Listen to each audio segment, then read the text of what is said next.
Hello and welcome, guys. Make yourselves comfortable and enjoy. This is Affinity, Chaos. Chapter 1151. What now? Klaus asked after they defeated their opponent. With no one else to fight, they naturally have to continue their journey. But it was unknown what lied in front of them. We should get going. We've been here for some time. Alice replied. Hopefully, some people's enemies won't try to kill us again. Klaus looked at Gray as he spoke. I wonder if you'd still have the mouth to say all these when we meet up with those from your faction, especially that girl. Gray squinted his eyes while staring at Klaus, behind him. Do you think I'm afraid of her? If not for the fact that I'm being ethical, I would have beaten the hell out of her by now. Klaus sneered, and added, in fact, if she were here, I'd beat her up. Gray grinned when he heard this. Alice, Reynolds, and Ellis, who were standing beside Gray, looked at Klaus with a bit of pity. On seeing their expressions, Klaus' face fell. She's behind me, isn't she? Gray nodded, a wide grin still on his face. Klaus sighed and turned around to meet the eyes of the young lady. Lara, I wasn't the one saying whatever you heard. He turned around to face Gray after saying this, not wanting to look at the eyes of Lara. Lara looked at Klaus' back view before saying, I'll handle you when we get back to the faction. I came here due to the ripples of battles. Do you mind sharing what happened? We encountered some people from the Syphilis faction. It was nothing serious. Gray answered. Klaus scoffed but didn't say anything else. He was fine with having people to practice with. At least before he would leave this place he might be strong enough to fight back against Lara. If not, then he wouldn't go back to the faction and wait until he was strong enough. The Syphilis faction, they seem to have a problem with you, correct? Lara raised a brow. When they were standing outside the building, she recalled seeing the people from the Syphilis faction having a stare down with Gray and his friends. Luckily she and a few others walked forward, and that stopped the group from the Syphilis faction. She looked at Gray, then kept quiet for a few seconds. She could sense death in the area. Someone had definitely died here. Looking around, she saw a thin piece of ice. Her eyes turned to Klaus. This was Klaus doing. It was a technique from their faction used in killing people. It was quite efficient as it leaves almost no corpse. Since it's been sorted, I'll leave first.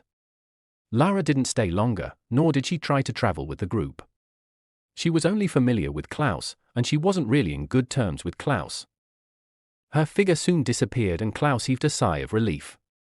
What's the matter between you two? Reynolds couldn't help but ask. The thing is, she confessed her feelings to me, and I snubbed her.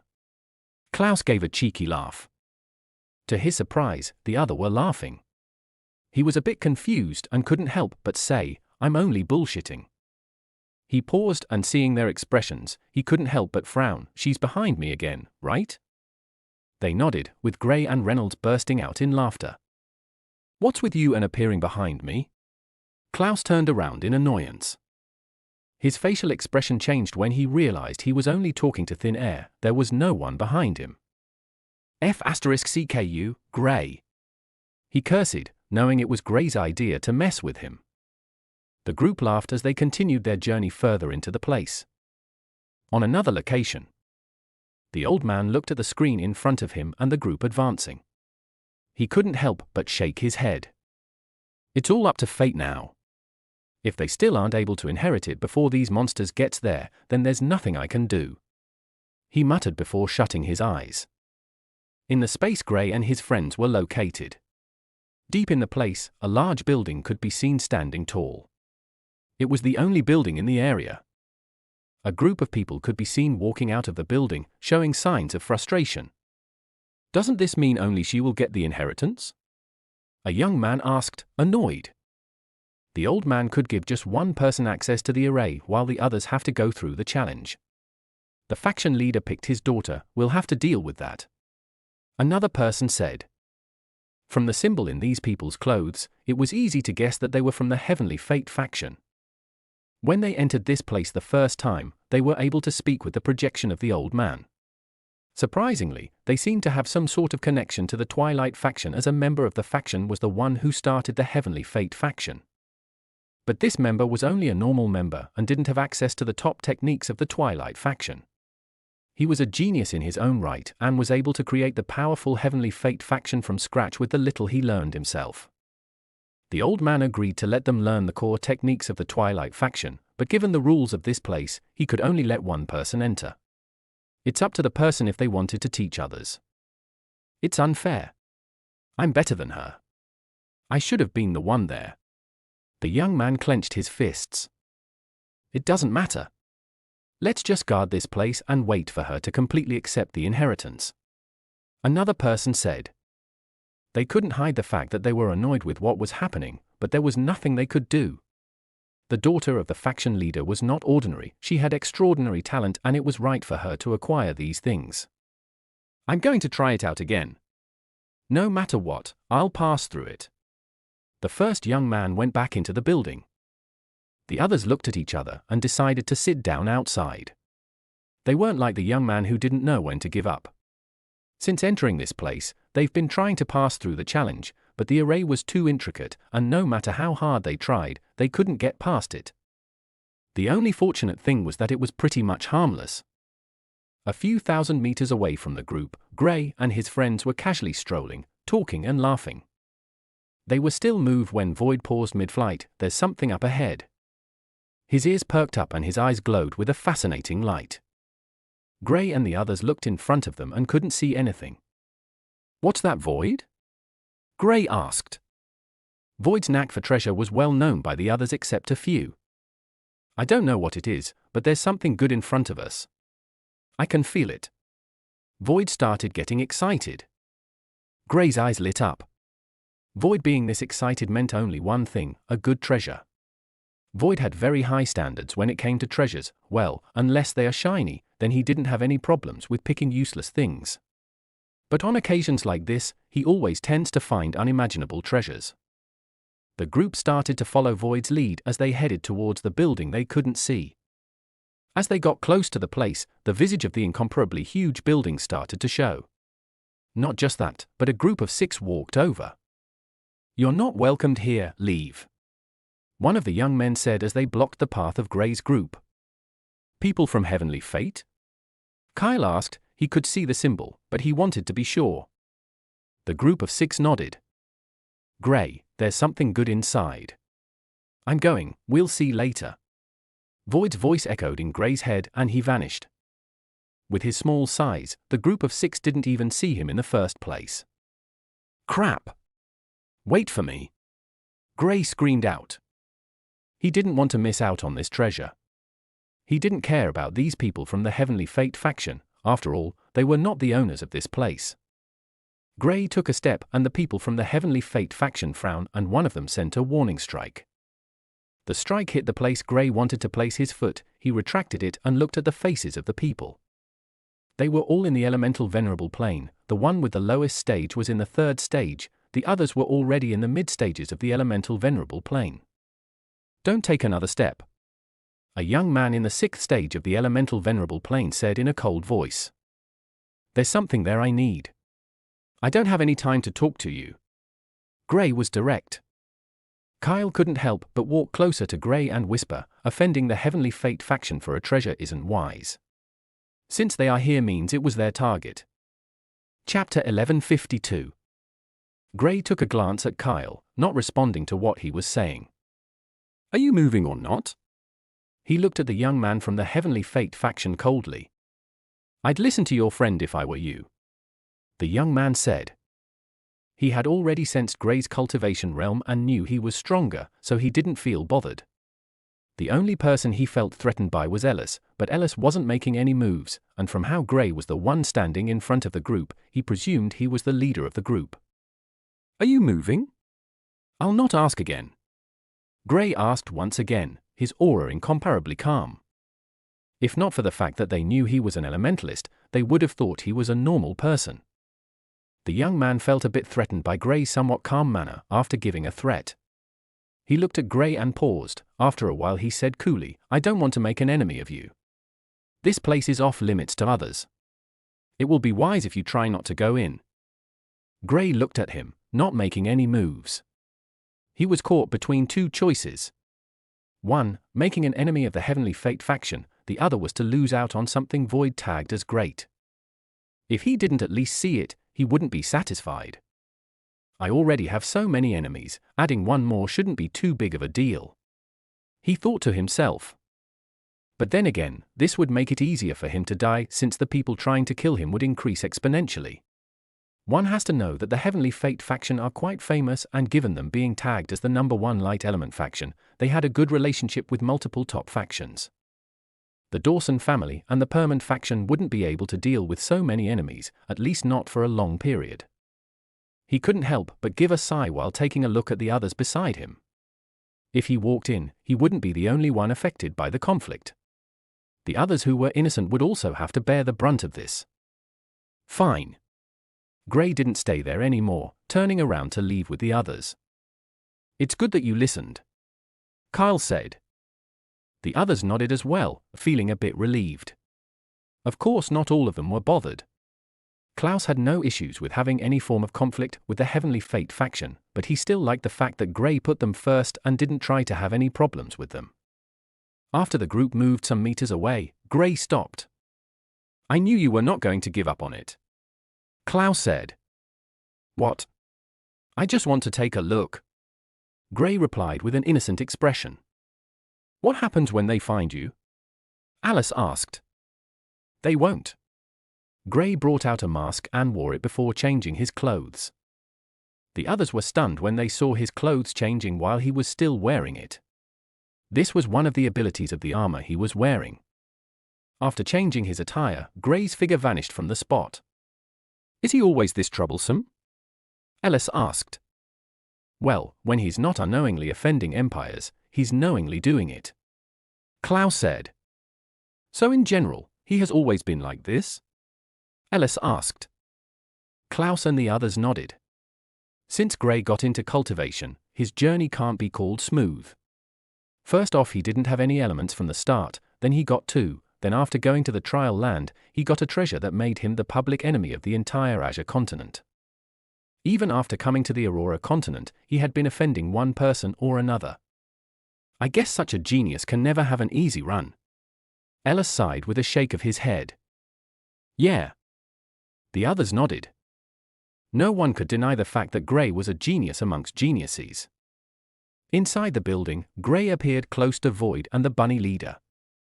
Before Void left, he marked him, so appearing here was no issue. He didn't know if there would be others, but he made sure to hide his aura as soon as he appeared. When he appeared, Void didn't show any changes, but the bunny leader was a bit surprised. The bunny leader didn't expect Gray to suddenly appear there. Have you found it? He asked Void the moment he appeared. There's a large array in front, I can't get past it, Void replied. Gray frowned and looked at the hall in front of him. He didn't sense the array and couldn't help but take a glance at Void. Take a step. Gray took a step and his vision changed. I see. It's not difficult to deal with, but it will take some time, he said to Void. Void heaved a sigh of relief.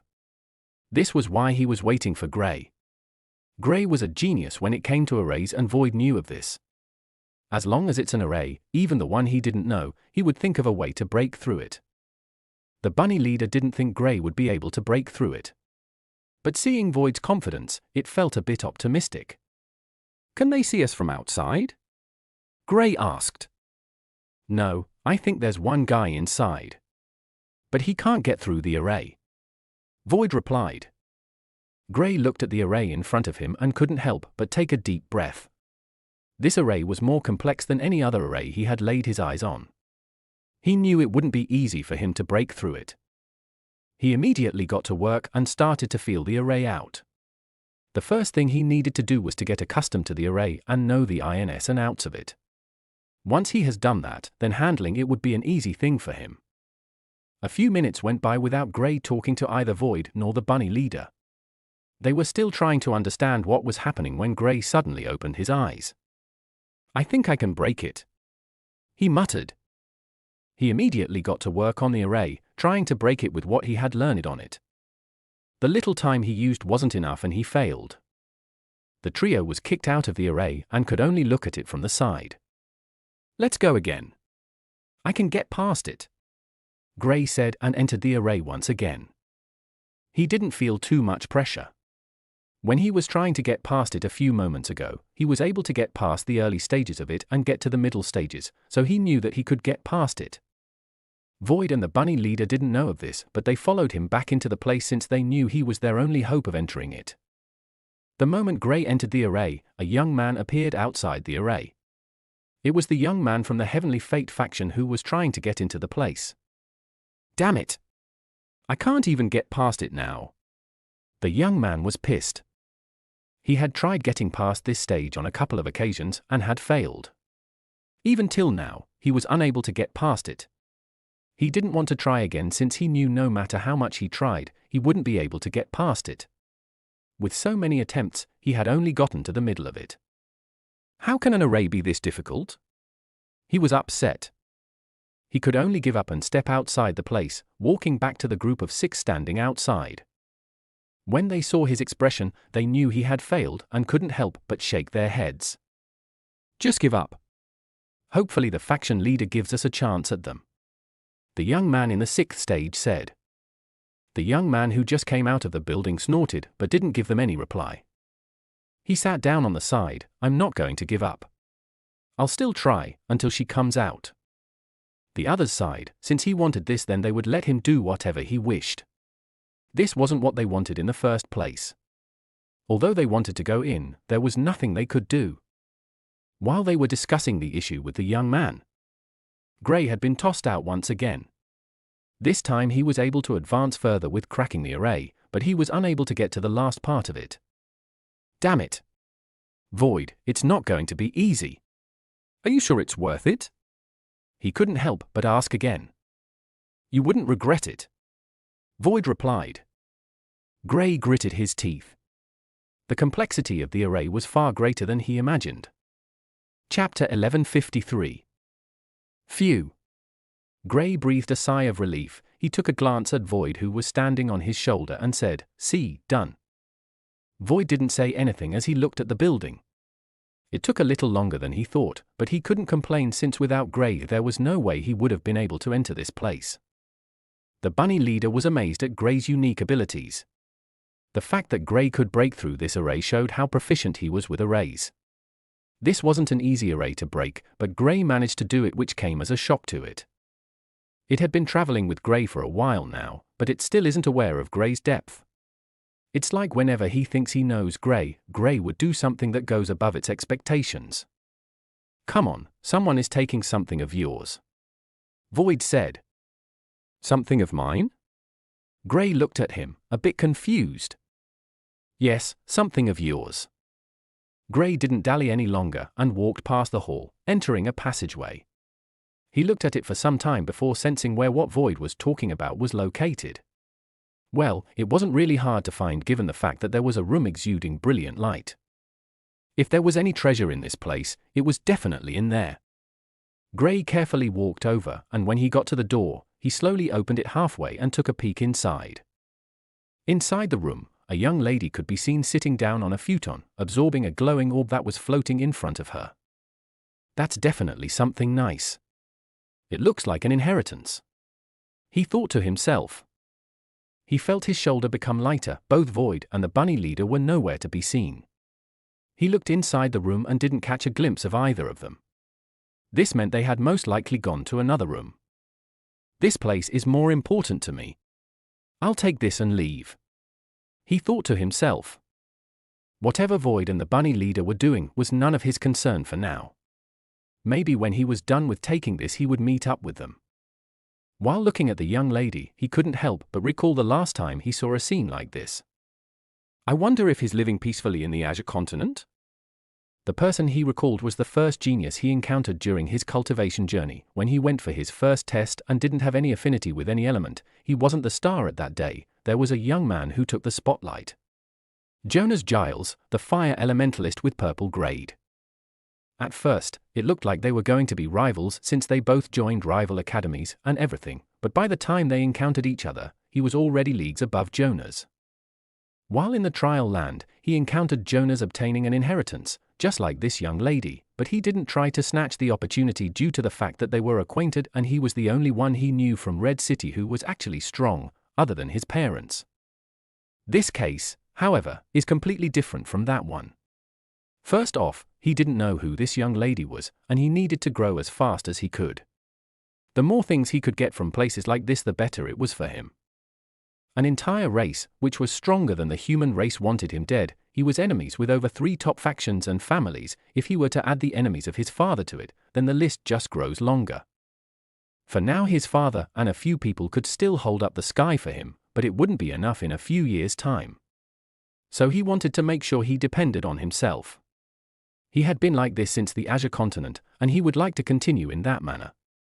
He threw the thought of Jonas to the back of his mind and started to plot how he would be able to take this opportunity without the young lady finding out anything. At first, he was worried if he tried to absorb it in a hurry he would explode from the excess energy, but then again, he recalled the orb he had inside him. It had been magical all this while. There's no saying what it would do in this case, but it shouldn't be defeated. He placed all his hopes on the orb inside him and vanished from his spot. When he appeared again, he was standing a few inches away from the orb. He grabbed it, tossed it inside his mouth, and tried to leave. The young lady seemed to sense it the moment he grabbed it. She opened her eyes and was left stunned when Gray swallowed it, but she still didn't let it affect her. Gray stretched out her hand and grabbed Gray's hand. "That's mine, drop it before you kill yourself from greed." Gray covered his mouth, which was still shining with a brilliant light. Pushing the young lady's hand away, he tried to teleport. His expression changed slightly when he noticed it was slower than usual. The reason for that was because his essence was churning due to his body trying to rapidly absorb the orb. His head was also being flooded by techniques that he found it hard to think properly. Fu*K. Will my greed really get the better of me? Gray didn't panic. He knew at times like this he must be calm. The young lady had grabbed him once again, staring at him as if she was staring at a fool. Gray was trying to absorb something she had been trying for days now. Even with the time she hadn't even absorbed up to half of it, yet Gray wanted to absorb what was left in one go. "You'll die, spit it out," she said calmly. She wasn't afraid she would lose it. From what she could sense, she already knew Gray's essence was a mess, and if this continued, he would most likely die. Even if he refuses to listen to her, it doesn't matter, she would still reclaim what is hers. Gray, on the other hand, took a glance at the young lady, shook his head. The essence in his body started to show increasing signs of going out of control. "Demon it!" he blurted out unconsciously. He never expected the orb in his body not to be able to help him out with this. "Let it go, you'll not survive if you take it," the young lady advised once again. She wasn't being aggressive in any way. To her, there was no need to do anything like that. Gray shut his mouth as he tried to sort out the issue he was currently facing. Internally, he was panicking, trying to get the orb to work and stop the excess essence. If he doesn't sort it out, he might really have to give up the orb. He was still trying to see if he could sort it out. If not, he'll just give up on the inheritance.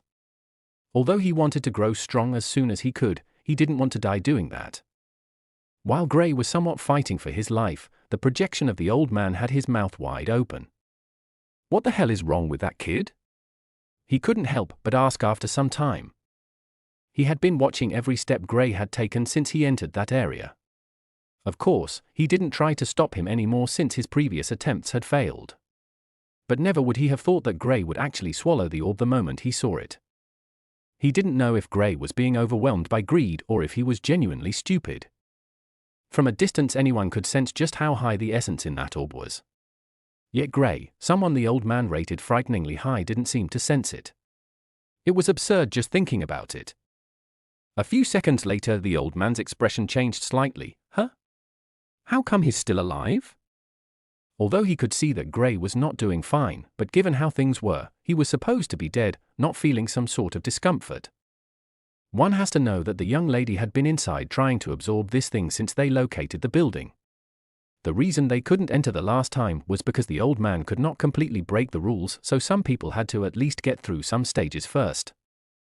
So the young lady had spent at least over a week or so inside, yet she had only absorbed 1/4 of it, yet Gray swallowed everything.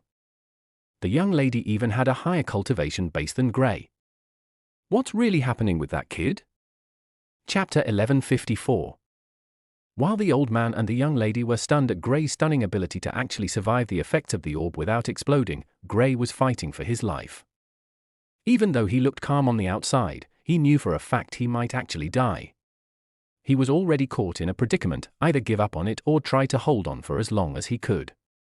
The small time he had held on, he had actually absorbed almost as much as the young lady had during her time. His eyes were calm while internally he was panicking. "Give up," the young lady said once again. She was starting to get a bit impatient since she could feel the orb was actually being absorbed by Gray. The light it was giving was not as brilliant as it used to be. Although she could tell Gray was not doing fine, she still felt a bit skeptical about the ordeal. First off, Gray should be dead, but he's not, and he's somehow magically absorbing it.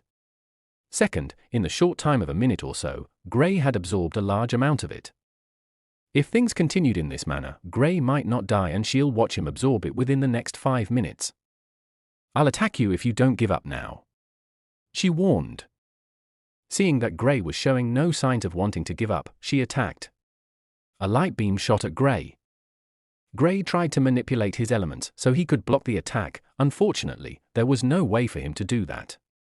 With no other option, he used all his willpower to enforce the armor. At least, he should be able to block her attacks with it and his strong physical body. Under his clothes, dragon scales covered his skin, reinforcing his defense. Boom! The attack hit him, but the armor and his dragon scales were able to block the attack. Although he was forced to take a few steps back, he wasn't harmed by the attack. The young lady was only in the 4th stage of the elemental venerable plane. Even though Gray's cultivation stage was only in the 2nd stage, his physical body had gone as strong as those in the 5th stage. Adding the dragon scales and armor, he had no issues with blocking the young lady's attack. Unfortunately, he can't keep that up for long. The continuous attacks would make the effects of the orb even worse. Just one attack had already disrupted his innards and he started bleeding internally. The young lady looked at him, stunned. She never expected him to be this powerful. Even without doing anything, he was still able to block her attack given his current situation. Her eyes turned cold and she continued attacking, this time, more ferociously. If she doesn't stop him, then her trip here was a failure. Gray focused on increasing the defense of the armor. This was the only thing he could do. Hopefully he successfully absorbs it in a shorter time. When the next attack came crashing down on him, his figure was sent flying, and blood started to drip from the side of his mouth. "Damn it! Why is this thing taking so long?" he complained. From what he had experienced, he knew he would be able to hang on until he completely absorbs it. The only issue was that the young lady was not going to give him that chance. He could sense the cold aura coming from her. He picked himself up and wanted to leave the room, but the young lady blocked the way. "You can't use your elements. This makes you a sitting duck. Are you really going to take all my attacks just because of this? You might die from it." The young lady's eyes turned colder than it previously was. Gray didn't reply to her words as he continued doing what he was doing. He needed this inheritance, at least. Giving up on 2 inheritances was not something he wanted to think about. The young lady attacked when she saw that Gray was not showing any signs of wanting to speak. Boom! Bang! Bam! Gray's figure was like a ragdoll, being beaten and sent flying from one side of the room to another. No matter how he tried to circulate his elemental essence, he was unable to. He coughed up a mouthful of blood, the orb leaving his mouth in the process. The eyes of the young lady turned bloodshot when she saw that the orb had already been halved by Gray. She was about to heave a sigh of relief since it was no longer in Gray's mouth, but Gray opened his mouth and swallowed it once again. "I have a thick skin. I'll take her attacks for now. Once I'm done absorbing this, I'll teach her a lesson." Gray snorted inside, but he didn't try to speak. Absorbing the orb madly. The young lady attacked again, but Gray managed to block it. His robe, which was made from the armor, started to show signs of breaking. Having to constantly defend without much reinforcement, no matter how powerful the armor is, it still wouldn't be able to hang on for long. Gray's hands were soon exposed and his white dragon scales came into view, stunning the young lady for a few seconds. "Those dragon people?" she muttered to herself. She had heard of a powerful family that had some sort of ties with dragons and could even get some abilities from dragons, but this was her first time seeing one of them. Grey's dragon scales were sparkling, but it didn't stop the young lady from continuing her attack. Grey's face was covered, so she didn't know what he looked like, but at least now she was sure of his identity. I know your family is strong, but they wouldn't hide you from our wrath if we decide to take revenge. You've already absorbed more than half of it, give it back. The young lady tried to reason with Grey. Grey decided to be shameless and acted like he couldn't hear a word she was saying. At this point, it had been around 2 minutes or so since he started absorbing the orb. He had absorbed more than half of it and knew that as long as he held on for 2 more minutes he would be able to completely absorb it. His only concern right now was that the more the robe was destroyed, the more heartache he felt. He would have to spend a lot to fix the armor, this was something he knew. Not just resources, but it would take a lot of effort from him as well. The young lady started attacking again when he didn't say a word. Grey's robe slowly started to fall apart and before long, his upper body was almost bare. Luckily, his scales were covering him up. The young lady attacked even more aggressively as the light started to dim. Grey was almost done absorbing it. Once that happens, she might be in danger. Since Grey could block most of her attacks without doing much, it meant that he is stronger than her. The young lady attacked, but unfortunately, it was of no use. Grey's skin was too thick and she was unable to break through it. Phew! I thought it would never finish. Grey finally spoke, heaving a long sigh. The young lady on the other hand who was on the verge of attacking him paused. Grey had finished absorbing the orb. Now, he could attack. She gritted her teeth and said, "Do you know what you've done? My father won't forgive you." "Do you think I'm afraid of your father?" Grey asked calmly. The young lady looked at him, her fist tightly clenched. "Pass on a few of the things you've learned to me. My father sacrificed a lot to get this," she pleaded. "So you guys opened this place just for your own benefit?" Grey raised a brow, his tone amused. The young lady looked to the side, not answering his question. "All right. I'll do as you want, besides, I'm the biggest winner here. Passing on the techniques I got from it isn't much of a big deal." Grey surprisingly agreed to pass the techniques to the young lady. Of course the technique was the most important thing, but it was not the only thing in the orb. There was still a lot of essence that could accelerate one's cultivation speed. The young lady's face showed gratitude since she didn't think Grey would actually pass on the techniques to her. Unknown to her, Grey still hadn't gotten control over his essence yet, he was only being mysterious just to stop her from attacking. Actually, he's in a worse state compared to when she was attacking him. Presently, he couldn't even use his scales. The young lady sat opposite him and he truly started to pass on the techniques to her. It wasn't a bad thing to do, after all. He was only using it to buy his life. Chapter 1155. Grey didn't hold back and passed on the techniques to the young lady. The young lady was elated as the techniques were being passed to her. This method was actually faster than the previous method she was using. Although she didn't want to say it, it wasn't a bad thing Grey absorbed the orb. She might have had some use for the large and pure quantity of essence inside, but her main aim was these techniques. While attacking Grey, she knew she wasn't a match for him if they fought head-on, hence her request for him to pass on the techniques to him. Grey was taking his time, glancing through the techniques as he passed them on to the young lady. There were quite a few he was interested in learning in a short time, like one that had to do with constructs. The light element is a wondrous element. These constructs, according to the description of the techniques, seem to have some sort of consciousness. Of course, not on the level of humans nor magical beasts, but close to that of elemental warriors. The creator of the technique studied how elemental warriors were made and gained the inspiration from there to create this technique. These constructs could be used to do menial jobs in the house and also used to fight if needed. They are quite powerful, but their strength largely depends on the strength of the elementalist who creates them. One advantage it has over elemental warriors is that it could stay active for a far longer time. Unfortunately, it requires a large amount of light elemental essence to sustain itself. There is no way for it to absorb the light essence on its own, so the elementalist acts as the bridge.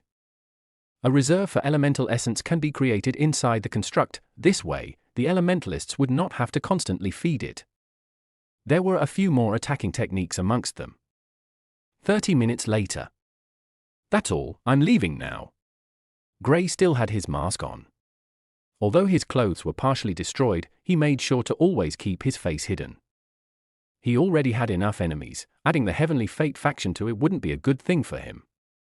Wait, who are you? The young lady asked, trying to take a peek at Gray's face. Gray didn't respond and vanished from the room instantly. He sensed the young lady was preparing a light element attack to break his mask. That was too much of a risk for him. With Gray's disappearance, the young lady was the only one left in the room. She couldn't help but heave a sigh. Honestly, she was freaked out when Gray appeared. It was even more so when Gray started to absorb the entire orb in front of her, and there was nothing she could do about it. The pressure of bringing back these techniques was huge, and her father entrusted her with the job. Luckily, Gray wasn't too unreasonable and decided to pass on the techniques to her. Even if he kept some to himself, at least, she got well over 30 techniques, which is already above their estimations. I wonder what his identity is, she muttered to herself before heading towards the door. Gray appeared in another room, gasping heavily for breath. He had been pretending all this while. His injuries were not healed yet, and he could barely use his elements. His willpower was the only reason he was able to pass on the techniques to the young lady and even use the space element to leave the area. Now that he was no longer in the same place as the young lady, he fell to the ground, sitting down, drained. Void and the bunny leader were in this room. When they saw Gray's appearance, they didn't bother with him and went on with their work. Void was trying to take a shiny pearl. Gray only caught a small view of it, but he knew it wasn't just shiny, it was most likely a powerful treasure. The bunny leader had its eyes on just one thing, a fruit that looked like a pumpkin. There wasn't anything of interest in the room other than those two things. Well, there might have been some things, but since Void and the bunny leader are there, they must have ransacked the place. Gray focused all his energy on trying to recover his energy while Void and the bunny leader continued what they were doing. A few more minutes went by and Gray's eyes snapped open. Someone was coming. Gray's eyes darted to the duo who were already done with the place. Only the young lady had managed to pass through the array, so he knew she was the one venturing inside. He didn't want to have any more encounters with her, so he left. Is there anything else you two need? The duo shook their heads. They could also tell that someone was coming, and from Gray's question, he wanted to leave this place as soon as possible. Gray motioned for them to come close. Let's leave then. I can't use the space element right now, I'll have to depend on you two. Void didn't waste any time and sat on Gray's shoulder, leaving the place with him and the bunny leader. The moment Gray and the duo vanished, the young lady opened the door. Seeing the place, she knew Gray must have been here and must have taken the treasures kept here. Greedy, she muttered through gritted teeth before turning around. This was most likely the last place that had anything worth taking from this place, but Gray not only took the orb from her, he even took the other things that were of value in the place, leaving her with nothing but useless things. She shook her head and decided it was time to leave. They had been in this place for a while now, and according to what was said, they shouldn't spend too long in this place. Outside the building, the young man who was still trying to get through the array seemed to sense something and looked into the distance, in the direction Gray and his friends headed when they left. He was about to head over out of curiosity, but the young lady walked out of the building, shifting his attention to her. Looking at her, he snorted coldly before asking, "I hope you got it." The young lady gave him a glance, but didn't respond to his question. Rather, she looked in the same direction the young man was previously looking at with an odd expression. Could he be there? She murmured, turning her attention back to the others. She said, "We better get going, there's nothing left for us here.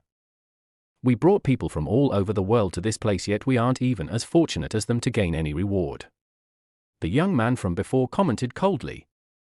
As odd as it sounded, they barely got anything to show for this journey.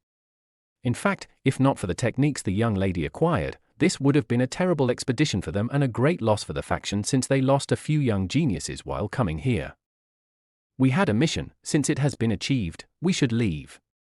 The young lady's voice became cold before she asked, "Are you planning on defying the mission of the faction leader?" "I wouldn't dare." The young man replied and stopped talking.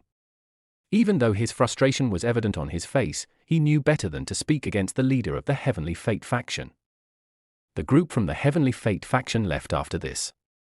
When Gray reappeared, the others could see the tiredness in his eyes. They couldn't help but wonder what he experienced in there. However, other than tiredness, they could also see excitement. It was clear he got something good from the place. "Do you need to rest, or should we get going?" Alice asked after some minutes of silence. "I can't move carelessly in this state. I'll need to recover some of my strength." Gray shook his head. After a few seconds he added, "Oh, I got something for you and Ray." "What's that?" Reynolds asked curiously. He knew whatever Gray had acquired, it would definitely be of great benefit to them. "I obtained a large amount of elemental essence there. I'm in no hurry to boost my cultivation stage as of now, so I think it will be best if you two." Gray paused at this moment. His eyes moved to Kyle, who was standing there too. Kyle hadn't broken through to the elemental venerable plane as well. He then added, "Kyle, you can join in as well. It should be enough for the three of you." Kyle expressed his gratitude to Gray when he heard Gray offering him part of the benefits. Gilbert couldn't help but look at Gray, stunned by his actions. Most people in Gray's situation would want to use the essence for themselves, but he was willing to give it to his friends. Chapter 1156. Gray, Alice, Reynolds, and Kyle opened their eyes almost simultaneously. Gray couldn't help but look at them with a smile. Not just him, the others were also staring at the trio. Gilbert was still stunned by Gray's generosity towards his friends. The fact that someone could do something like this was still a shock to him. Comparing himself and Gray, he knew he was not on the same wavelength as Gray. "Congratulations, you've successfully entered the elemental venerable plane," Gray said with a smile. "It's all thanks to you, Gray, thank you," Kyle said with respect. He had traveled with the group for a short time, so, just like the few present who hadn't spent too long with Gray, he wasn't too clear on his personality. "It's nothing." Gray nodded before looking at those present. "We better get going. I don't think my trip back would be peaceful. Anyone want to join me?" "Will someone try to kill us too?" Kluas asked. "You're with me, of course, they would want to kill you." Gray grinned. "Great." Klaus' face fell. A few seconds later, a wide grin appeared on his face. "How can life be exciting without having someone try to kill you? Count me in." Gilbert couldn't help but look at Klaus. When Klaus asked if people would try to kill them, he felt Klaus wouldn't want to partake in such a dangerous journey. Who would VVE thought Klaus was just as crazy as Gray. Thinking of it, the first time he met the group, they were trying to raid a necromancer's camp. He didn't expect less from people like them. Alice and Reynolds had no issues with traveling with Gray, nor did Ellis. Kyle and Gilbert were the only ones left to make a decision if they wanted to travel with them or not. Kyle agreed. After all, Gray helped him break through to the elemental venerable plane. This was the least he could do for him. Gilbert decided to follow them for the thrill of it. Although he didn't want to put himself in any danger for others, Gray allowed him to take the item back for his father, so he at least owed Gray. With everyone on the same page, the group set off on their return journey. After getting the ultimate treasure in this place, the path to leave naturally opened up to everyone present. The group left the place with ease. They didn't appear in any other place than the building they used in entering the place. Now, not just the thrones were present, there was also a path that led further into the building. Gray had always thought there was something else inside the building other than this secret space. "Should we head in or go back?" he asked the group. He naturally wanted to go in, but he knew he couldn't make the decision for others, so he asked first. If all of them disagreed, he would leave with them. Klaus agreed, and so did Alice and Reynolds.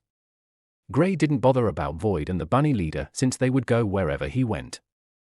Gilbert agreed to go too, but Ellis didn't go with them. He came here with a young lady, and the young lady didn't enter the secret realm with them, or maybe she did, but he didn't encounter her, nor did the others, since he had already asked them. So he opted to wait outside for her. Gray didn't have any problems with that since he would have done the same if he was in his position. The group left, leaving Ellis alone in the building. When they walked the path, there was nothing in sight other than the long hallway. "What if there's nothing special here?" Reynolds asked. "We will leave. There's no need to waste time." Klaus replied matter-of-factly. No need wishing us bad, let's see if we can get anything good from this place. There's no way you can tell me there's nothing good in this place. Gray said. Reynolds shrugged, not bothered with what Gray said. Oh, and if you see anyone from the syphilis faction, you know what to do. Gray added. The others smiled, Klaus in particular. He was annoyed by the fact that he was chased by them. Being a very vengeful person, he didn't mind fighting with the entire syphilis faction, well, those within his power level, anyone above his level, he didn't have any enmity with them. The group continued walking into the place, and they soon got to the end and saw a door. Klaus was originally the one in front, but then he paused and took a glance at Gray. Open it. Gray darted him a glance, and Klaus gave a harmless smile. I'm not as strong as you, why should I be the one in front? Klaus thought internally, looking at Gray in disdain for putting his friend in danger. Gray couldn't be bothered with Klaus and walked forward, thinking about it. He looked at Reynolds. Why don't you send your elemental warrior to do it? Although he wasn't scared, he hadn't completely recovered from the battle with the girl from the Heavenly Fate faction. It can't really be called a fight, it was more like a beating. Reynolds chuckled and sent his elemental warrior to open the door. The moment the door opened up, the others who were on guard looked at it curiously. They heaved a sigh when they didn't sense any form of attack, but the second the elemental warrior took a step past the door, a loud explosion rang out. Gray's expression turned dark and he couldn't help but look at Klaus. How would I know it's dangerous? Did I set up anything in my previous life? Klaus asked with a snort. Gray didn't say anything and only watched on. The power of the attack was within the range of what the elemental warrior could handle, so he didn't feel too bad. The explosion soon died down and the group looked inside the room. There were a few people who were staring at the door. When they first saw the elemental warrior, they were taken aback. Only after seeing the group behind did they understand what happened. There were about 15 people inside, and Gray was only familiar with one of them, Connor from the Dawson family. Gray, you made it here, Connor said with a smile. Gray walked over, naturally. How long have you been here? He was looking around and didn't find anything of interest. There were a few items that were sealed, but compared to what he had collected, these didn't seem to matter much. Not more than 30 minutes, I think. Connor replied. Looking at Gray's group, he said, there are a few things of value here, want any? A few of the people present were from the Dawson family and they have all heard of Lucas Dawson's famous genius son. According to what they know, even the gnome race were trying to kill him. This shows just how powerful he is and how much of a threat the gnome race sees him. Some of them didn't get a good look at him when they just entered the place, so now some of them were studying him. The fact that he was in the second stage of the elemental venerable plane was something they didn't think too highly of.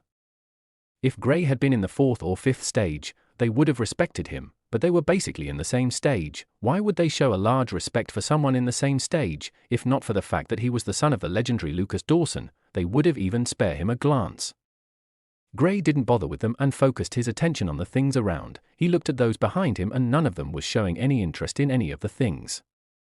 You can have them, we will see if we can keep going, Gray replied. Those behind Connor heaved a sigh. Gray's status in the family should be even higher than that of Connor since he is the son of Lucas. That should be the way to get past here, but I'm not too sure on how to get past it. Connor pointed at a large seal. Gray studied the seal for some time. All right, thank you. He headed over with his friends after thanking Connor. The seal wasn't as powerful as the array he had to get past before taking the inheritance a few hours ago. With enough time, he would be able to handle it. Gray got to work as soon as he got there. First he studied the seal to figure out the best way to crack it. Just as he was about to start, he heard the door open and this time, the force of the attack was stronger than what they experienced.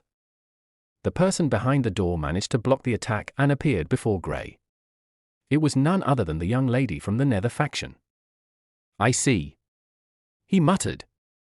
The attack that is unleashed by the defense mechanism on the door depends on strength of the person entering. Chapter 1157. The young lady from the Nether faction looked around after the attack died down. When she saw Gray's group, she didn't attack as Gray thought. Instead, she slowly observed the others in the place. She was not alone, there were 3 people with her, but in terms of overall strength, she knew her group was inferior to Gray's. Gray also didn't bother with her since he didn't see any reason to get into a battle with her now. He immediately got to work with the seal.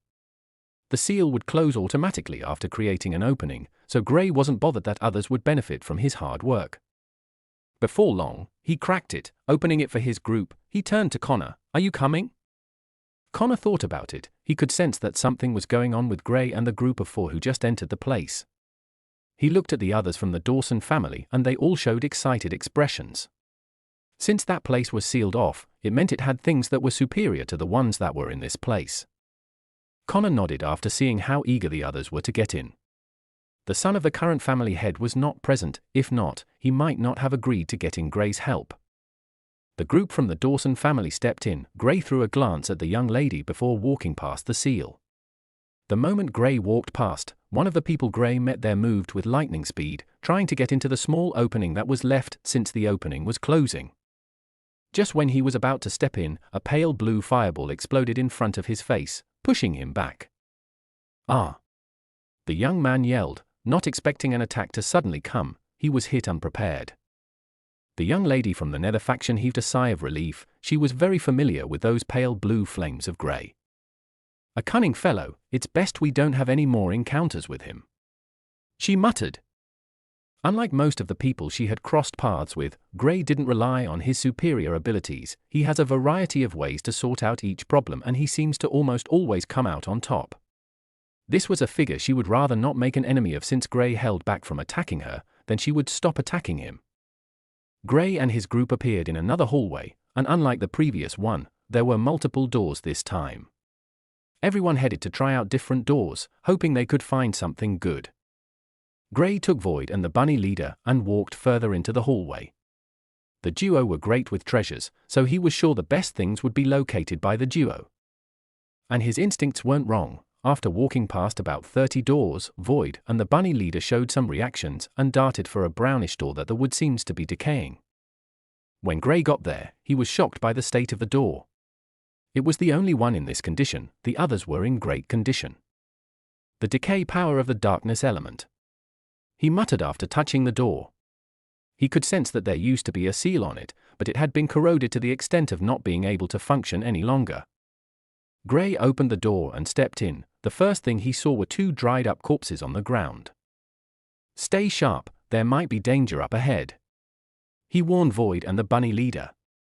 It hadn't been more than an hour since these people died, and thinking of the fact that they managed to get past the seal showed that they were top geniuses even among geniuses, yet they had died in this place, and it seems to be in the hands of the same person.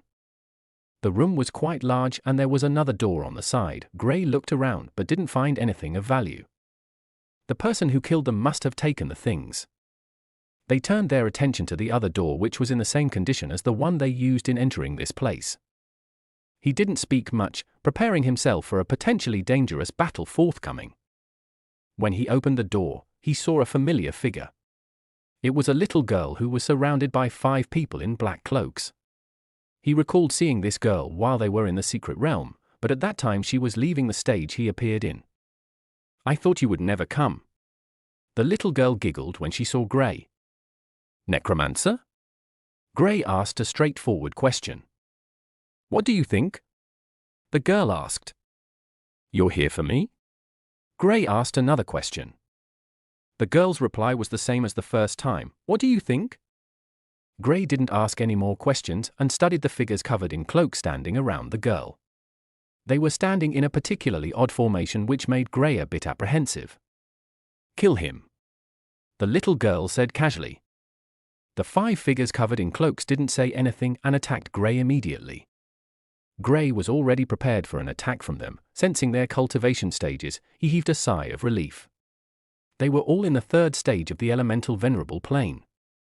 Although it wouldn't be easy to deal with them, especially when he didn't know how they fought, he knew he at least stood a chance against them.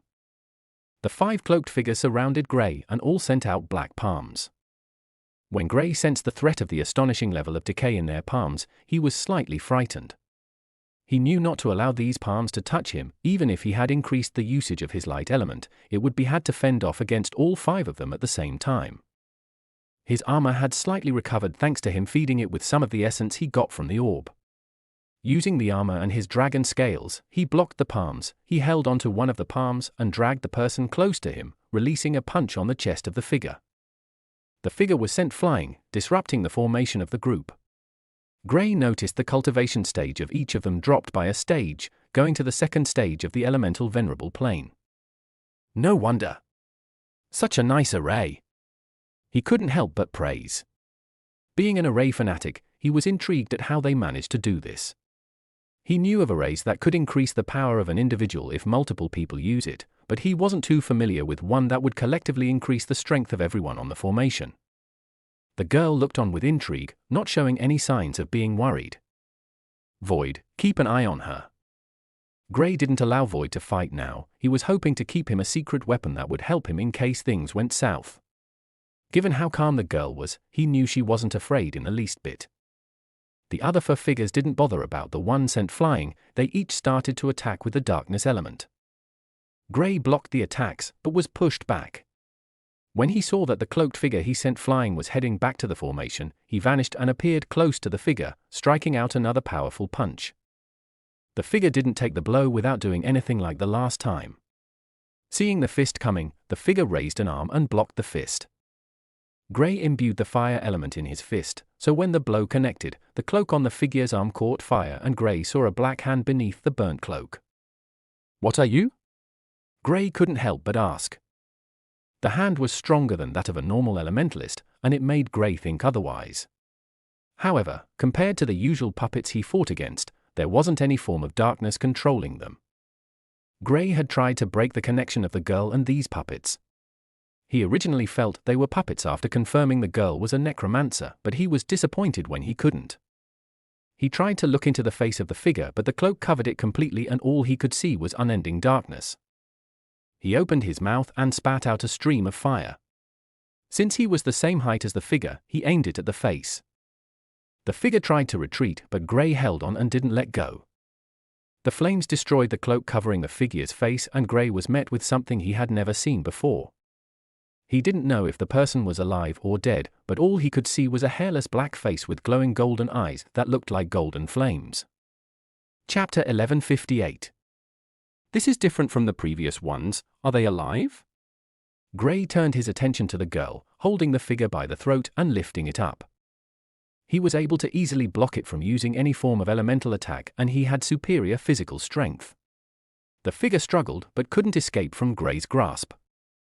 The girl looked at Gray, an amused smile on her face, and said, "You're physically strong, stronger than most elementalists in the early stages of the elemental venerable plane." "That doesn't answer my question. What are they?" Gray's eyes turned cold. The young lady smiled from ear to ear and replied, "Open it and find out." The other 4 figures were charging in Gray's direction at this moment. Just as they were about to get close, Gray tossed the figure he was holding at one of them, taking the 2 of them out. With 2 figures out of the formation, the strength of the other 3 dropped once again. This time, it didn't leave the second stage of the elemental venerable plane, but it was clear to see that they were not the same way as they previously were. Gray took a step forward and exploded out with insane speed. His speed was out of this world. Before the figure he targeted could react, Gray was already standing in front of it and attacked with a fireball. He turned to the next one and sent out a blizzard that froze it, leaving just one. The girl still didn't show any signs of panic. She just watched as Gray was able to easily deal with all 5 figures. As the battle progressed, Gray was able to quickly incapacitate 3 of them. He didn't destroy them, but found a way to seal them. Although he didn't want to show his light element out, he subtly used it with the help of an array. The girl didn't sense anything like the light element as she watched on. 5 minutes later, all 5 figures were unmoving, sealed with both an array and ice. "To think you could incapacitate them," the girl commented and looked at the figures on the ground, a bit disappointed. They were not a problem. Gray looked at the sealed figures before turning to the girl. "Who are you? Since you defeated them, I'll let you in on that information. Besides, it's not like it will be of any use to you anyway." The girl chuckled before adding, "I'm more like a hitman. When people have problems they need help with solving, they call me. You're wanted dead or alive, preferably dead, and I'm here for the job. No hard feelings, I really need the rewards placed on your head." Gray frowned. He knew with what the gnomes placed on his head, he would have a lot of people try to kill him. You seem confident. I've dealt with your toys. Do you think I can't deal with you too? They're not done yet. The girl pointed at one of the figures that was not sealed in ice. The figure started to melt right before Gray's eyes. In the blink of an eye, it vanished like it was never there. Not just that one, but 2 other figures did the same. Of the 5 figures, 3 were nowhere to be seen, leaving just 2 that were sealed in ice. Gray didn't speak immediately and observed the 2. Crack! The ice sealing the 2 figures started to crack open, and with a bang, it exploded, freeing the 2 figures. Gray's eyes turned sharp when he realized that the strength of the 2 figures had gone to the 4th stage of the elemental venerable plane. This time, there was no help from any formation, it was their personal strength. Nice trick, but it will not be enough. Gray's figure blurred and he appeared beside one of them. Just as he was about to attack, the figure reacted faster than he expected, managing to block the attack. The figure was pushed back, but the impact of Gray's attack didn't affect it much. Gray didn't stop after this, he immediately vanished, going after the second one. The place he was supposed to appear exploded from the fist strike of the figure, and Gray's figure appeared from the void. His face was slightly dark. He barely dodged the attack. If not for his quick reaction, he would have been hit by the attack. The girl laughed when she saw Gray's expression. Did you think they are like before? She scoffed. They are stronger, faster, highly sensitive. I don't believe you currently have a superior physique to theirs at the moment. Gray's eyes were cold. He snorted, but didn't say anything to the girl. He was not 100% yet. Even though he had recovered, he still needed a few more hours or possibly days to completely recover. Having a battle this intense would do him no good. Unfortunately, there was nothing he could do about it. He straightened his back and his eyes turned sharp. Seems like if they are destroyed, their power would be transferred to the ones still alive. No wonder she wanted me to break them to check how they were made. Gray came to a realization of what was happening and knew things would most likely get worse for him. His only hope of not being too stressed out right now was if he could successfully destroy the 2 at almost the same time. He didn't know if destroying the 2 at the same time might work, so he wanted to give the other one at least a second before he would destroy it. This would give it the time to start receiving the power from the destroyed one. The 2 figures attacked Gray simultaneously, each creating balls made from the darkness element. Black tendrils sprouted out from the ground, heading in Gray's direction. Gray used his fire element to cut them before blocking the darkness balls, while also attacking them with a lightning strike at the same time. He unleashes his lightning domain on them and charged into it. Covered in lightning, he looked like a god of lightning. The 2 figures were being attacked by the lightning domain, but they still fought against Gray. Bam! Bang! Sparks flew everywhere as Gray engaged in a close combat with them. The girl was astounded by Gray's seemingly insurmountable physical strength. Even with the increase the figures got, they were still unable to overpower Gray when it came to physical battles. If not for the fact that there was 2 of them, Gray would have been able to deal with one of them with just his physique alone. If I can get his corpse, I should be able to create an undying monster. The girl started to shake from the excitement. Just the thought of having a weapon like Gray made her exhilarated. She didn't think Gray would be able to survive this. In her books, he was as good as dead. There was no one she had tried to kill that managed to survive. All her previous targets were dead and the special ones were turned into these things. Her method is different from necromancers, hence the reason Gray was unable to sense any form of darkness controlling them. These 5 figures were genuinely darkness elementalists, extremely powerful darkness elementalists, while still alive. But now, they are nothing more than a mere weapon to the girl. Gray fought ferociously with the duo and his lightning domain slowly started to fade away.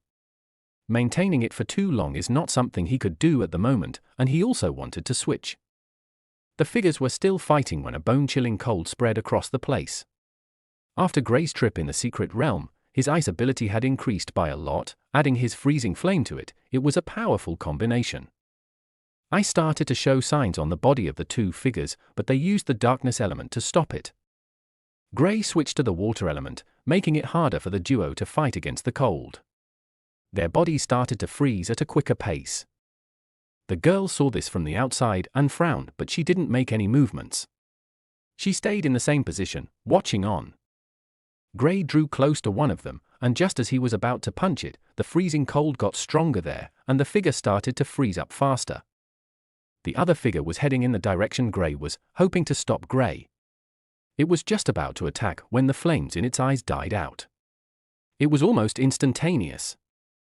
Gray appeared behind it with a sword, piercing it into its skull, killing it. Immediately after killing this one, Gray rushed back to where the other frozen figure was and punched at it. It had already turned into an ice statue. As the glow on its eyes was starting to get brighter, Gray destroyed it. Chapter 1159. The girl looked at Gray with an incredulous gaze, not expecting him to figure it out so quickly. If Gray had given the other figure one more second, it would have had time to react, since its strength increased by 2 more stages, taking it to the 6th stage of the elemental venerable plane.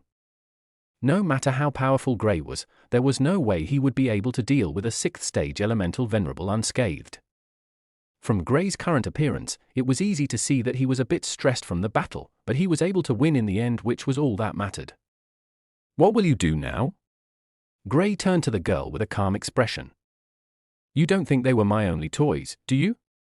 The girl smiled. Gray didn't say anything, preparing for what might come next. However, nothing else appeared.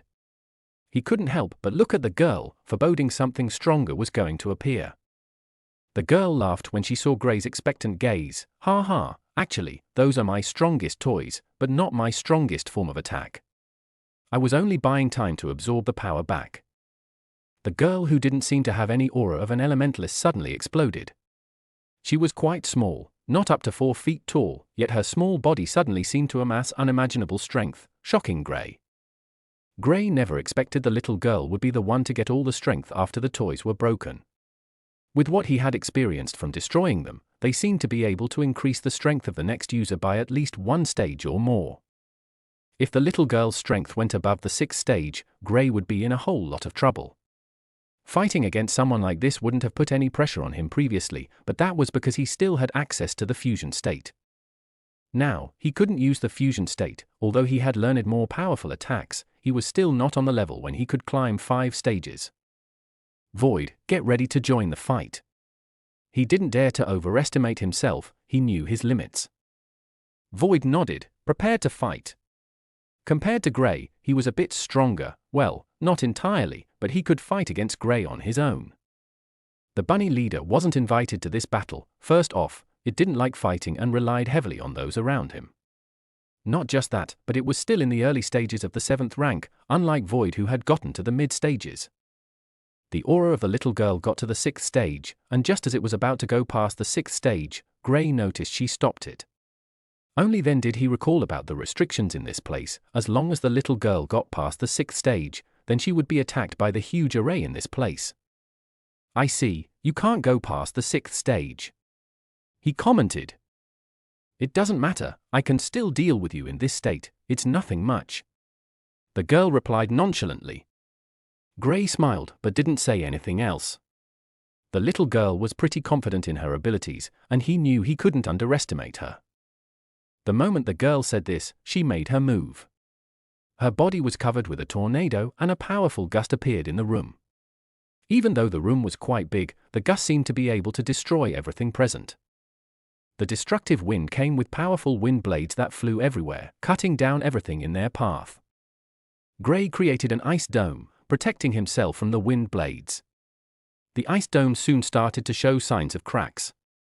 Seeing this, Gray's figure was covered with ice armor, and he charged out like a warrior. He attacked the little girl with the fire element.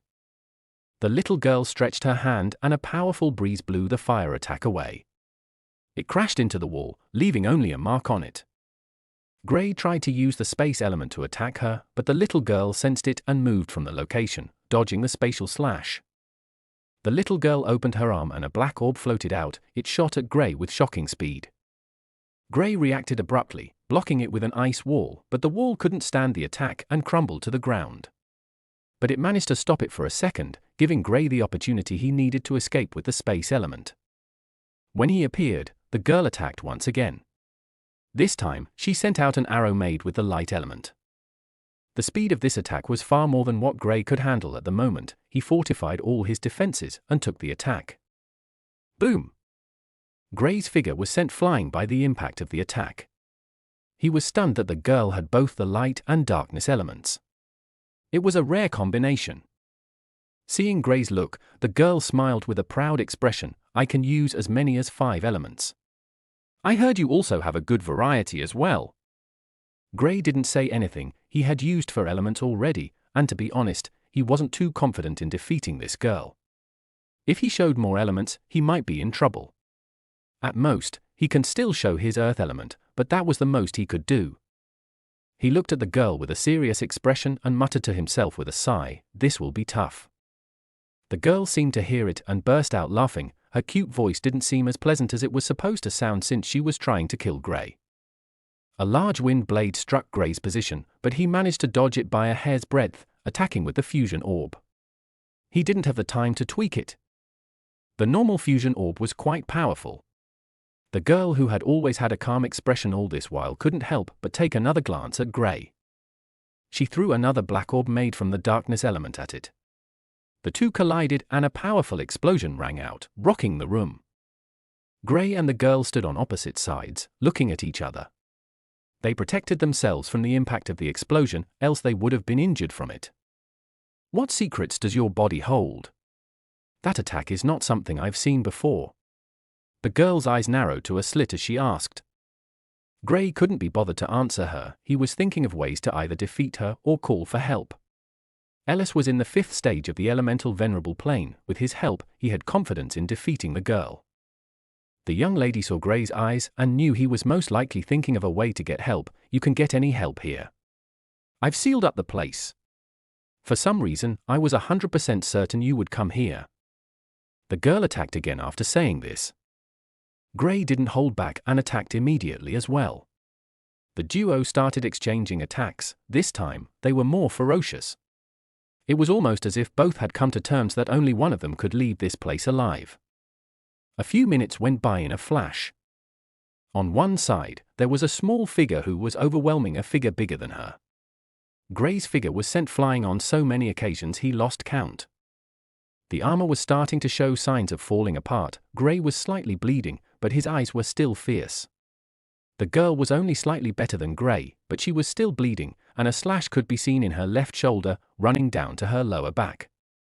They separated once again, each catching their breaths. The girl had an excited look on her face as blood ran down her left arm. It's been a few years since I last saw my blood. I'll kill you slowly for this, she said with cold eyes. You will not be able to, unfortunately. Gray's reply was calm. There's a clear gap in our strength. Why are you still so confident? Do you think whatever talisman you have with you can work? I told you, I already sealed off this area. There is no escaping from you. I've never lost a target before. The girl said coldly. Ha ha, you call that a seal? I already sensed it from the moment I stepped into this place. I even made a few tweaks to it. I'm just waiting for my friend. Gray laughed. While laughing, the door opened and 3 figures walked in. Would you look at that, right on time. Gray cracked his neck and knuckles before asking with a smile, now, where were we again? Oh right, killing you. The eyes of the girl widened, shocked by Gray's words, which were true since she was unable to sense the arrival of the 3 people who just entered the place. Chapter 1160. How did you do it? The girl asked, a bit hysterical. She had been monitoring Gray's movement since Gray stepped into the first room, yet she never sensed it when he altered the array. While we were fighting. I already knew you would sense it if you weren't distracted, so I walked in here as if I was oblivious to it. Gray chuckled. Since you're an assassin, then you should be aware of my profile, right? The girl looked at him, unable to speak. She did read about his profile, but this array was an ancient array she stumbled upon while on a mission. Even her seniors in the elemental sovereign plane were baffled by the array, yet Gray not only managed to sense it quickly, but he could also alter it to his advantage in such a short time. Impossible! Where did you get the array? Speak! She didn't believe Gray didn't know of the array. Gray chuckled, but didn't say anything. He only managed to be aware of the array thanks to the inheritance he got from this place. Although there were not too many arrays in the inheritance, there were a few, and luckily, this one was part of it. If not for that, he would have been stumped. Of all the arrays he had seen, this was the most complex one. Even the array he had to get through to collect the inheritance wasn't as complex as this one. Even if he might have been able to break the array on his own, it would have taken him at least an hour. That was enough time for the girl to complete her mission. He couldn't help but thank the stars he was greedy and took the inheritance from the young lady from the Heavenly Fate faction. Ellis, Klaus, and Reynolds were the trio who came to his aid. They were the ones closest to him, so they rushed over when they received his distress signal. Gray couldn't blatantly open this area and make others hear the sound of the battle, so he had to be very subtle with it. "Since my friends are here, it's time to end this." Gray attacked the moment he finished speaking. He wasn't in the mood to continue speaking with the girl, who knew if she was planning something else and only wanted to delay them. Ellis and Klaus attacked together. Reynolds summoned his elemental warrior and merged with it, increasing his strength to the 3rd stage of the elemental venerable plane before attacking. The girl tried to fight them off, but with the group fighting together, she was having a difficult time. One has to know that each of them were geniuses when it came to fighting in their own rights. Fighting together against a single opponent was just overkill. The girl managed to send Klaus flying, but Ellis attacked at the same time, hitting her from behind. She turned to block that attack, but a large blade made from pale blue flames struck down from above. She dodged the blade, blocking Ellis' attack as well, but she was forced to take on Reynolds' lightning spear that pierced through her shoulder thanks to her quick reaction. Reynolds aimed for her heart, but she was able to dodge it. Gray attacked once again, striking with a lightning bolt, aiming for the head of the girl. Reynolds attacked too, aiming for her legs. Ellis was less vicious but more cunning. His attack blocked any thought of escape the girl had. There was no way she could dodge the attack of both Gray and Reynolds and face his. Of the 4, Ellis was the strongest, although Gray had the highest attack power. That was if the fusion orb is brought into the picture. Without the fusion orb, his next thing was his physical strength, but it was a tad below Ellis' attack. While the girl was thinking of what to do, she saw a small flash. Before she could even react, a thin needle had pierced the injury on her shoulder. She felt a frightening cold spread across her entire body, and for a quarter of a second, she froze. Klaus' ice ability was almost second to none. The technique Gray gave to him made him even more deadly. Flames rose in the body of the girl, covering her in a dome. Gray and Reynolds' attack hit the fire dome and it fell apart. The girl appeared before them once again. She was shivering slightly. It was clear she hasn't been able to deal with the ice in her body. "Little girl, don't fight it, it will only get worse." Klaus snickered, then looked at Gray in disdain, as if saying, "You're being bullied by such a small girl." Gray could care less about Klaus' look. He attacked right away. "She's dangerous, don't give her any chance to react." Klaus and Reynolds attacked simultaneously. This was the first time they were fighting someone and Gray was actively telling them the person is dangerous. They've seen how powerful she was, but they didn't know if she was as dangerous as Gray was making her seem to be. Ellis was making sure it was impossible for the girl to leave that area, keeping her contained. Seeing Klaus' ice ability, he was a bit stunned. He was also a water elementalist and even had a higher cultivation stage than Klaus, but he wasn't confident in being able to use his ice ability to cause too much of a problem for the girl. They are all geniuses. He sighed internally. There was nothing else to say. Each of Gray's friends were freakish people. He used his domain to create a large water dome, keeping everyone inside. Void was watching the battle from the side, still refusing to step in. With 4 people, there was no need for him to fight too. Given his usual personality, he opted to watch. The girl fought hard against Gray, Reynolds, and Klaus, but she was not getting the upper hand. In fact, she was completely overwhelmed. The reason it was this difficult for her was due to Ellis' devious methods. Had he joined in on the battle, she would have gotten the opportunity to at least give the trio some space, but now, whenever she tried to move out of their attack range, she would be faced with a powerful attack from Ellis, and while defending it, Gray, Klaus, and Reynolds would evilly attack her from behind, making her injuries grow. Boom! Gray's attack hit her back and sent her flying. While she was still in the air, an ice hammer struck her towards the ground. The ice hammer was covered in lightning, a combined attack from Klaus and Reynolds. Bang!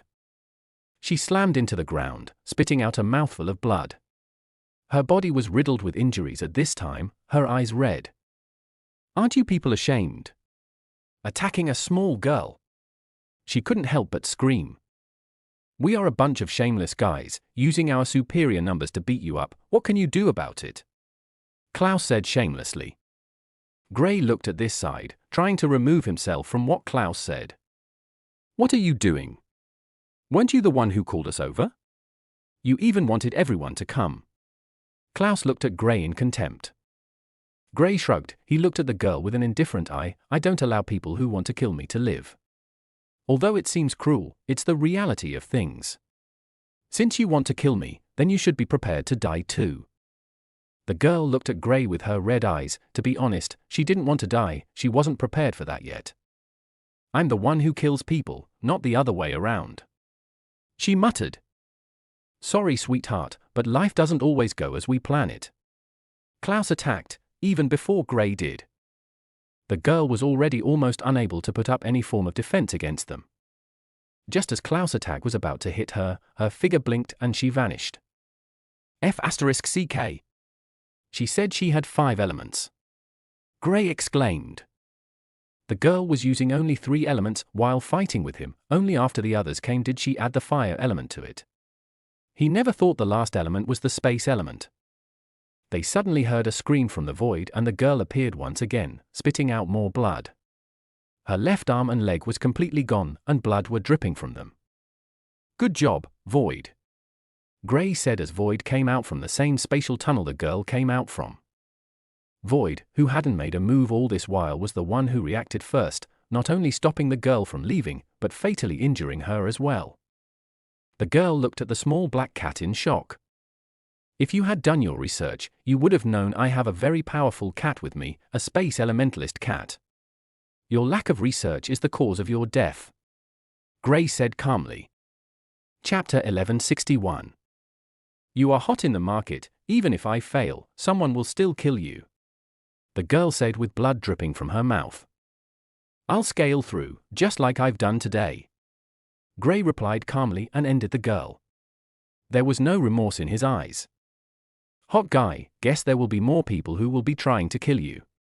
Klaus joked. It is what it is. For some reason, the gnomes genuinely want me dead, and the rewards are quite attractive. Gray said. Should I send your head over to them?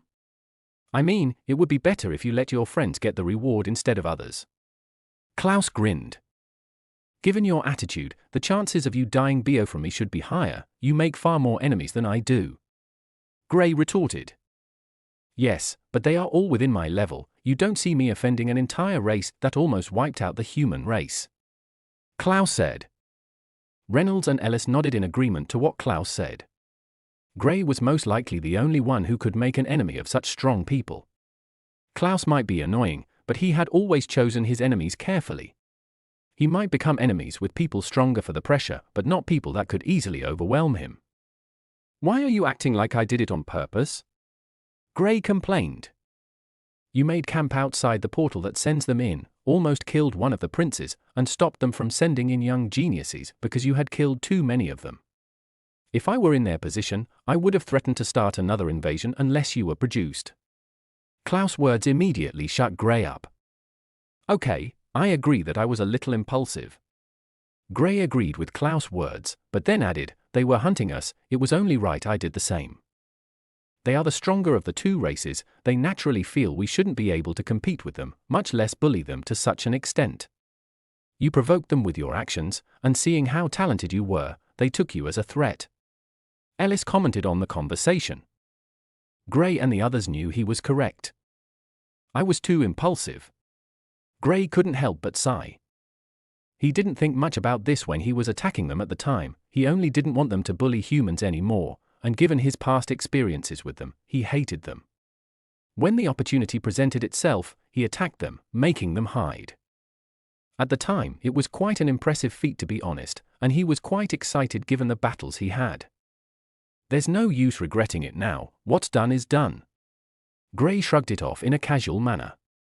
Klaus and Reynolds nodded, but Ellis couldn't help but take a glance at Gray.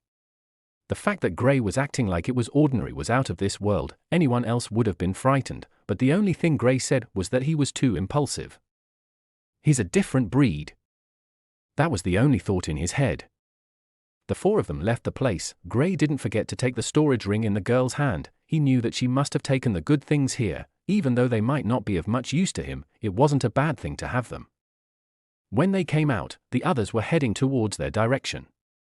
The little girl who entered the place was with them as well. Ellis saw her a few minutes after the group left and decided to go in after them. Breaking through the seal wasn't too hard. After getting in, he saw Reynolds and Klaus heading in the direction Gray was fighting with the girl and joined them. Since it might be dangerous, he didn't allow her follow them. Done? Gray asked. They nodded. We should leave then. I think we've been here for at least a month now. Gray suggested. The others nodded. They were tired of this place. Some of them needed to digest the rewards they got here, while others needed to train. Not everyone was like Gray and Klaus, who were lucky to almost always get all the good stuff. A few people actually needed to recover their strength. The group soon walked out of the building. Connor left with those from the Dawson family, telling Gray he was waiting for his next visit to the Dawson family. Gray waved them goodbye, and while they were leaving, he saw a familiar figure. The young lady from the syphilis faction he almost killed. The moment the young lady saw him, she turned around and bolted out of the area. Keith soon walked up to them. I thought we would only see after we've left this place. Unlike the others, he wasn't transported by the large throne, but the other smaller ones. So there was no way he would have been able to see them. Seeing that Klaus, Reynolds, Alice, and even Kyle had broken through to the elemental venerable plane, he couldn't help but feel slightly envious. He knew if he had gone with them, the chances of him actually benefiting too would have been quite high as well. Unfortunately, his talent was not high enough and he couldn't enter the same place as the others. I will have to leave now, someone's waiting for me. Gilbert said. His father was still waiting for him. It was fun traveling with you guys. I wouldn't mind doing it another time, he said before finally leaving. Gray and the others waved him goodbye and turned to look at the enormous building once again. They've had a few experiences here, and a few of them had almost been killed, especially Gray, but they had also gotten some great rewards from the place. The real winner is none other than Gray, who inherited the core techniques of the Twilight faction. Klaus got a few good techniques as well, also benefiting from some things. Reynolds learned a new form for his elemental warrior after being inspired by something he saw in the place. Alice broke through to the elemental venerable plane, the same for Kyle. Let's get going. The group started their journey out of the secret realm. Outside the secret realm, the Heavenly Fate faction. In a secluded room in the faction, the young Lady Gray passed on the techniques to, as well as the faction leader of the Heavenly Fate faction could be seen. Someone stole the entire inheritance from you? The faction leader of the Heavenly Fate faction asked the young lady coldly. I'm sorry, father, I tried everything, but I couldn't break his defense. He was able to absorb everything in a matter of minutes and he didn't seem to feel any burden from it. If I were to fight with such a person, I might most likely die. However, he passed the techniques on to me. The young lady apologized with her head down. She knew her father would be upset by the news, but she knew it was only right she told him about it. Do you know how much I've sacrificed for this expedition? The faction leader asked. I know, father. He had a special armor that could transform into a robe, and also dragon scales. The young lady explained. Are you sure he had dragon scales? The faction leader asked after a moment of silence. Yes, father. The young lady nodded. The Vergal family, but what would they want with those? The faction leader muttered to himself. Go, tell them to stop anyone from the Vergal family from leaving. We will question them. I will go speak with the elder that came with them, the faction leader said. The young lady bowed and left. The eyes of the faction leader turned slightly cold. With a cold snort, he stepped out. The Vergal family were one of the few who accepted their invitation, so they were staying in the faction grounds. It didn't take long before the faction leader saw the leading elder of the Vergal family. A few of the youths from the family had come out of the secret realm. Can we speak privately? He said the moment he appeared. Noticing the tone of the faction leader's voice, the elder sent the youths away and went inside the building with him. A youngster from your family took something that belongs to my faction inside the secret realm. He went straight to the point, describing the person how his daughter described him to him. No one of that description came with us. You should know that not all the geniuses from my family are able to get the dragon scales. The few who came with us don't fit that description. None of them has blue scales. The elder said with a calm mannerism. You mean there's someone outside the Vergal family that can acquire dragon scales? The faction leader looked at the elder, his eyes turning cold. There shouldn't be, but if there is, I would like to know who that person is. The eyes of the elder also turned cold at this point. Chapter 1162. Gray and his friends came out of the secret realm a few minutes after the leader of the Heavenly Fate faction went to meet with the elder from the Vergal family. Gray had no idea his use of dragon scales had put the Vergal family into the picture. Now, not just the Heavenly Fate faction, but the Vergal family were looking for him. Of course, this wouldn't bother him since he knew there was no way they would think it was him. First off, other than the dragon scales, he didn't use any form of attacks, so the young lady didn't know how she could describe him other than the armor and scales.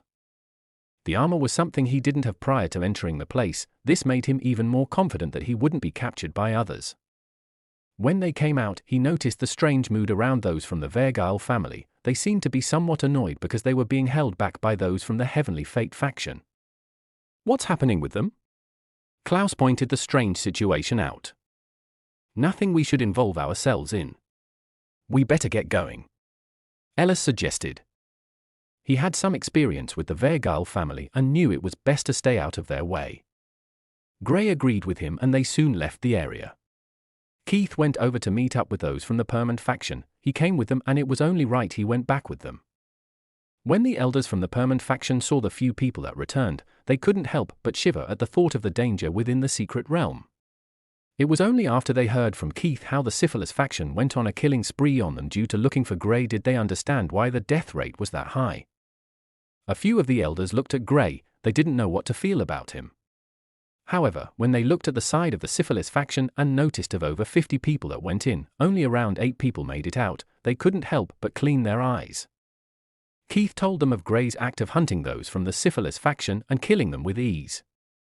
The elders felt gratitude when they looked at Gray. At least with this, they knew he still placed the faction somewhere in his heart. After finding out that he was from the Dawson family and even the son of such a famous figure, most of them didn't think he would want to associate himself with the faction, but to their surprise, he came back after a long trip.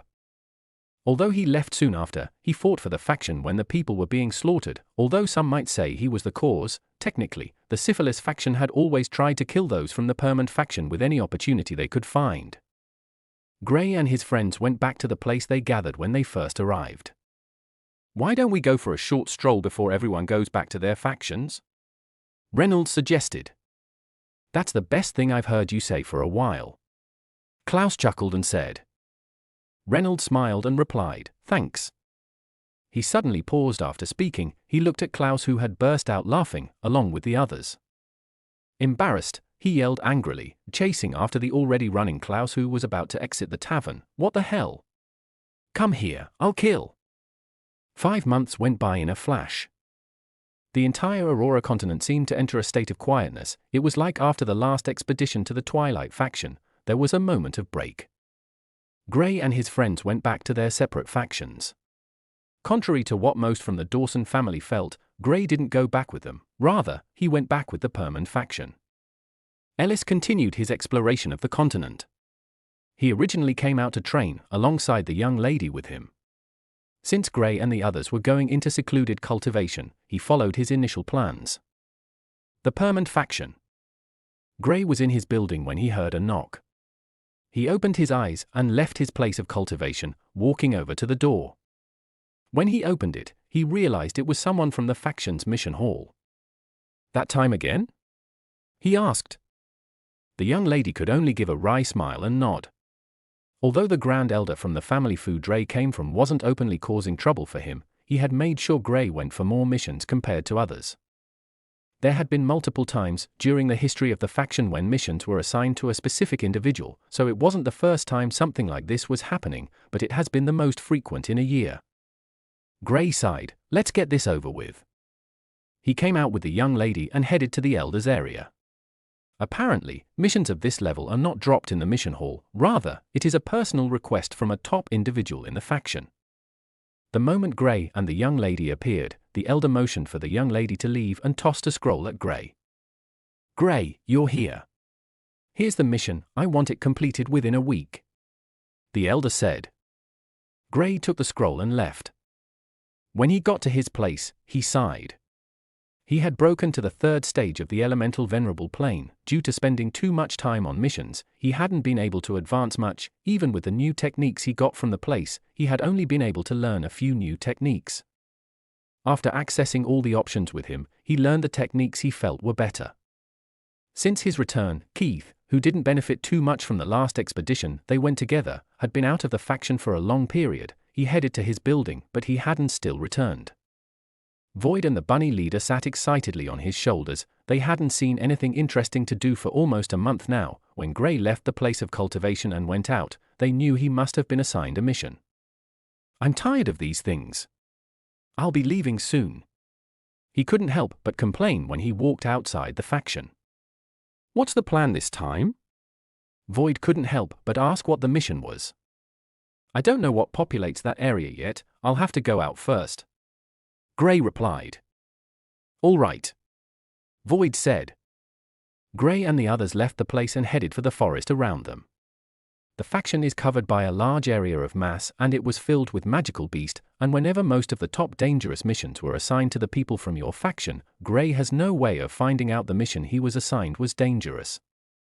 Only after he headed to one of the areas does he know that it is dangerous. He was unfortunate to travel for a journey a year ago, so he knew the days he would be able to leave without facing any issues. Gray, Void, and the bunny leader left. Gray had just recently learned a new technique from the ones he inherited, so he was trying to get used to it. When he got to the place, he noticed that the enemy in the place was 2 stages ahead of his current stage. After 5 months, he only broke through a stage. The magical beast he had to face was only in the 5th stage of the elemental venerable plane. Gray could fight against these 5 people. Although they were still in the 5th stage, they were not stronger than other geniuses in the 5th stage.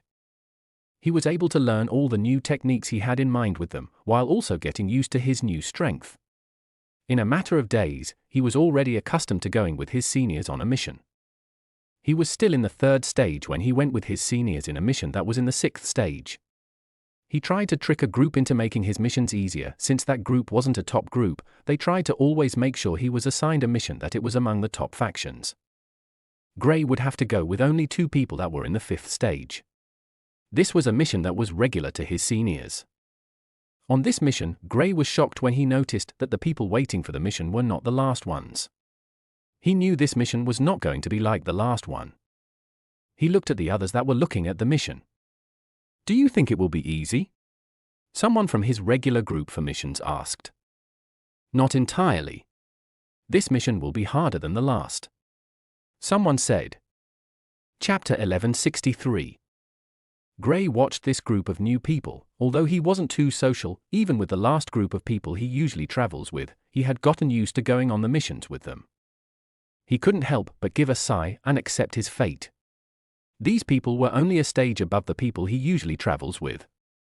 "We should get going," he said, seeing the trio weren't showing any signs of moving. "We want to accept a mission close to where your mission is going to be carried out. More points for us," a young man from the group of 3 said with a smile. "I'm not helping out with that. I'm not interested in doing any other missions." Gray was as straightforward as ever. If these people felt they would get him to help in their missions, they were obviously dreaming.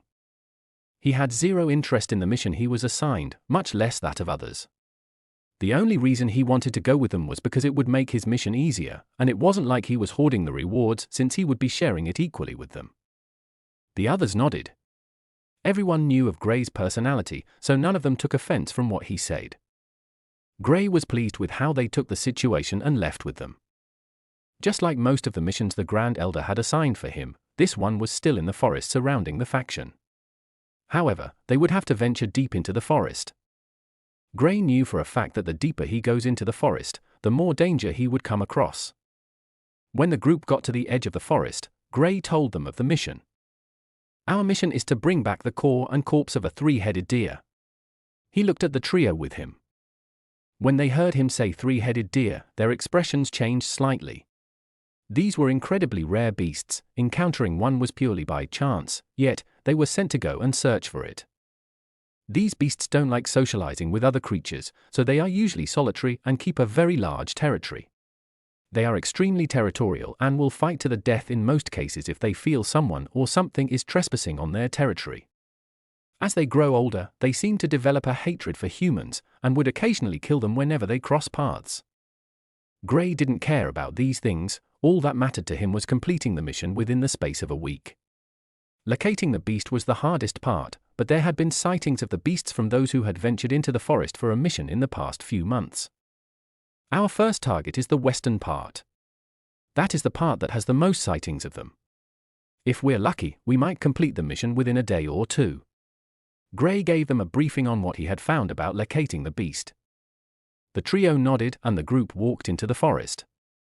During the first parts of the journey, all they needed to do was to release their auras and the magical beasts around would run away at the sense of how strong they were.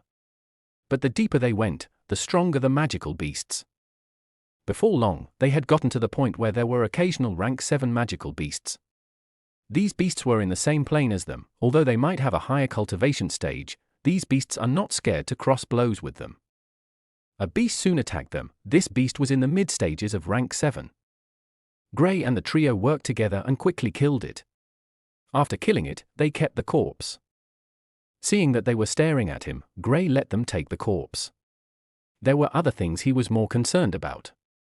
The trio showed their gratitude to him for giving them the corpse before they continued on the journey. One after another, magical beasts kept coming their way and they would kill all of them. Gray couldn't help but frown when another magical beast appeared. It was a golden-spotted fox. These were shy creatures that rarely attack people, yet this fox had a somewhat enraged eyes as it charged at them. "Strange," he muttered as he dodged the sharp claws of the fox. The trio worked with him and the fox was on the verge of dying in a matter of seconds when Gray received a voice transmission from Void. "Don't kill it." Gray paused for a slight second but reacted accordingly, pushing the fox from the incoming attacks of the trio. "Wait! Don't kill it," he said. "Why?" the leader of the trio asked, ready to attack. This was the most benefits they had made in a long time, and he didn't want a free rank 7 beast core to go just like that. "Haven't you noticed more magical beasts are attacking us?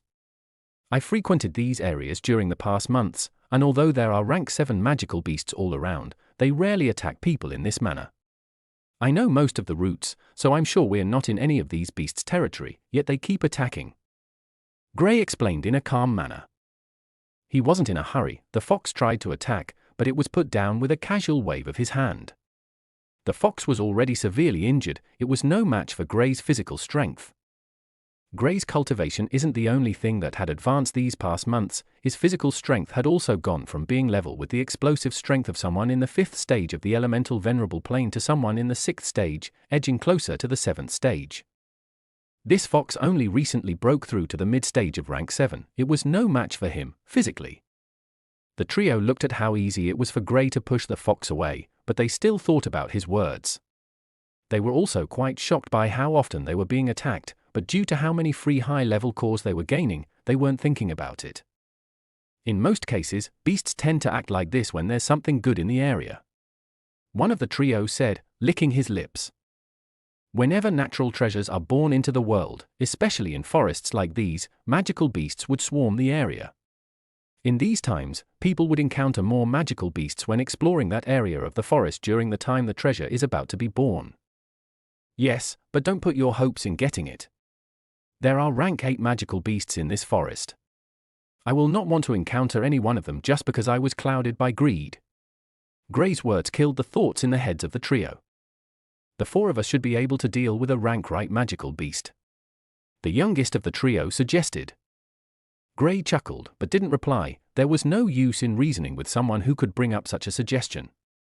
Even a peak rank 7 beast shouldn't have too much of a problem dealing with all 4 of them, yes, Gray included, yet this young man was suggesting they attacked a rank 8 magical beast. One they didn't even know if it's in the early stage or late stage. Come on, if we can get that treasure, we will advance faster. Another one of them urged. I'm not interested in that. You can go if you want.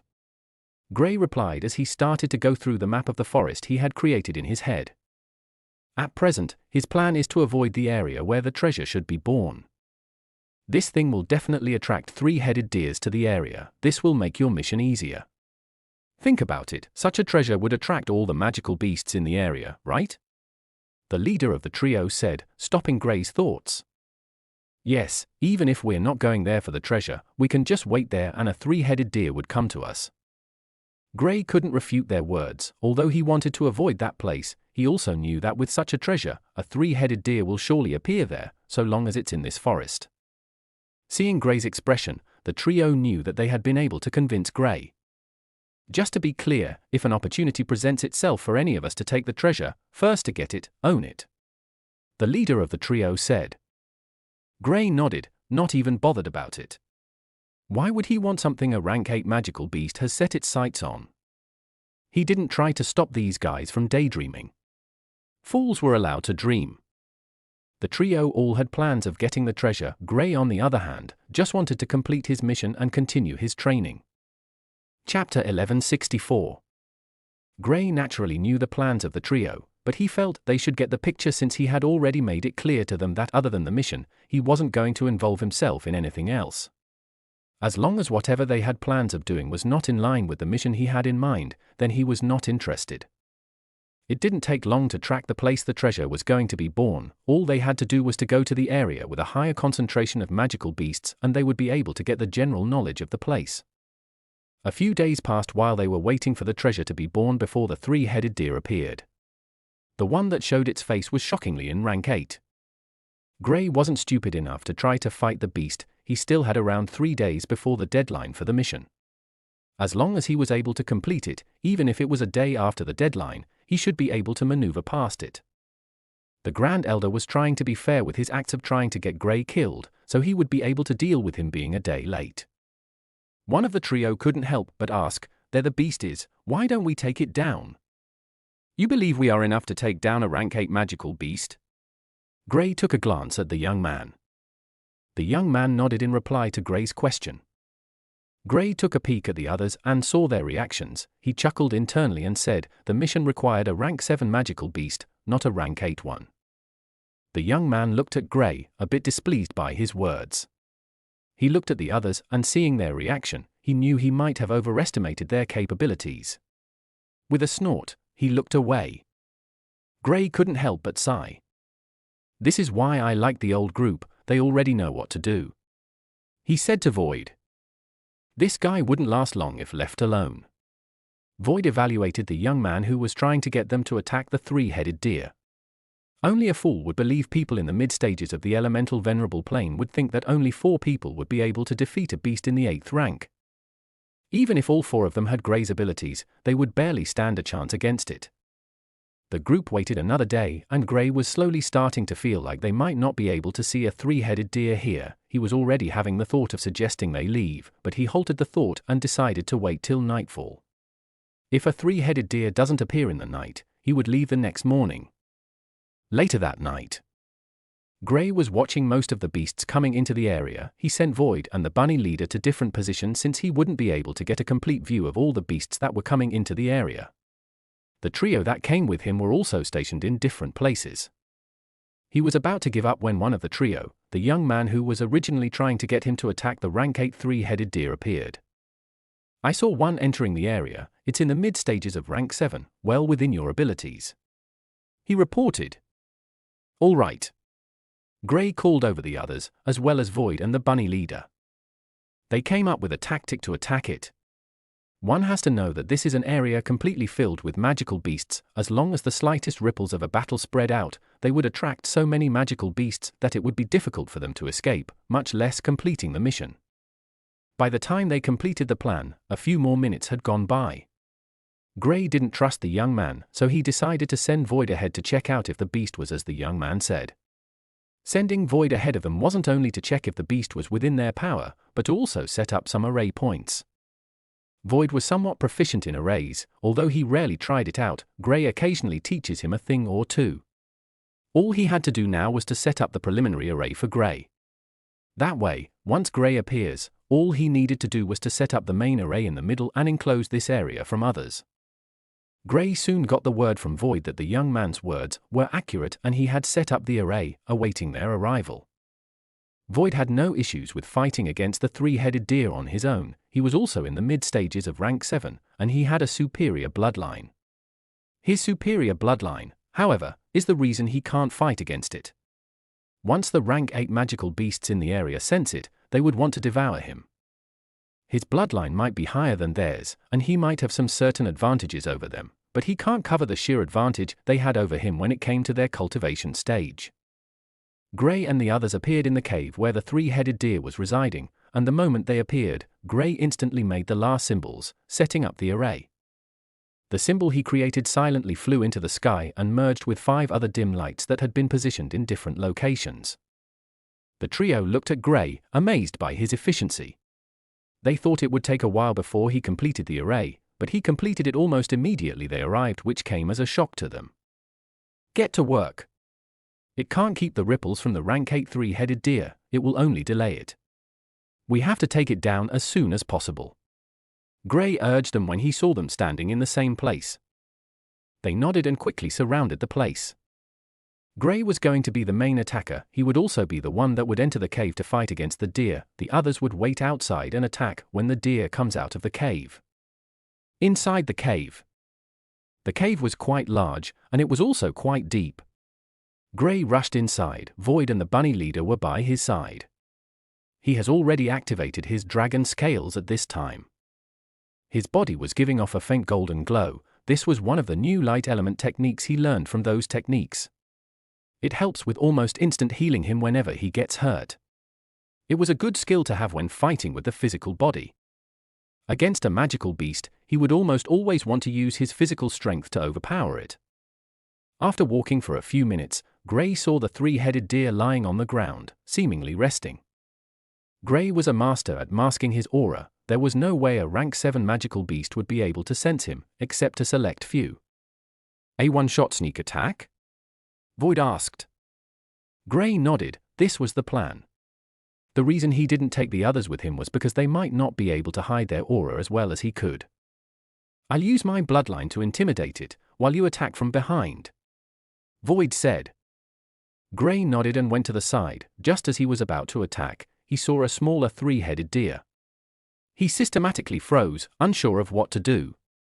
This three-headed deer had a calf. If he were to kill it, it means he had to kill the little one as well. I'll keep it for now, I'll think of what to do later. He sighed to himself. This was his chance to complete the mission. He would not give it up for a small deer, at most. He'll take it with him and give it to someone. Thinking about it, he felt it was the perfect magical beast to give the little he left with the triplet.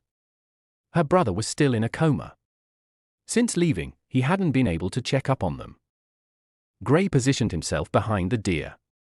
As if it sensed Gray, the deer opened its eyes and was about to turn around when Void stood in front of it. Void's aura exploded out and the deer froze. The smaller one passed out from the pressure.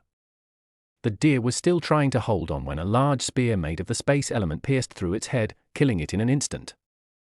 The deer didn't even have the time to react before it was killed by the duo's cooperation. Outside the cave. In another part of the forest. The rank 8 three-headed deer seemed to sense something and opened its closed eyes. It looked in the direction Gray was located and its eyes turned cold. Chapter 1165. Back in the cave. Oh crap! It sensed it! Void exclaimed and headed for the exit of the cave. Gray didn't need to ask what Void was speaking about. With his reaction, he knew for a fact that it was a rank 8 magical beast. If the beast meets them here, they would be in danger. Outside the cave. The trio were waiting to attack the beast. Seeing Gray rush out of the cave, they looked behind him, but didn't see any beast chasing after him. Is it too strong? One of them asked hurriedly. It's dead, leave immediately. A rank 8 beast is coming. Gray warned them. When they heard Gray's words, they froze at first. It hadn't even been more than a few minutes since Gray entered, and they didn't even sense any aura of a fight, yet he said he had killed it. but they snapped back to reality when they recalled the last part of his statement. A rank 8 magical beast was coming their way. Grey was running this fast, it showed that he was not joking around. They ran after Grey when they heard a powerful roar getting close to them. Void and Grey had hid their auras, trying to move as subtly as they could. This is why I like traveling alone. I will not take any other missions. He sighed. If he was alone with just Void, he wouldn't have to worry about the safety of others and would have easily found a place to hide and wait until the beast was gone, but now, he had to take the safety of the trio into account. As they ran through the forest, they encountered more beasts, but Grey and Void made them retreat in a flash. The sound of the beast's roar was getting lower and lower. The duo didn't leave any signs of the battle. Luckily, he killed the three-headed deer with one clean strike, so there was no way others would know about it even if they entered the place, with the exception of a few powerful individuals. After running for about 30 minutes or so and confirming their safety, Grey stopped. The trio stopped as well, all gasping for air. They were not as fast as Grey, and flying in a situation like theirs was not the best option, so they had to move on their feet. It stopped chasing us over 20 minutes ago. One of them complained while catching his breath. Grey took a glance at the person and didn't respond. If not for the beast's roar, the trio would never have realized they were being chased by a rank 8 beast. Void was the main reason he was aware of it. He only sensed the beast after coming out of the cave. While they were running, he lost track of the beast's aura. Luckily, Void was with him. Void was able to locate it and tell him the beast was still chasing them. If the trio had been alone, they would have most likely died under the claws of the beast by now. I hope you weren't lying when you said the three-headed deer was dead. Another one of them spoke up later on. A large beast appeared beside them, and the dead three-headed deer was lying there quietly. Of its 3 heads, only one of them had a hole in it, the others were untouched. The fact that Grey could kill it with such ease shocked them. They inspected it and found out it died from just this one attack. After exchanging glances with each other, they nodded to Grey. Grey was a quite famous figure in the faction, and his stories about his strength were widely spread in the faction, but not everyone acknowledged him. This trio were skeptical about his strength, but now, they completely believed him. "What's the plan now?" the young man who had eyes for the treasure asked. To be honest, given how scared he was when running away just now, he had killed the idea of even seeing the treasure, much less taking it. Grey thought about it and decided to help them out with their mission. He would be leaving the faction soon to try to see if he could help the young man with the triplet, and given how these guys had been acting, they would most likely die if left alone here. When they heard that Grey was willing to assist them with their mission, they were ecstatic. Their mission didn't take as long as Grey's mission, and they completed it within the next few hours. Some days later. Permanent faction. The faction leader was staring at Grey, feeling some sort of headache. He knew all about the Grand Elder's missions for Grey and had even confronted him a few times, but the Grand Elder didn't seem to care about it. Grand Elder Archibald looked at Grey with a cold gaze. He still recalled how he felt when he knew who Grey's father was, and in all honesty, he hated both Grey and his father. "You're not allowed to leave the faction ground without going out for an official mission," Grand Elder Archibald said. When Grey tried to leave the faction some days after handing over the items, he was stopped. Apparently, the Grand Elder placed people at the gate to stop him from leaving the faction. Grey took the matter to the faction leader, and the faction leader summoned the Grand Elder. "Since when was that part of the faction rules?" Grey looked at the faction leader. The faction leader shook his head. "It's not. However, a Grand Elder or faction leader can stop an individual from leaving the faction if they feel like it. It's something that rarely happens, but it does happen, occasionally." Grey raised a brow, stunned by what he was hearing. He couldn't believe they were actually telling him that they wanted to keep him in the faction. "Boy, stay in your building peacefully. I have a mission you wouldn't want to miss." Grand Elder Archibald laughed lightly. "Your mission will have to wait, Grand Elder. I have assigned Grey to a mission and he will be leaving in a few minutes," the faction leader said calmly. "What do you mean you've assigned him a mission?" Grand Elder Archibald's tone turned cold. The faction leader tossed a ring over to Grey and replied, "He will be helping me deliver something private. I want him back within a week," Grand Elder Archibald said. Do I look like a toy to you? Gray felt irritated with the way the Grand Elder was treating him. He knew the faction leader only assigned him this mission so he could leave, and he was grateful to him for that. If not for the faction leader, he wouldn't have returned to the faction after the last incident, but he knew the faction leader genuinely cared for him, so he returned. Grand Elder Archibald left a little annoyed with the faction leader. What will I be delivering? Gray asked after the departure of Grand Elder Archibald. There's a rare gem there. I was supposed to hand it over to my sister the last time I went out, but I forgot about it. Now, I want you to help me with this. You should be able to complete the mission within a week at most if you travel with teleportation arrays. The faction leader told him the location of where he was headed and the mission. Gray thanked the faction leader for his assistance with the Grand Elder and left. This time, he was lucky to find Keith just arriving. Oh, you've broken through. He was a little amazed that Keith had broken through to the elemental venerable plane. He had to admit that Keith was a genius, although not on the level of him and his friends. Keith was quite hardworking, this made up for his lesser talent. I was fortunate during my return and got a treasure in the forest a few days ago. Keith replied with a smile. What part of the forest? Gray couldn't help but ask. During his mission, he knew of the treasure that was about to be born, but he didn't want to involve himself with a potentially dangerous battle, so he refrained from going for it. Keith thought for a while before replying. In the northern part, there was also the corpse of a beast close to it. Gray couldn't help but click his tongue at Keith's luck. He not only got the treasure, but the corpse he saw most likely belonged to a rank 8 magical beast, and that in itself was also a treasure. It's good you've broken through. I'm on my way out. I'm not sure I will return for a few months. Gray said to Keith. Keith nodded. He knew Gray had been in the faction since returning from the secret realm. Given Gray's personality, he thought he would have left earlier. Chapter 1166. Gray's current plan was to search for a way to heal Arya's brother who was still in a coma. He still hadn't asked his father if he could help, so his plan was to first ask him if he could help. Only after confirming that he can't will he think of what to do. He had been communicating with the triplet and found out about the current predicament of Arya's brother's condition.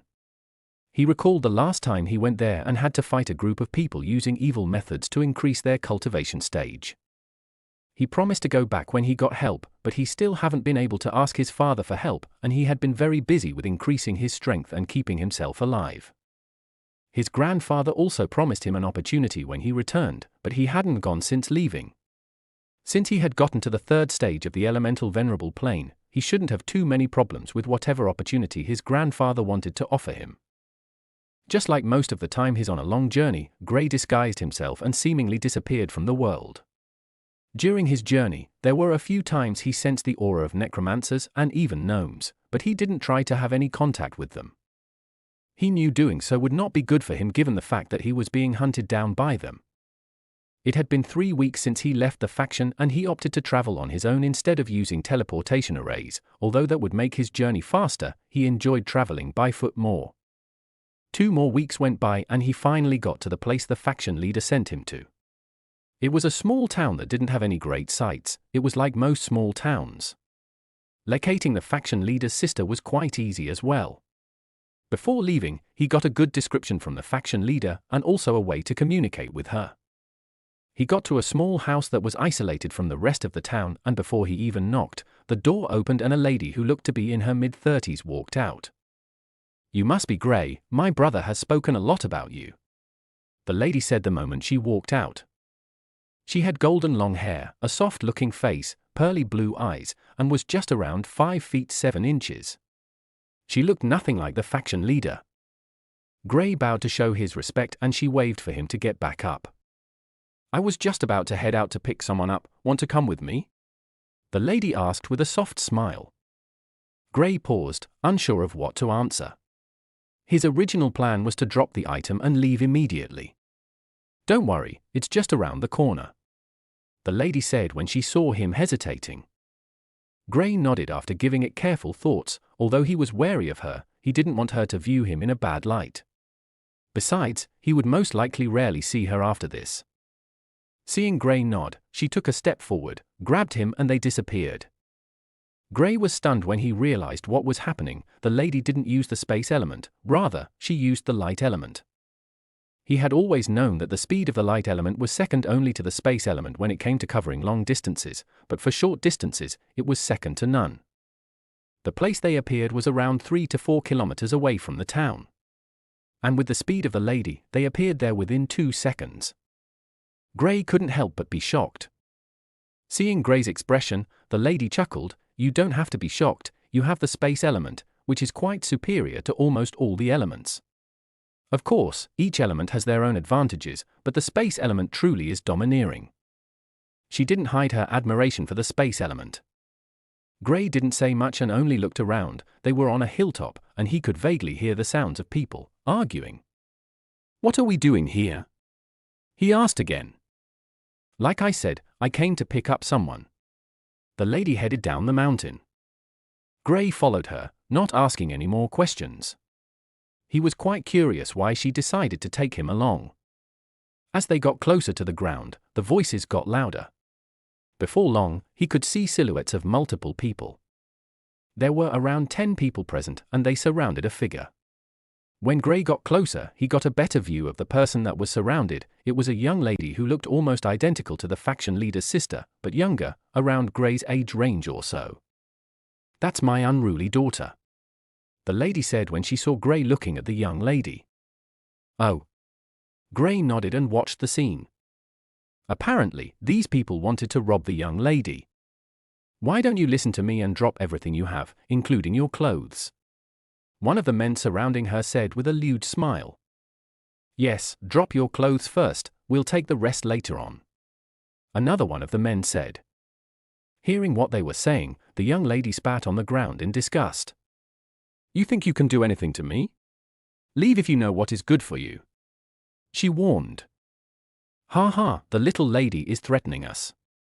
We don't like it when we're being threatened, especially by little girls like House." The voices of some of the men turned cold. "Hold her down, I'll make sure she doesn't forget this day," a handsome man among the group said while licking his lips. The young lady looked at the young man as she was approaching, her eyes cold. She was prepared to fight with them. Just when they were about to get close to her, they heard a voice from behind them, berating someone. "Eleanor, I told you not to go out, right?" They didn't know who the person was or how the person even got there. The young lady, on the other hand, had an expression of someone who had been caught doing something bad. "I only wanted to see if it's still here," she said in a small mosquito-like voice.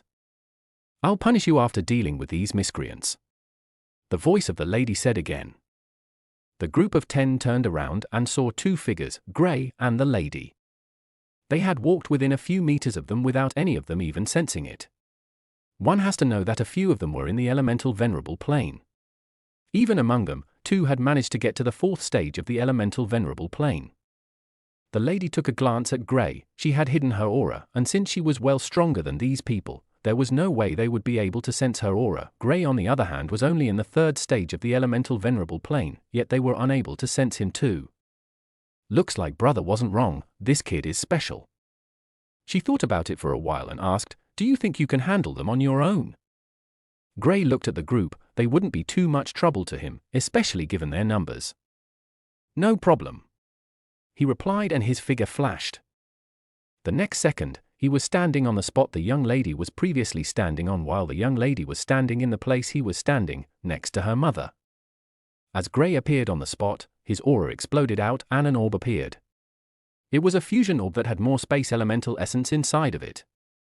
During the past 6 months since he left the secret realm, he had mastered the ability of quickly creating a fusion orb like this one. This was not the only variant he created. Having multiple elements, he experimented with all his elements and realized after the space element, the darkness element was the most destructive. Not too many people knew of his darkness element, so he preferred using his space element. The power of the attack was beyond the expectations of the lady, and seeing how other than the 5 in the elemental venerable plane, the others disappeared like they never existed in an instant. The explosion had just started to spread out and 5 people had vanished after coming in contact with it. The lady felt the power was only so strong, but when it came in contact with those in the elemental venerable plane, only the 2 who were in the 4th stage survived. the other 3 who were in a stage below Gray disappeared into thin air as well. If the lady wasn't strong enough, she would have thought they were teleported to another location, but she saw how everything happened and she was beyond amazed. Chapter 1167. Who's that? Eleanor asked her mother. She was still comprehending how fast she switched places with Gray before Gray attacked the men. A group of 10 people, with 5 in the elemental venerable plane, had reduced to just 2 in a matter of seconds, and the 2 left were both missing an arm. It was evident that they had to sacrifice it just to survive the attack. "Here's Gray, your uncle spoke about him during his last visit," the lady said. "Oh, so here's the genius Gray." Eleanor looked at Gray in a new light. She and her uncle spoke a lot about a certain genius making waves in the continent during the past year or 2. Although Gray doesn't know it yet, his fame was already widespread across the entire continent.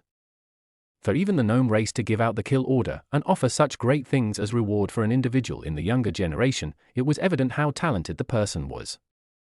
The lady looked at Gray, still in awe of his abilities. She was praising the space element a few minutes ago, and Gray had just shown her why she was doing that. The space element is the most overpowered element there is at the moment, and as long as a space elementalist can use it to its best, then that person can be said to be unstoppable among their peers.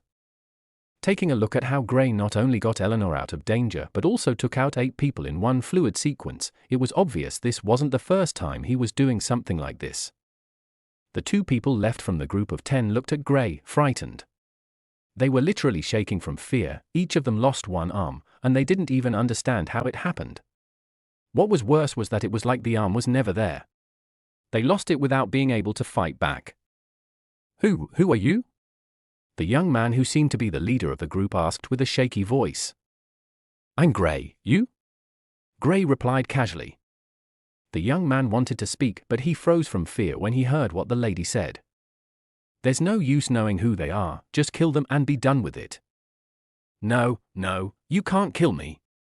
My father will not let this go if you do," the young man warned. Gray took a glance at the lady. The lady saw his gaze and chuckled. "You're the son of the greatest genius the continent has produced in hundreds of years. I might have to change that in a few years." After derailing from what she wanted to say, she continued, "You don't have to be afraid of his background." The lady looked at the young man, moving her gaze away from Gray. "I know you. You're that mayor's son, correct?" The young man nodded vigorously. It was as if he had seen a ray of hope. Since the lady knew he was the son of a mayor of the largest city around this region, she would definitely leave him alone. His father was an elemental sovereign, a top expert as well. "Wait here." The lady vanished before her voice died down. The duo who had lost an arm clutched onto the rest of the arm, still in shock. They looked at Gray, who was standing there casually, not saying a word. The young man who was in the 4th stage sensed Gray's cultivation and was stunned when he found out it was only in the 3rd stage. Thinking about the attack Gray used, he felt it might have been a one-time talisman. "We can take him on. The only reason he was able to harm us is because he took us unaware. I don't believe he can use that attack again," the young man whispered to the other man with him. He didn't want to know what the lady wanted to do, but he felt it might not be good for him. Since that was the case, he wanted to see if he could leave before she returned. Eleanor was in the 1st stage of the elemental venerable plane. When she overheard them, she looked at Gray, a bit worried. Even though she had heard of how brilliant he was, he still had to go against 2 people who were a stage above him, and he wouldn't have the chance to attack them unaware anymore. The duo stood on either side of Gray, prepared to attack. Gray didn't show any reaction to their movements and looked at Eleanor, take a few steps back. Eleanor nodded and did as told. After she took 2 steps back, the area was instantly enveloped by lightning and the duo screamed in pain. They started convulsing from the shock they got from the lightning. "She said you should wait," he said after the duo fell to the ground. He took a step closer and an array appeared in the area, sealing their elemental essence. When Eleanor looked at her feet, she realized she was standing only a step away from the array. She soon understood the reason Gray told her to take a step back. How did he create an array in such a short time? She was once again blown away by Gray's abilities. She suddenly got curious about what he looked like. Gray still had his cloak on, which covered most of his face. Even his mouth, which should have been visible, was covered by a mask. "Can you show me your face?" Eleanor said. Gray was about to reply when the lady returned with a figure in her hand. He took a look at the figure and realized it was an advanced man who looked to be close to his 50s. The man was dressed in fancy clothes, so he suspected he was from a wealthy family. When the young man saw the figure the lady brought over, his eyes opened wide. Arthur!" he called out weakly. After having his essence sealed, he lost most of his strength. He could barely even stand. The array Gray used was quite special. This was the reason he told Eleanor to take some steps back so she would not be affected by it. "Oh, you immobilized them. Good," the lady said when she saw the condition of the duo. It wasn't hard for her to sense the presence of the array. "Mr. Mayor, I would like to kill your son. Do you object to it?" She turned to the man by her side. The mayor had been staring at his son with an enraged look since he arrived. When he heard the words of the lady, his figure froze. "My lady, please, for my sake, can you spare his life? I'm willing to destroy his cultivation right now." The mayor went on his knees. He was infuriated at his son. However, he couldn't just watch as his son was going to be killed. "He tried to do stupid things to my daughter. Do you still think I should spare his life?" the lady asked. The mayor only noticed Eleanor when the lady said this. Now he understood what happened. For some reason he felt a wave of sadness hit him. The fact that the lady brought him here meant that she was already prepared to kill his son. "Why did you bring me here if you already made up your mind?" he asked, depressed. "I don't want you thinking of what happened to your son, and according to him, you would know if he's killed. My young friend here would have ended him a long time ago, but it wouldn't be good for him to make an enemy of you, so I brought you here. At least this way, you would know why your son dies and not try to do anything foolish," the lady said. She knew the thought running through the head of the mayor, but she could care less. If she had killed the young man on her own, she was sure the mayor would start searching for her. Although she was not afraid, she didn't want to go through the hassle. The mayor sighed. He turned to his son, eyes filled with disappointment. "Why did you do this?" "Father, you're going to let them kill me?" the young man asked, stunned. "You, or the whole family, choose." The mayor's reply made the young man speechless. He couldn't help but take a look at the young lady again. He only came out for hunting, but then encountered Eleanor. She was a beautiful young lady and he felt he could get her for himself. He tried approaching her, but she didn't give him any chances. Seeing that he was stronger, he decided to take advantage of it. This was not the first time he had done something like this, hence the reason the people with him were so experienced at it. Chapter 1168. Gray, the lady, and Eleanor returned to the small town. Under the mayor's plea, the lady decided to keep the body intact. At least, unlike the others Gray killed, there was nothing left to even remember them. "I'll be leaving now. I have something I have to do." Gray didn't want to waste any more time with them. He had accompanied them on a short trip. Now it was time for him to leave. "Why the hurry? This place is not that bad. I can show you a few places," Eleanor suggested. "I'm sorry, but it's quite important." Gray rejected her offer. The lady sighed and said, "You can leave. Tell my brother not to be late with it next time." Gray nodded and left. The Dawson family awaits. The path he took to deliver the faction leader's item was coincidentally the path he used to head to the Dawson family from the Permand faction. Gray didn't know if the faction leader guessed his plan was to head to the Dawson family or not. He just took it as a coincidence. Days went by in a flash and he trained while heading there. By the time he got to the region the Dawson family was situated, he had broken through to the 4th stage of the elemental venerable plane after being in the 3rd stage for a long time.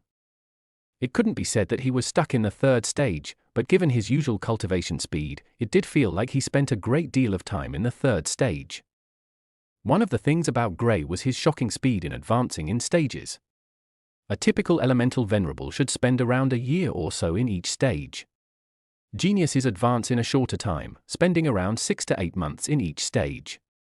Gray, on the other hand, seemed to be advancing every 3 months or so.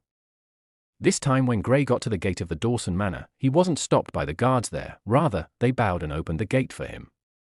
He couldn't help but recall the first time he came here, although he didn't think too much of it, but he still felt a slight feeling of awe just looking at the manor.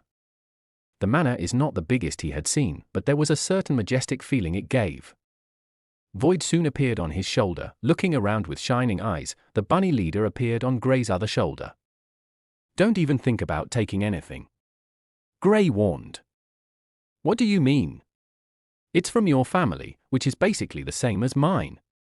We can take whatever we want," Void said matter-of-factly. "What do you mean by the term our family?"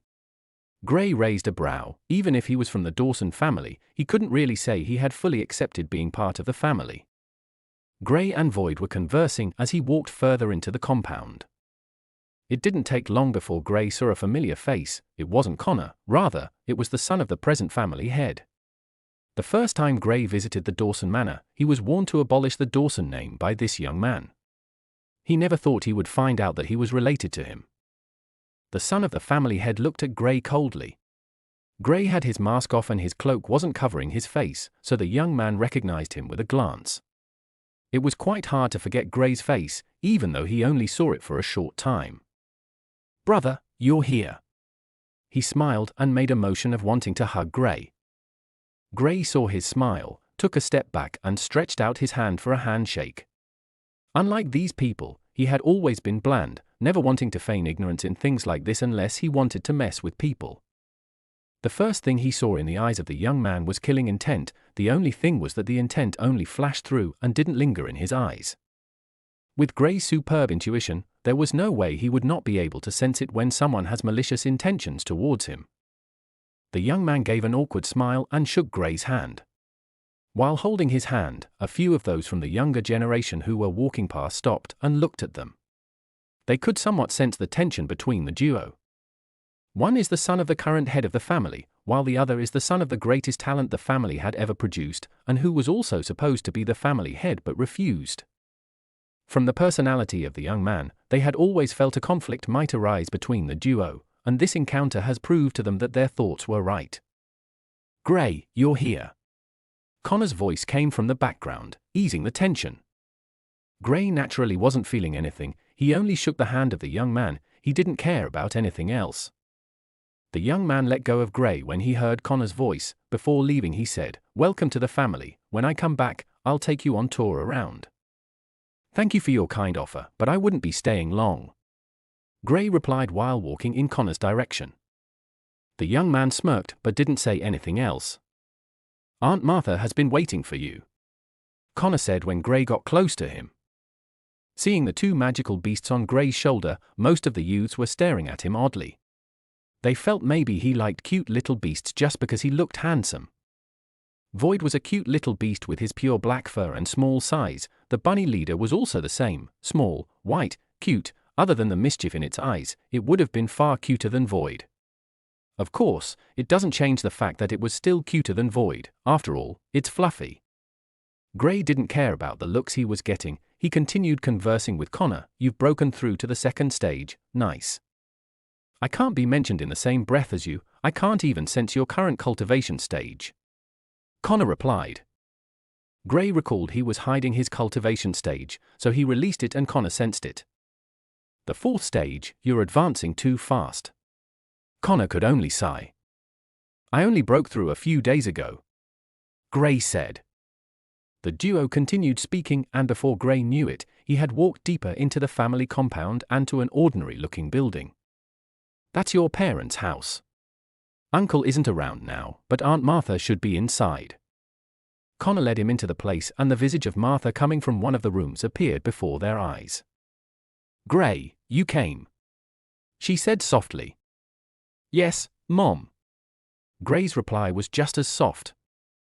Martha could hear the tiredness in his voice. When they first reunited, she didn't see this part of him. Maybe it was due to the way they reunited. However, this time, just from what he said, she could tell that he had gone through a lot. Connor saw them and didn't say anything, leaving in silence. Martha opened her arm and Gray walked into her embrace. "It's okay, Gray, everything is all right." She caressed Gray's hair while he was in her embrace. Gray was already slightly taller than her, but to her, he was still her baby. After a few minutes of silence, she let go of him. "Come, tell me everything." Void and the bunny leader were at the side, looking at them. Neither of the duo could understand what Gray or his mother were feeling at the moment. Void was only attached to Gray, and he had almost always been with him. The bunny leader, on the other hand, didn't really feel any emotion for anyone. Gray sat down beside Martha and started telling her of everything, from the day he left her back in Red City till now. Martha didn't stop him even though she knew about some of these things. By the time he was done, it was already late in the night. Lucas was present at that time as well. "You've gone through a lot. Luckily, you haven't been alone," Martha said after some time. "You've grown. A little impulsive at times, but you've grown up to be a fine young man," Lucas commented. "Void, I heard you like shiny things. You can have this pearl. It's a defensive treasure I found a few years ago. I have no use for it, so you can keep it." Lucas tossed a pearl at Void. Void caught it with a single leap and his eyes glowed with intense light. "Do you have any for this little guy? He's very jealous." Void pointed at the bunny leader. The bunny leader moved its nose in annoyance from how Void addressed it. From what it recalled, Void wasn't with Gray the first time it saw Gray. So technically, it saw Gray before Void did. Chapter 1169. Dawson Family. In a room. "He's back, Father." Lucas bowed to an old man. "All right, tomorrow I'll send him there." The old man replied. After some time he chuckled. He came at the perfect time. "You're sending him there?" Lucas asked curiously. The old man looked at him and replied, "You don't have to be worried, he will be fine.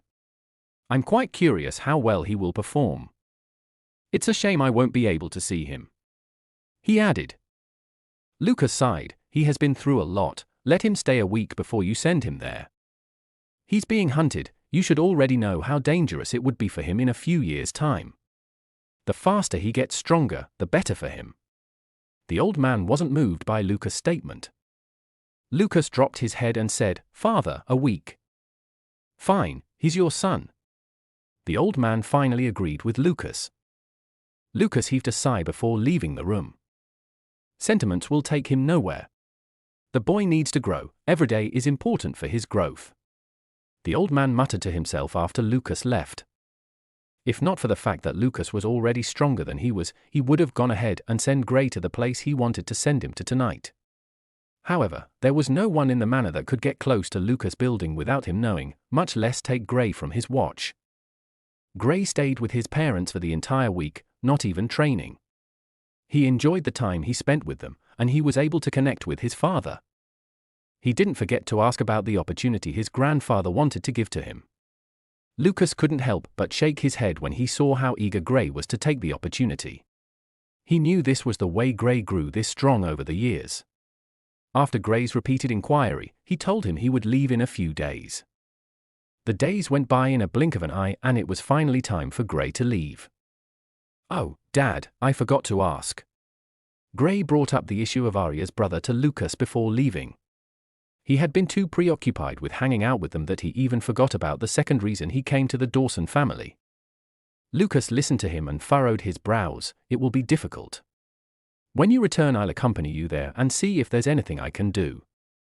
For now, I'll search for a few treasures that should be able to help." Gray thanked him before leaving with his grandfather. They disappeared from the Dawson family. However, they were not alone. There were other youths who followed them. The young man who was the son of the family head was one of them. Most of the youths that followed them were in the mid-stages of the elemental venerable plane and above. Had Gray not been in the fourth stage, his grandfather would still take him along since he knew Gray's strength couldn't be judged by his cultivation stage. "Where are we going?" Gray asked when they appeared in a desolate forest. "Have you heard of the Chaos Battlefield?" The young man was the one who asked Gray this, not giving his grandfather the chance to respond to Gray. Gray shook his head. He was unaware of this place. This was a secret realm that was created during the times of the gods. During the Great War, most of the battles between the top experts took place here. It's currently a treasure vault given the number of experts who died here. The young man explained. Gray was about to speak when he heard his grandfather add to what the young man said, and a tomb. It's both a treasure vault and a tomb. It's expected, danger comes with wealth. The young man laughed, not concerned by the fact that he hid that information from Gray while telling him about the place. This is not my first time going to places like this, although none of this caliber, but at least, I've had my fair share of adventures with these places, Gray said to his grandfather. From his grandfather's eyes, he knew he was trying to warn him about the young man, but he could care less about someone that was in the 7th stage of the elemental venerable plane. Even without his physical body, there was no way this young man could kill him, even if they gang up on him. The only way they could hold him down was if they used an array, and unfortunately, that was one of the things he was very good with, so escaping from them would not be an issue. He was used to having people close to him trying to kill him, and just like always, he was quite confident in his abilities to run. His grandfather saw the confidence in his eyes, and didn't speak any further. Since Gray was this confident, then it meant he already had his plans. They soon got to a temple. At the middle of the temple was a teleportation portal, and it was well protected with seals. Gray's grandfather made a couple of hand gestures, and the portal opened up for them. There was no one visible at the moment, but Gray knew there was no way a portal like this would be unguarded. At most, the people are hiding and are well above his cultivation stage, so he couldn't sense them. The young man was the first to head into the portal, the others followed him in. Just when Gray was about to go in, he was stopped by his grandfather. After everyone else had gone in, his grandfather looked at him with a serious expression. No matter what happens, don't kill him in there. He had seen that Gray was a decisive person. If he were to decide to kill the young man, then he would most likely succeed. He didn't want any issues in the family at the moment. They already had enough problems at the moment. If Lucas and the family head were to have a conflict, it would not be good for the family as a whole. Don't worry, grandfather, I'm not as impulsive as I used to be. Of course, I don't usually spare people that show any intent of killing me. I'll teach him a lesson or two, just to put him in place. Gray smiled and replied confidently. When his grandfather heard him saying he would put the young man in his place, he couldn't help but laugh lightly. He couldn't deny it. Gray's confidence was something that was amusing. The young man was already in the 7th stage of the elemental venerable plane, while Gray was only in the 4th stage. That was a difference of 3 stages, and there was a little major gap from the mid to late stage, yet Gray was telling him he would teach him a lesson to put him in his place. All right, go. I expect greater things from you. Also, be wary of the waters there. There is a certain race that lives there. If you're not careful, they can manipulate your emotions. He warned. Not just that, but seeing things, he transmitted a few information about the place to Gray. The others already had knowledge of the place, so they wouldn't have any issues with exploring and avoiding certain places. Gray was a complete noob. He had zero knowledge of this place. After Gray sorted the information in his head, he walked into the portal. His grandfather was the only one left in the temple. A voice came from the void. Lucas' son? His grandfather nodded. They both talk big, ha ha ha. The voice in the void laughed. He's better than my son. I've seen him in action. Lucas can't even hold a candle to what this boy is capable of. Gray's grandfather said. A figure materialized in the temple, high praise coming from someone who has always been proud of his son. He's my grandson, so technically, he's still my offspring. Unlike you, I gave birth to generational geniuses. Gray's grandfather laughed. The figure that appeared soon showed its face. It was an old man who looked almost identical to Gray's grandfather. The face of the old man who just appeared turned slightly sour. My son is the current family head. No need to continue competing like kids. War is coming. How are things going? Gray's grandfather shut him up and changed the topic. He always changes the topic after showing off. The old man gave a sigh before answering the questions he was asked. It's worse than I feared. Looks like the time we have is shorter than we thought. Gray's grandfather's face showed helplessness. Hopefully the kids can grow stronger before then. If not, they will all die. The old man said calmly. Gray would. I wonder how that brat from your gene would do. Gray's grandfather laughed, and just as the old man was about to reply, he vanished. Chapter 1170. Chaos Battlefield. Gray appeared in what could be said to be a wasteland. The sky was reddish like it was sunset, but he knew otherwise. there was a great smell of death lingering in the air, and he felt a bit oppressed the moment he stepped foot into the place. He was currently standing in a temple, almost similar to the one he used in getting into the place, but this temple looked like it had been built for hundreds of thousands of years, unlike the other one. The youths from the Dawson family who had entered the place were already heading down the temple. The supposed forest that surrounded the hill the temple was situated on was burnt up. However, it didn't look like something that had been done within the past years. Gray looked at it curiously. In his world, this forest would have already started to regrow after some time, but the trees were still in their burnt state and hadn't changed one bit. According to the information he got from his grandfather, they had been like this from the time they started coming here, thousands of years ago. I guess this trip won't be easy," he muttered to himself. The son of the family head was not close by, so he guessed he must have left with the others. They could all tell that there was a small rift between Gray and the young man, so everyone felt it would be better if they were separated.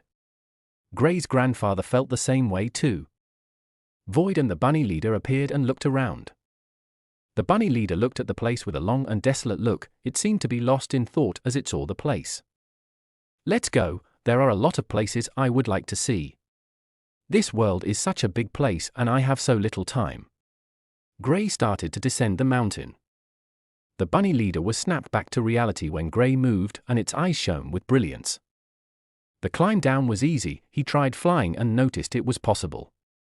His grandfather had already told him of it, but he wanted to check if there were any restrictions. The reason people didn't fly here was simple: don't attract attention. This place is home to multiple races. Some had adapted to the place that even if they were to head back to their original world, they would be almost unrecognizable from the others. There are also humans here who have adapted to the place. It was a place of survival of the fittest. Compared to places like the Aurora continent, this place was far more brutal. It could be likened to the magical beast's kingdom where death is common due to the slightest conflict. Gray and his two little companions could be killed here. After all, there are elemental sovereigns present in this place. As dangerous as the place sounds, it was also home to tons of rare treasures. Before leaving, Gray's father transmitted a message to him, telling him there's a flower he can find here that might be able to help Arya's brother. He even told him the region the plant is commonly seen in the Chaos battlefield. Looking at the map he got from his grandfather, Gray knew heading there was not the wisest choice for now. He had to get the general knowledge of the place first before taking any action. "Let's go here." The bunny leader pointed at a spot in the map while Gray was looking at it. "Oh, is there something there?" Gray looked at the spot curiously. He didn't know much about the bunny leader and was quite curious about it. It seems like the bunny leader had been here before, given how it quickly pointed out the place they should head to. Of course, he can't be sure, but since the bunny leader could go from the trial land to the secret realm where the Twilight faction was located, there is no ruling out the chances of it coming here too. There most definitely is. The bunny leader nodded. Gray didn't ask any more questions and headed in the direction the bunny leader pointed him. Void and the bunny leader were quite good with getting treasures. He still hadn't been able to get some of the treasures they took from the Twilight faction from them, so he hoped to get some good things here. The place they were headed was not by any means close to their current location. It should take at least 2 weeks or so before they got there. This place was not good, so they were given a maximum of a year to spend there. After 1 year, they must leave the place, or else they too would start adapting to it. It's not a bad thing, per se, but it's not necessarily a good thing either. Once an elementalist has adapted to this place, they would have difficulties with absorbing the essence from the natural world. Their connections with the origin source will be destroyed, and once that happens, there is no going back. This is the reason why there are multiple races here. Some got too greedy and refused to leave after seeing the treasures, while some were victims of circumstances. A few days passed in a blink. Gray was currently seated on a tree branch, staring at the group in front of him. They were like humans, but with pointed ears and a distinctive well-chiseled face. They had extraordinarily long hair and tails. Yes, tails. Not just that, but they were larger than humans, at least almost twice the usual size of a human. This was the first time he was seeing such a race. These people were speaking in a language he did not understand. After studying them for a little longer, he left. Since communication would be hard due to the language barrier, it was best not to have anything with them. Just as he was about to leave, he saw one of them with certain signs with a golden light in his hand. The sign was turned into a large seal that shockingly turned into a large creature. The creature seemed to come to life and moved around. The creature was like a snake, only it had legs, curved horns, and extremely sharp teeth. Gray couldn't help but pause and marvel at the sight of it. If not for seeing it with his eyes, he would have thought it was a true magical beast. He was quite curious about the golden light in the hand of the figure who made the beast. First off, he didn't sense anything from it other than its uniqueness. There was no form of energy on it, so he didn't think too much of it. It was only after the seal turned into a beast did he see the wonder the light possessed. "I need to learn that," he exclaimed internally. He didn't even care about the language barrier at the moment. He wanted to learn how the figure did that thing. Not just that, but what power lies within the golden light. Void couldn't help but sigh when he saw this. He knew with Gray's personality of always wanting to learn new things, he would not leave this place until he succeeds. Unless something unforeseen happens, Gray was going nowhere. The beast that appeared from the seal attacked one of the figures there, and the figure looked to be male. Well, Gray didn't know how to distinguish them since they all had the same body shape. The figure fought vigorously with the beast and won in the end after creating a golden sword. Once again, it used the energy Gray was unfamiliar with. Could this have something to do with this world? Gray thought to himself. There was a huge possibility that this was unique to this world alone. If that was the case, then it would be difficult for him to learn it. Nevertheless, he was not going to give up until he at least attempted it. Giving up on learning something so intriguing was not in his nature. Void took the bunny leader and decided to explore the area around this place. This group they saw here only consisted of a few individuals. Gray wanted to know if this was all. Of course, he was almost certain this was just a small batch of them. A few hours later, he got his answer from Void. So apparently, the group only consisted of males. When he saw the females, he realized it was easy to differentiate them. Just like humans, the females had notable features to separate them. Gray started stalking the group he encountered. The only reason was because he sensed that they were only in the sage plane. The thought of capturing them had come to mind, but he decided against it. He knew nothing about them, and even the information provided to him didn't have anything on them. There was no way they would record all the races present. The information only told him about the notable ones to avoid. Chapter 1171. Gray stayed with the group for a week and was still unable to learn their language. He knew it would take some time, but he didn't want to waste such times. Luckily for him, he found a new way to study the energy these people were using. Void and the bunny leader walked to him as he watched the people in this tribe live their regular lives. "Aren't you done yet? The thing might be taken if we spend too long here," the bunny leader asked. "What's the rush? Stay calm, I'll learn it and we will head to our original destination." Gray transmitted his voice to the bunny leader. He then added, "Besides, what's so important about that place?" The bunny leader didn't waste any time and responded, "I don't know, but I'm sure it is good." Gray looked at the bunny leader for a while. Although skeptical, he knew whatever the bunny leader wanted there was precious. He didn't speak with the bunny leader anymore and decided to kidnap one of the youths from the tribe. After 2 more weeks, Gray had gotten the basics of how to use the golden light. He didn't learn their language since it would be a waste of time. After studying the young man he kidnapped using the golden energy, he was able to understand some things about it. Although it sounded like it was easy to do, he found out it was very difficult. He let the young man go and continued his mission to head to speed, and with Gray providing it with all the resources needed, it was advancing at a crazy speed. Where the bunny leader pointed him to. The bunny leader was just as fast as Void in terms of cultivation speed, and with Gray providing it with all the resources needed, it was advancing at a crazy speed. A month went by in the blink of an eye. And the trio finally got to where the bunny leader suggested. "This is a huge city, is this where you wanted to go?" Void looked at the bunny leader. He didn't sense anything useful in the place, hence his current annoyance. "It's no ordinary place. Come with me, you will see." The bunny leader excitedly rushed to the gate of the city. Gray didn't see any humans entering the place, so he knew it was not a place for humans.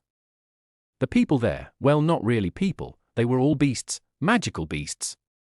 Unlike most beasts, they all had one distinctive feature: all of them walked on their hind legs, none of them walked in all four. Gray used the space element and teleported into the city. Surprisingly, there was no array that stopped him. Originally, when he tried to use the space element, he thought he would be stopped, but things didn't go as he thought. After entering the city, he covered his body with the cloak he was wearing. He knew it would be easy for him to be spotted since he was quite different from the others. Even with his body covered, he was still not like the others. He hid in the shadows, not coming out. Just as this entered the city, Void sensed something and couldn't hide his excitement. "There's something good here. Let's go take it," Void urged. "Calm down. Even though all the beasts we've seen are all in the Sage Plane, it doesn't mean there aren't stronger ones." Gray didn't want to step out recklessly. He didn't believe this place would be left still flourishing if there was not at least a magical beast in the elemental venerable plane. Since humans have been coming here regularly, they must have gone through this place at a given time, and once they find out there aren't strong beasts present, they would ransack the place. With how lively the place was, Gray believed otherwise. "Fine, let's ask the bunny," Void suggested. They hadn't seen the bunny leader since they entered this place. After waiting for a while, Void was able to track the bunny leader down. It was wandering at the edge of the city. Gray and Void felt all the good things would be kept in the middle of the city, but when they got close to where the bunny leader was situated, they realized treasures were sprawled all over the place. What was unique about this place was that, without getting close to the treasures, there was no way to sense it. Even with Void's unique treasure sensing ability, he was still not able to sense it. Only after getting close did he sense it. Void's eyes shone with excitement, while the bunny leader was staring at a golden fruit. The fruit was around the size of a fist, and it had black spots on it. It was the only fruit in the tree. This tree was guarded by 3 large bulls, all at the peak of the Sage Plane. Gray looked at the fruit in curiosity. He tried to recall all the fruits he had read about, but he didn't seem to have seen this fruit before. "What's that?" he asked the bunny leader. "It's a rare fruit. It's related to the source of this world. There are multiple fruits related to the source of this world, but this one is the best. With it, you can learn to use that golden energy you wish to learn," the bunny leader explained. "Oh, I see. Then we should take it then." Gray was quite curious about that golden energy and wanted to learn it. Since this fruit can help him learn it, then he would take it. No rush. If the fruit is plucked recklessly, it would be useless. From what I know, it should be plucked on the day the world is at its most chaotic. The bunny leader stopped Gray in his tracks. "When the world is at its most chaotic? How would we know when it would be?" Gray raised one of his brows. He didn't know too much about this since it wasn't part of the information his grandfather passed on to him. "Do you think this place is called the Chaos Battlefield just for the sake of it?" The bunny leader scoffed before explaining. "Before the battle that wrecked this place, there was already an energy here. All life is associated with the origin source, this place included. However, due to the battle that happened here, the link to the energy source was destroyed, plunging this world into chaos. A few hundred years went by and then the world changed. There was a strange new energy that was born into the world, the chaos energy." Gray listened attentively to what the bunny leader was saying, understanding the things about this place. According to what the bunny leader said, when the chaos energy emerged, this place fell into total chaos. Most of the life forms couldn't adjust to it and started to die out. Some of them managed to survive during the last second, while others adapted from the very start. The chaos energy soon started to spread amongst all the people in the realm, and before long, all of them had been using it. This plant was one of the first few plants that evolved, and it was very important in helping the people in the world to understand the chaos energy. Once every few years since then, the world would erupt with pure chaos energy, and others who are closely linked with the origin source would find it difficult to use their elements. "So you're saying I should wait till when I'll be at my weakest before I try to steal it?" Gray looked at the bunny leader with a cold gaze. He would rather eat the fruit while it's still at the tree now, than to wait till then. The chances of him being caught at that time would be higher, especially if stronger beasts appeared during that time. There were already 3 peak Sage Plane beasts guarding it now. He was certain that there were stronger beasts around. "It's not like you can't use your elements, it's just that it would be a bit difficult. I don't believe it would be hard for you. Others, yes, but you, no, the bunny leader said. It had been with Gray for a while now and had come to understand him. Unlike most people, Gray was too different. He had seen Gray use every element possible, and he was using them with such ease. Not just that, but Gray was also the best genius he had seen. He knew if not for Gray purposely slowing down his cultivation, he would have grown more than he has done now. Gray looked at the bunny leader for a while before looking at the world. He couldn't help but fall deep in thoughts. I wonder if this place is related to that senior? He asked himself internally. The orb he got his power from, the Chaos Orb according to the Chaos God, was the inheritance of the greatest God. Well, that was how he addressed himself. Since the Chaos God and this place had chaos in their names, he couldn't help but wonder if there was any form of relationship between them. Chapter 1172. Gray stayed quiet for a few minutes before asking, so when is the next eruption of the chaos energy? According to what I've heard, we're in luck. It should be within the next 2 weeks. All you have to do is stay hidden till then. Void and myself don't have to bother about being seen. You, on the other hand, will be in some trouble if caught. The bunny leader explained. Gray nodded and decided to stay in the city until the chaos energy erupted. Staying outside the city would be safer, but he wanted to plan his escape while studying the city and seeing the best paths to take. Not just that, but he wanted to see if he could find the location of the strongest people around. Void quickly left with the bunny leader while Gray started to work in the shadows. He was also setting up an array around the tree, a large array that would isolate this place from the rest of the city. If his plan was successful, he should be able to take the fruit and leave without any mishaps. He soon got to find the first rank 7 magical beast in the city. This beast was staying in the largest building in the city. It was well decorated with golden statues around it. He hadn't seen the beast yet, but from what he sensed, he noticed it was most likely an elephant. All the statues outside were of elephants, and even the few weaker beasts that had left the place were elephants, and they were treated with respect wherever they went. After a few more days, he sneaked into the place, found the strongest beast in the area was an old elephant that seemed to be on death's door. When he saw the elephant, he couldn't help but shake his head.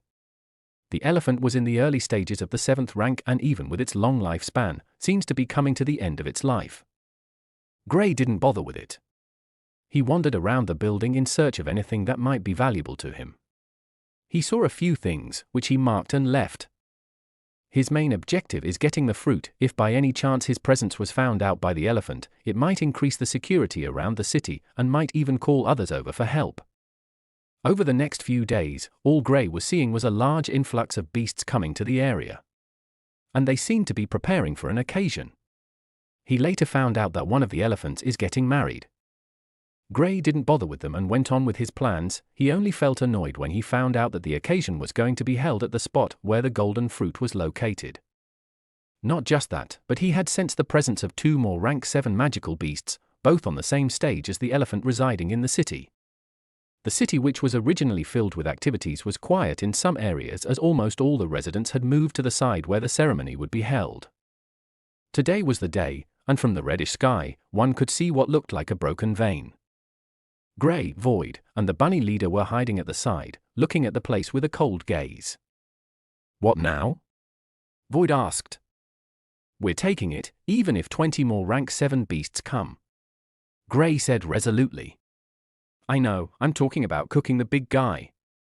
Void pointed at the rank 7 elephant that was entertaining its guests. Gray darted him a glance before replying, don't worry about that. The fruit first. If it foolishly chases us, we'll cook it. That means we're cooking it then. The fruit is what it's using as a gift to the family the beast getting married to its daughter is from. The bunny leader said with a smile. It too wanted to see how good the elephant would taste. No wonder it decided to host the party here. Unfortunately for it, I want that thing. Gray had been wondering why of all places, the rank 7 elephant picked this place to host an occasion. It was now that he understood. It was to show its child suitor such a stunning treasure. The time slowly went by and the sky started to show signs of cracking. The vein that was in the sky was wriggling like a giant snake, and before Gray could get a good view of it, it exploded out with a powerful red energy that fell from the sky. The moment this happened, Gray felt like he was being suffocated. At first, He found it hard to breathe, and then his body started to feel too heavy for him and was weighing him down. While he was going through this, his chaos space started to show signs of collapsing as well. The chaos orb shook and started to spin rapidly.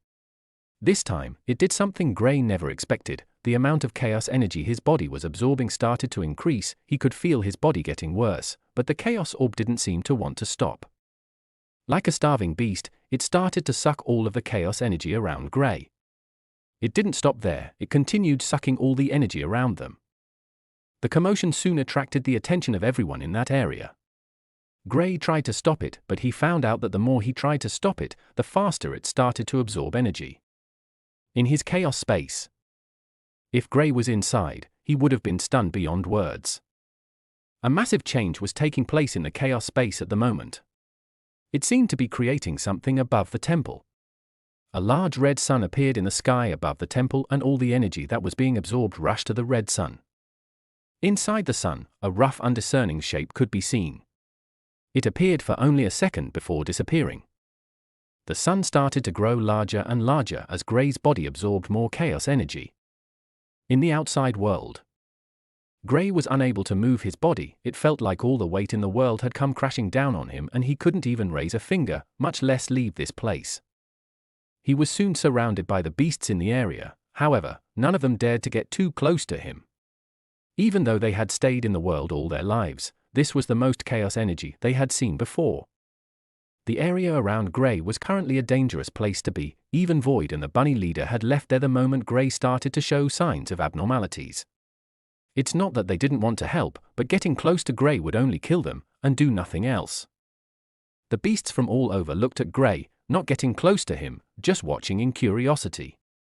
The rank 7 elephant walked over. When it saw Gray, it looked at him for a while before speaking to the bull by its side. A human, I haven't seen one in a few years. I thought they stopped coming here? The bull, just like the elephant, was also a rank 7 beast. I've seen a few lately, but like always, we've always gone our separate ways. I wonder what this one is doing here. It's obviously here for the same reason as everyone else, the fruit. It wants it. A peacock said. The peacock was the third rank 7 beast. It was invited to the occasion as well. The bull was the family the elephant's daughter is marrying into. Humph. They always feel like they own everything. The bull snorted coldly. It's only trying to advance. We've raided a few places and taken things that didn't belong to us, so it is quite normal. The elephant was calm and collected. What I'm more concerned about is what's happening with it, and why is it still alive? Yeah, with the large amount of chaos energy it has absorbed, it should be dead. Even all three of us cannot contain that much. The peacock said thoughtfully. We should watch it. Once it's done, maybe we can uncover a few secrets from it. The bull suggested. The others nodded in agreement to its words. Gray was still in pain, and his body was starting to show signs of falling apart.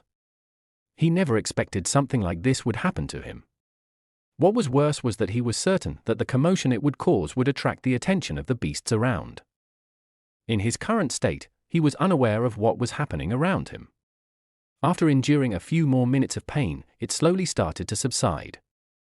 He opened his eyes a minute later and saw that he was surrounded by all the beasts that were there for the occasion. Chapter 1173.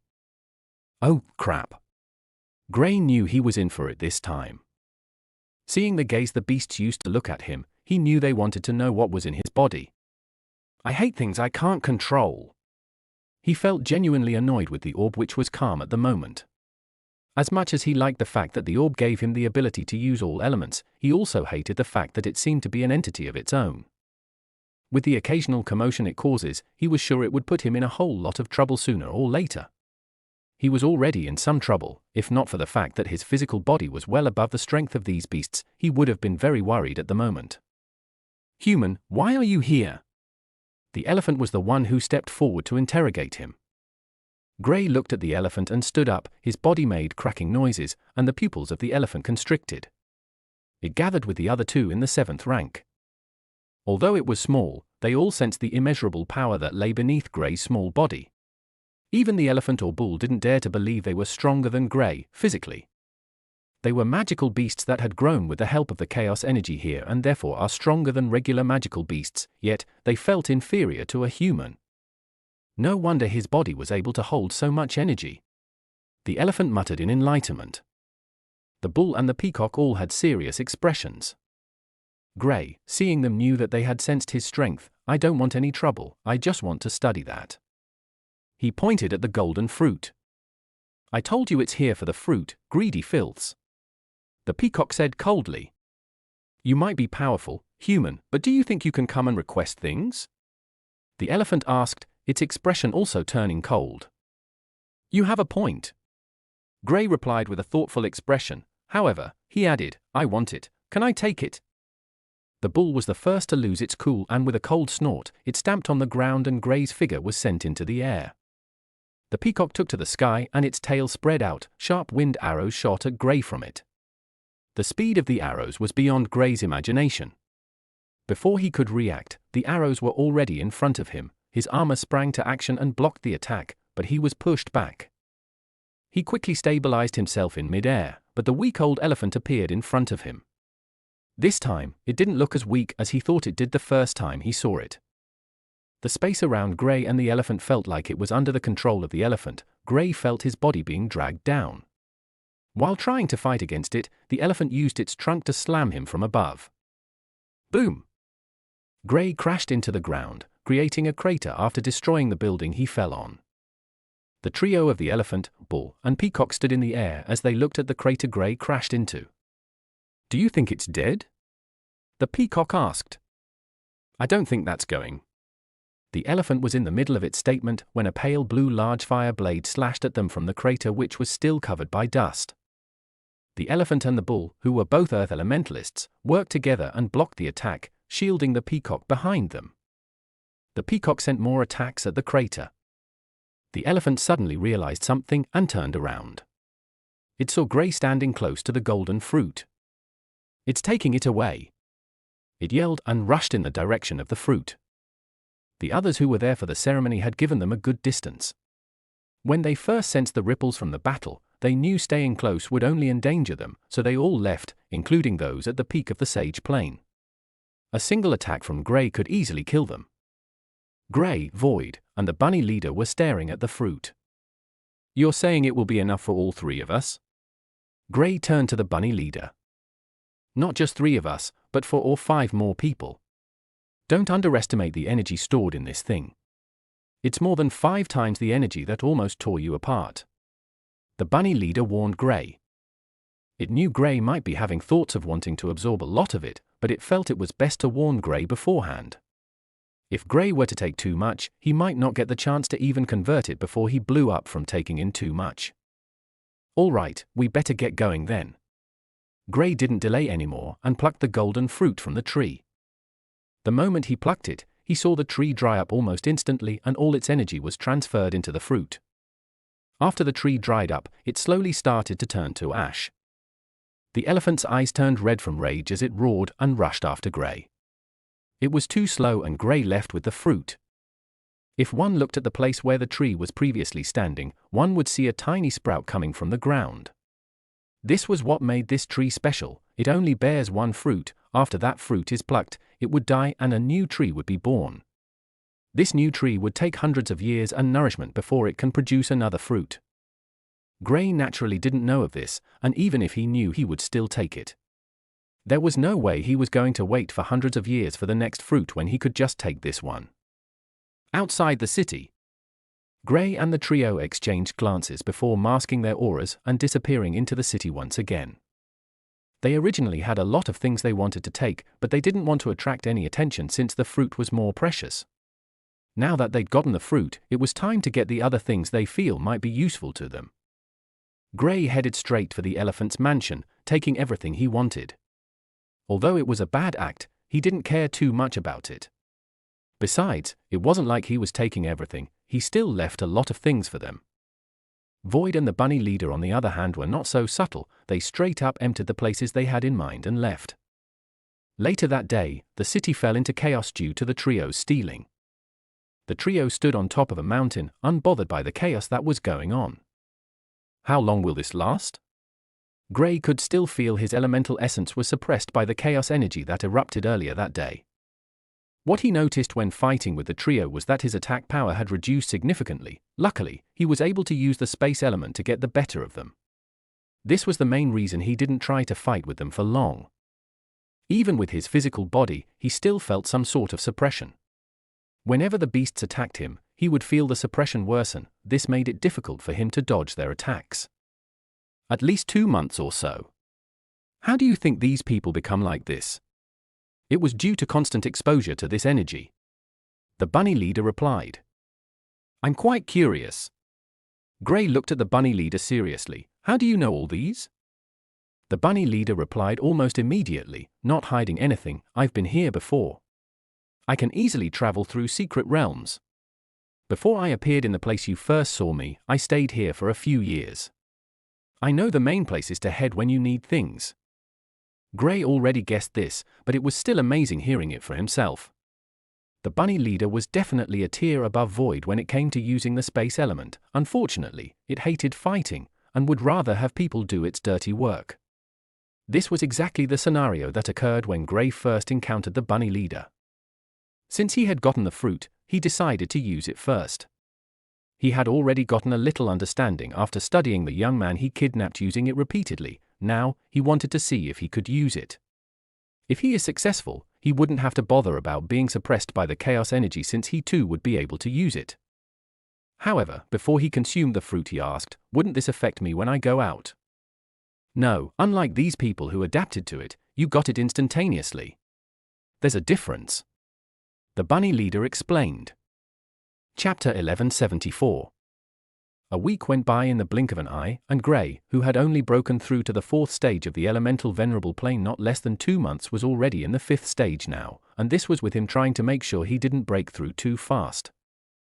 The chaos energy he absorbed on his own, and the one he got from the fruit, was enough to shoot his realm to the 6th and even the 7th stage with ease, but he didn't want to advance with such speeds anymore. He didn't feel like it was a good idea, so he stopped advancing that fast. Void and the bunny leader, on the other hand, were in the late and mid stages of the 7th rank, respectively. Void had gotten to the late stage while the bunny leader was at the peak of the mid stages. It would get to the late stages in a short time. All right, we've advanced well with the fruit. It's time to get to business. First, I need something better than what my father suggested. Gray focused on the bunny leader. The bunny leader already knew what Gray wanted, and it was something that could heal spiritual consciousness. His father suggested something, but that was all up to luck. Since the bunny leader had come here for a few years, Gray felt that it would know if there was something better than what his father suggested. There is, actually. But it's in a place that is more dangerous than where your father suggested, and it isn't a town or anything. Rather, it's a well-known danger zone. The bunny leader explained. How dangerous? Gray asked. If the place was too dangerous, he wouldn't go there. Although he wanted to save Arya's brother, it didn't mean he wanted to lose his life in the process. After some time, the bunny leader replied, with your current strength, you have a good chance at survival. I see, let's go then. I'll access the place when we get there. If it's something I can deal with, I'll get it. Gray said, and the group started their journey. Their current destination was around a month or so from their current location, so the sooner they head out the better for them. The trio left that day. Somewhere in the chaos battlefield. An arena. A young man was fighting ferociously with his opponent. The young man was a pure fire elementalist, and he was fighting with a creature that was native to the chaos battlefield. Even with the suppression of the eruption, he was still able to defeat an opponent that was a stage above him. Is this all you have? Then there's no use in me coming anymore. The young man commented when he easily defeated his opponent. The strength of his flames was far above others. The crowd staring at the young man in the arena felt their blood boil, but no one stepped up. During the past month, this young man had come to the arena and challenged people 2 stages above them, and he had unfailingly defeated all of them. It has been over 30 days, and anyone who stepped forward would be defeated with such ease that some people started to doubt his cultivation stage. But after it was confirmed, most of them could only give up. One more fight. The crowd yelled. The young man referred to as Jay looked at the crowd and chuckled before walking out of the arena. Gray, Void, and the bunny leader got to the area the bunny leader suggested. They used around a month to get there, and that was all that's to Gray, avoiding anything that would hold them back. When they got to the area, Gray was stunned as to how active the place was. Since it was called a danger zone, he expected very few people to be there, but people from all walks of life and form were there. It was as if this was the place to be in the Chaos Battlefield. This is the place to be in the Chaos Battlefield, the Chaos Arena. The bunny leader introduced. Gray looked at the place and at the bunny leader again. A place regarded as a danger zone is an arena? You don't understand, this place isn't like an ordinary arena. Once you come here, your aura will be picked and you would be assigned a battle. If you're lucky, you'll fight with someone 2 stages lower than you, if not, someone 2 stages higher. Also, once you're here, you can't leave except completing 5 battles. The bunny leader explained. That's not hard. Gray didn't see anything dangerous with this. You don't understand, the moment you're called up, you must fight all 5 battles before leaving. Even if you're almost dead from the previous battle, as long as it's not the last one, you can't leave. The bunny leader elaborated. Oh. Gray turned around and found out that he was unable to leave the area. Even with the help of his space element, he was still unable to go anywhere. Why didn't you say this from the start? He asked. I told you with your strength you should be able to survive it. You're the one who didn't ask any more questions. The bunny leader shirked away from taking responsibility. Gray didn't bother with him and headed to the arena. He wanted to get with this as soon as possible. When he got there, he noticed he would have to head over to the place where he would register his name. When he did, he asked the bunny leader why they didn't need to drop their names. Apparently, both the bunny leader and Void didn't need to drop their names, and the bunny leader dropped a reply that irritated Gray. Since we're on you, we don't need to drop our names. Besides, we're too small to fight. That's why I like this place. Gray gave up on the bunny leader and decided to look at the rewards. His eyes glowed when he saw what the bunny leader told him was better than what his father suggested. Seeing how high it was ranked, he knew it was no joke. This thing was in the top 5 things to get. The only issue was that the only way to get those items in the top 5 was after winning 100 battles consecutively. He must not lose a single battle in those 100, if not, he loses. Gray couldn't help but look at the bunny leader. It's a good exercise for you to practice your new strength, the bunny leader said. Gray shook his head and looked at the leaderboard. His eyes fell on a particular figure that was presently on 80+ victories. It's the only name on 80+ victories, and that person was a stage above him. There was no way for them to fight against each other. Seeing Jay, and human close to it, he couldn't help but wonder who this person was. Of the top 5 treasures, the only thing that he found important was the plant he needed for Arya's brother. Of course the rest things were useful, but he had no plans of increasing his stage anytime soon. While he was looking around, he got to find out that the person referred to as Jay had already fought today but will be coming the next day. According to them, he had been fighting every day for the past days, and would be coming the next day. All right, I should go see who I'm fighting with. Gray headed to the arena. His opponent was someone 2 stages below him. He couldn't believe how lucky he was, but after thinking about it, he knew it would not get better from there, since the next opponents he would have to fight would all be 2 stages above him, unless he decides to show a weak front. Thinking about it, he didn't have that time, so he straight out one-shotted his opponent. With a single attack, he sent his opponent out of the arena, into a coma. The others were stunned when they saw him. The crowd couldn't help but roar his name out loud. The 4 others he got to fight were all 2 stages above him, but without fail, he defeated all of them with nothing more than a few attacks. Gray's fame quickly grew in this place. It was very easy to become famous when you can one-shot an opponent 2 stages lower than you, and even easily overpower your opponent. The next day, most of the crowd didn't have to wait for just one person to person as brilliantly as Jay. Now, there are 2 people with such capabilities, and they were both humans, which made some of the magical beasts present a bit angered. Some promised to take them down, while others were just watching the fun. Chapter 1175. The next day Gray arrived early. The reason for this was that he wanted to see the human, regarded as Jay, fight.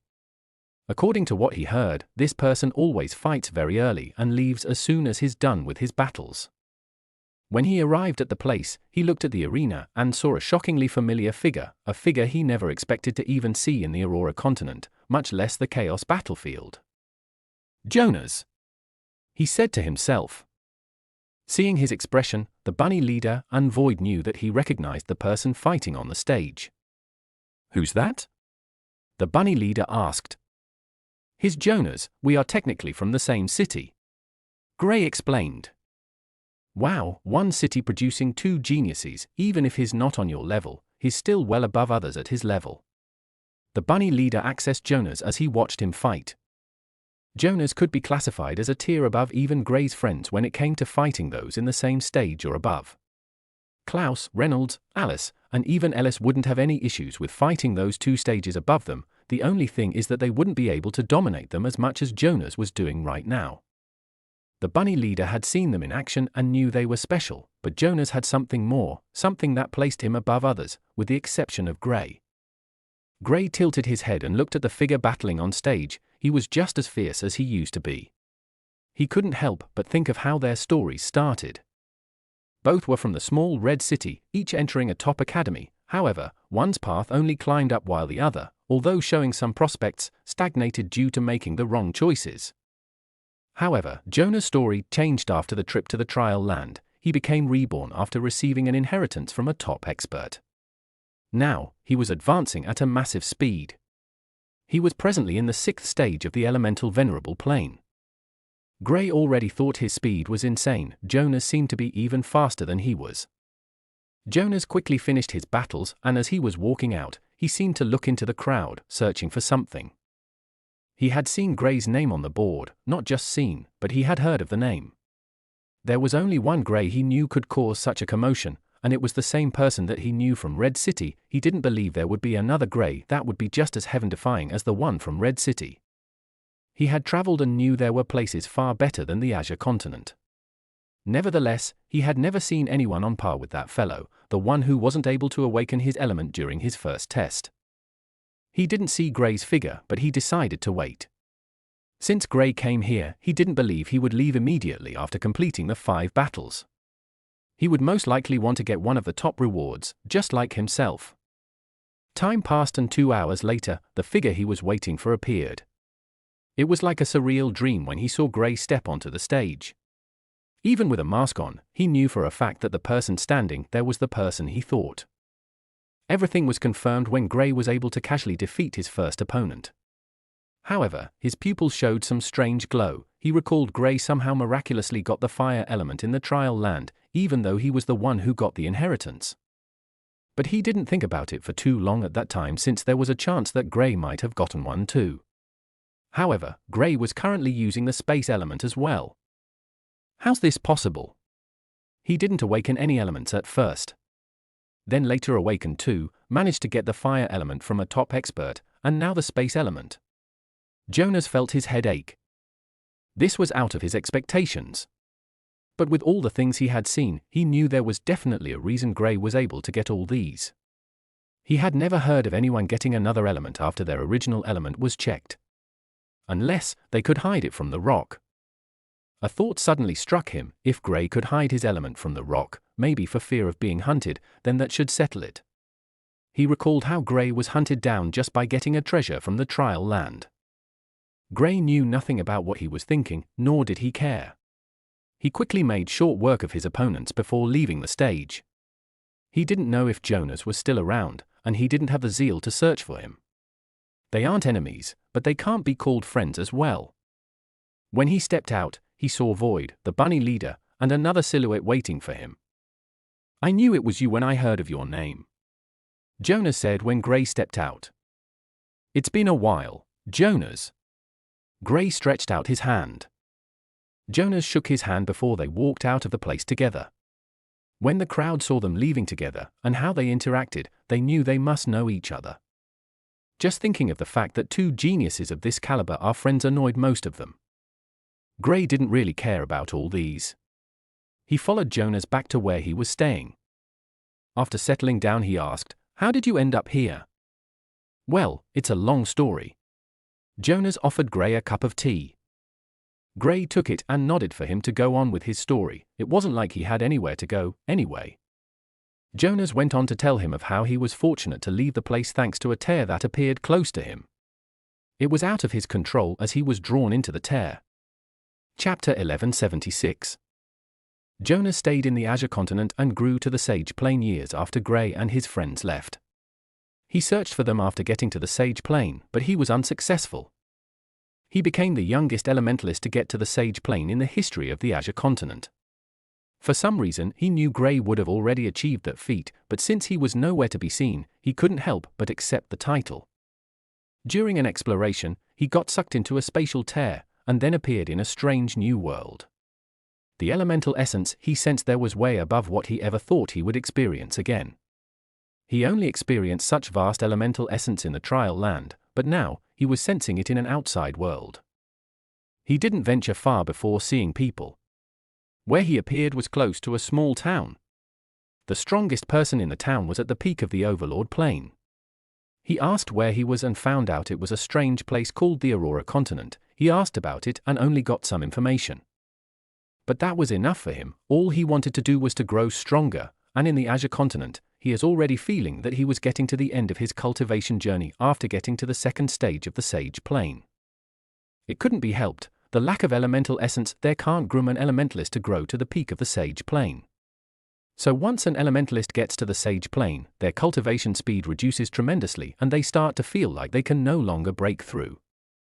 Jonas was already starting to get that feeling, hence he started exploring the world. He couldn't hide the joy in his face when he entered the Aurora Continent. He still didn't know how he got there and how the spatial tunnel came about, but he didn't care. The main thing was getting to the Aurora Continent and growing further. During his first month there, he was able to get to the third stage of the Sage Plain and felt his potential had been vastly unlocked. He joined a faction that saw his potential and they groomed him further, making his cultivation speed skyrocket. Only when he got to the late stages of the Sage Plain did he slow down. After getting to the elemental Venerable Plane, the faction leader, who was spending a lot of resources on him, decided to send him here once he gets to the third stage of the elemental Venerable Plane. Gray listened to his story without imputing anything. There was nothing he had to say anyway. "How long have you been here?" he asked after Jonas finished speaking. "In 2 months it will be a year. I will be leaving soon," Jonas replied. Gray nodded. He had been here for a few months, but Jonas got here before he did. "What about you? How did you end up here?" Jonas asked. "Remember the time you saw me in the Magical Beasts Forest?" Gray recalled meeting Jonas when he was injured in the Magical Beasts Forest.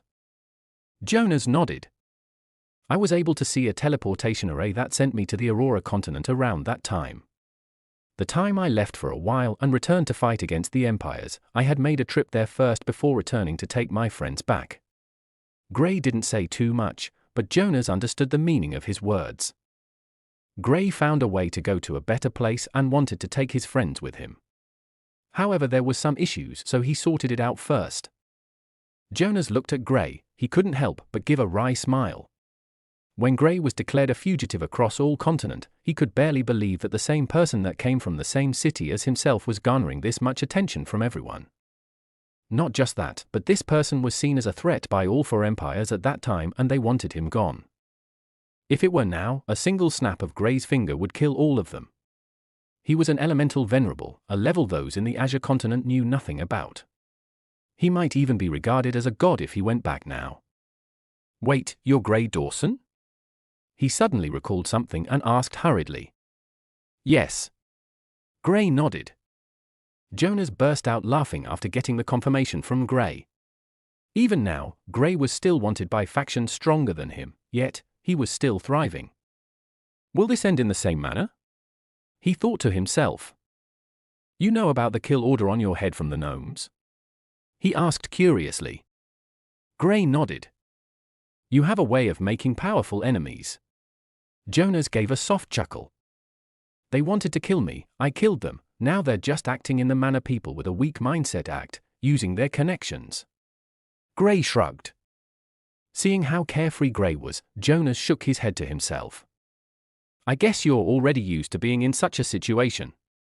He muttered softly. If he was the one in that situation, he wouldn't be as carefree as Gray was at the moment. Gray didn't even seem to have any issues with speaking about it. It was like it was something normal. "What are you hoping to get?" Jonas asked. "There's a flower I want, and I can get it here," Gray said. "Something to heal the consciousness," Jonas blurted out. Gray was a bit taken aback, but then he realized Jonas had been here for a while and there's just one flower there, and it's used to heal a damaged consciousness. "Yeah, I have a friend who's in need of it," Gray answered. Jonas nodded. "There's a quicker way to get more wins.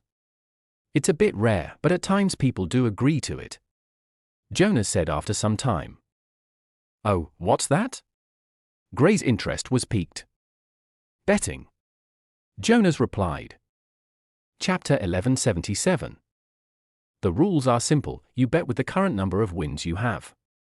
You can't go lower than 5 and higher than 50. Gray nodded and looked around the place, waiting for who would step forward to fight with him. When betting, unlike during challenges, you can fight against anyone. In some cases, even with people who are 3 stages above you, all on the premise that there is mutual consent. After listening to Jonas suggesting this, he came the next day to try it. He already has 10 wins. If he bets all 10 and wins, he would get 10 to his, making it 20. When the person in charge of the arena saw him, he told him of his desire to bet with his current wins. Now, all that's left is for someone willing to gamble with him to step forward. If he doesn't see anyone, he would return to his 5 regular daily challenges. He stood on the platform for over a minute and no one stepped forward.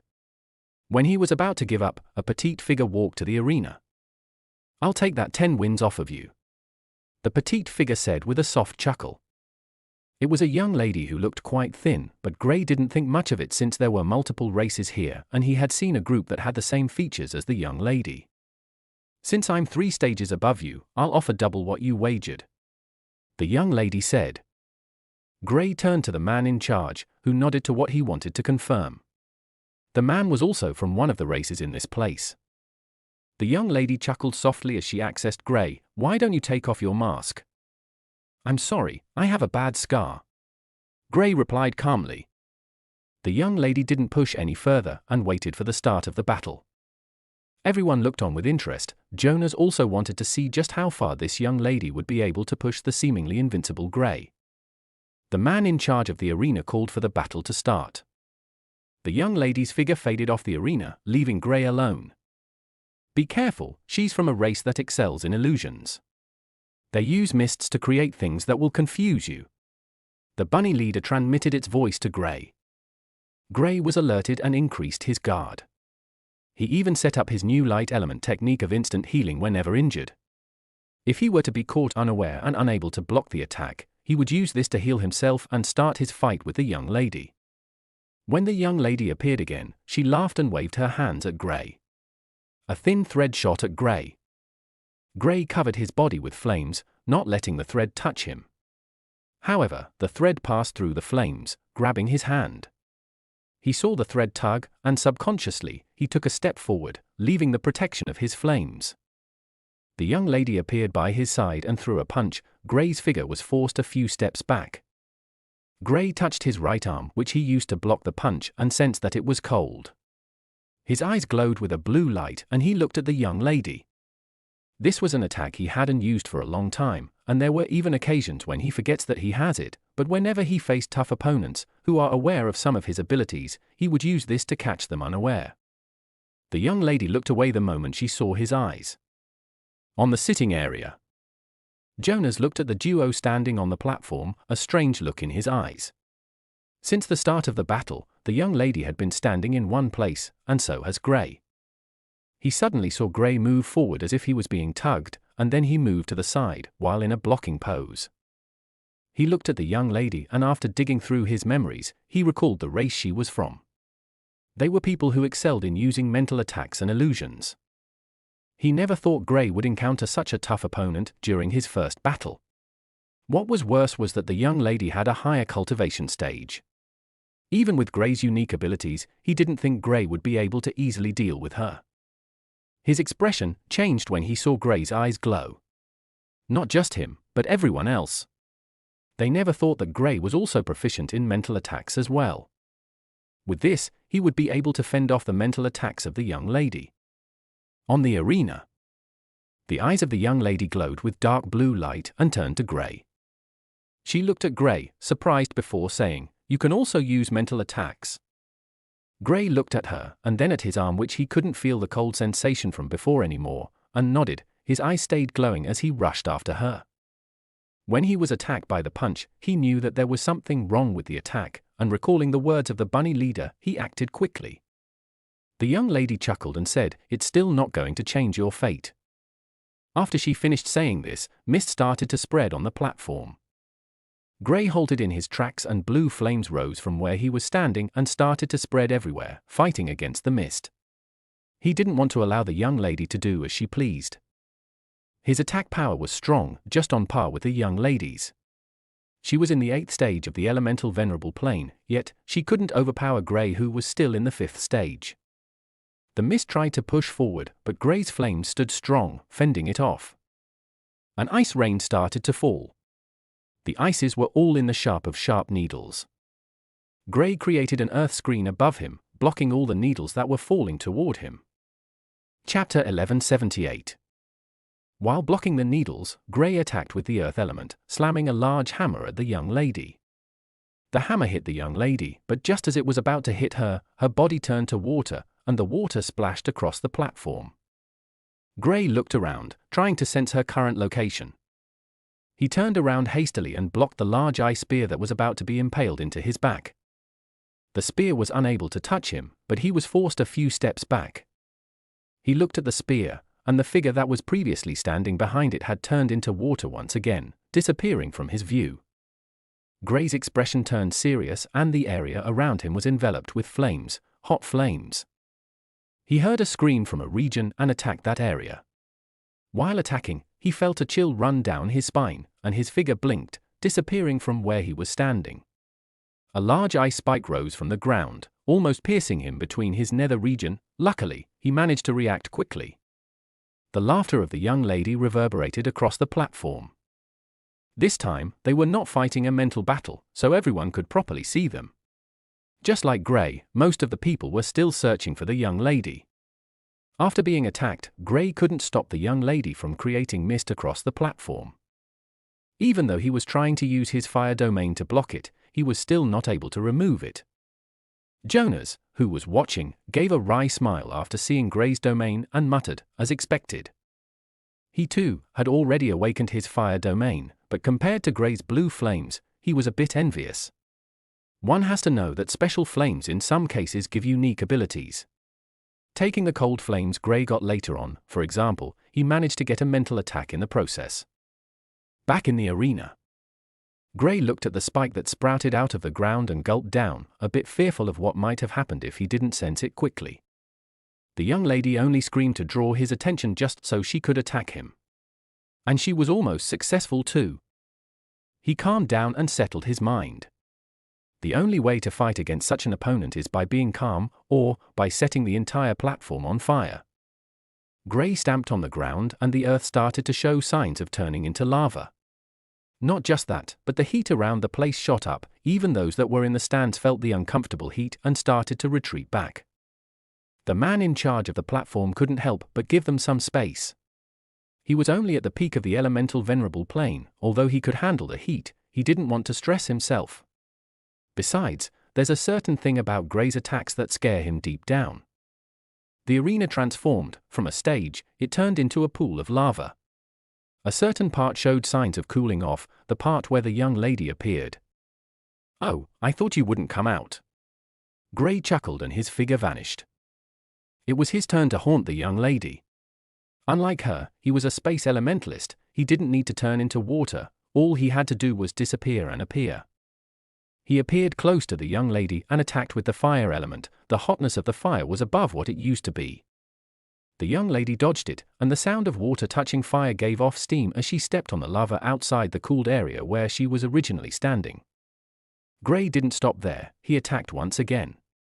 This time, he used the lightning element, sending a lightning bolt at the young lady. She tried to turn into water, but it only aggravated the pain she felt from the lightning attack. Coupled with the hotness there, she could barely use her water element properly.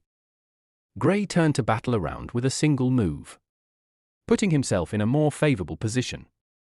Everyone watched on as Gray slowly gained the upper hand before completely suppressing the young lady.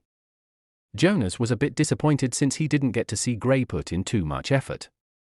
Even though there was a period that the young lady had the advantage, it wasn't for long and she didn't even hit Gray with any powerful attacks. "It's over," he concluded internally.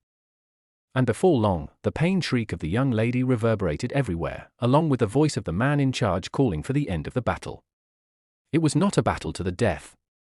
Of course, on some occasions, there have been 1 or 2 deaths, but it wasn't common. Gray turned the platform to its original state before looking at the young lady who had burn marks across her body. He didn't say anything. With a nod to the man and the young lady, he turned to the crowd again, offering all 30 of his current wins. However, everyone was still in a state of shock that they weren't able to react. 1 minute the young lady almost impaled him, the next she was lying on the floor in pain. One has to know that Gray was 3 stages below the young lady. If he could do this to her, then who would dare to fight against such a figure? While the people were still contemplating, a tiger stepped forward. It had fiery red stripes on its body. He only won due to the elemental advantage. He's strong, but not invincible. The tiger opened its mouth and said before jumping onto the platform, "I'll take you on your offer." Those familiar with the tiger looked at it in shock. Yes, Gray was able to capitalize on his advantage, but looking at it, was it only by using his elemental advantages that he won? None of them believed so. Chapter 1179. 30 wins, I'm only a stage above you, I believe you will be a worthy opponent. The tiger commented as he stared at Gray with ferocity.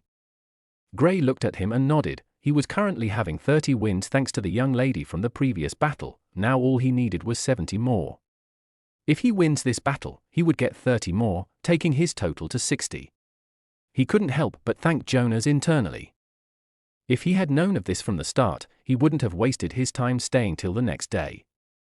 Of course, he knew the reason the tiger accepted his challenge was due to wanting to test his abilities. They all believed they were powerful in the same stage as others. Since he had that many wins, it's normal for him to be very confident in his abilities. Gray looked at the man in charge and the man said the words, "Begin."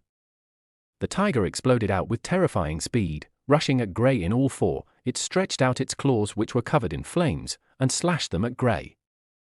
The claw attack enlarged as it got closer to Gray. Gray created an earth wall. A large claw mark appeared on the wall, creating a hole that showed what was on the other side. Gray's figure could be seen sliding back as he looked at his arms which flashed with a white mark before quickly changing to lightning. His dragon scales appeared on their own, helping him block the hidden attack of the tiger. The fire element was not the only thing the tiger had, it also had the wind element as well. It used both to attack, but the fire element being as dominant as it usually is covered the wind claw. The wind claw was also a bit late, giving the fire claw the chance to first destroy Gray's defensive wall. Gray hastily hid his dragon scales. Luckily, it didn't show too much and he also used the lightning element to cover up the place, tricking others to feel that was what appeared. Also, the scales only appeared for only a quarter of a second, and he reacted quickly. His eyes turned sharp as he took another glance at his hand before looking at the tiger. The tiger smirked and charged at him once again. The explosiveness of the tiger was out of Gray's expectations. Given its large size, he never thought it would be this fast. Gray is faster than most people in the same stage, and even those a stage or 2 higher than him, but the tiger is slightly faster than he is. The tiger attacked once again, using the same method.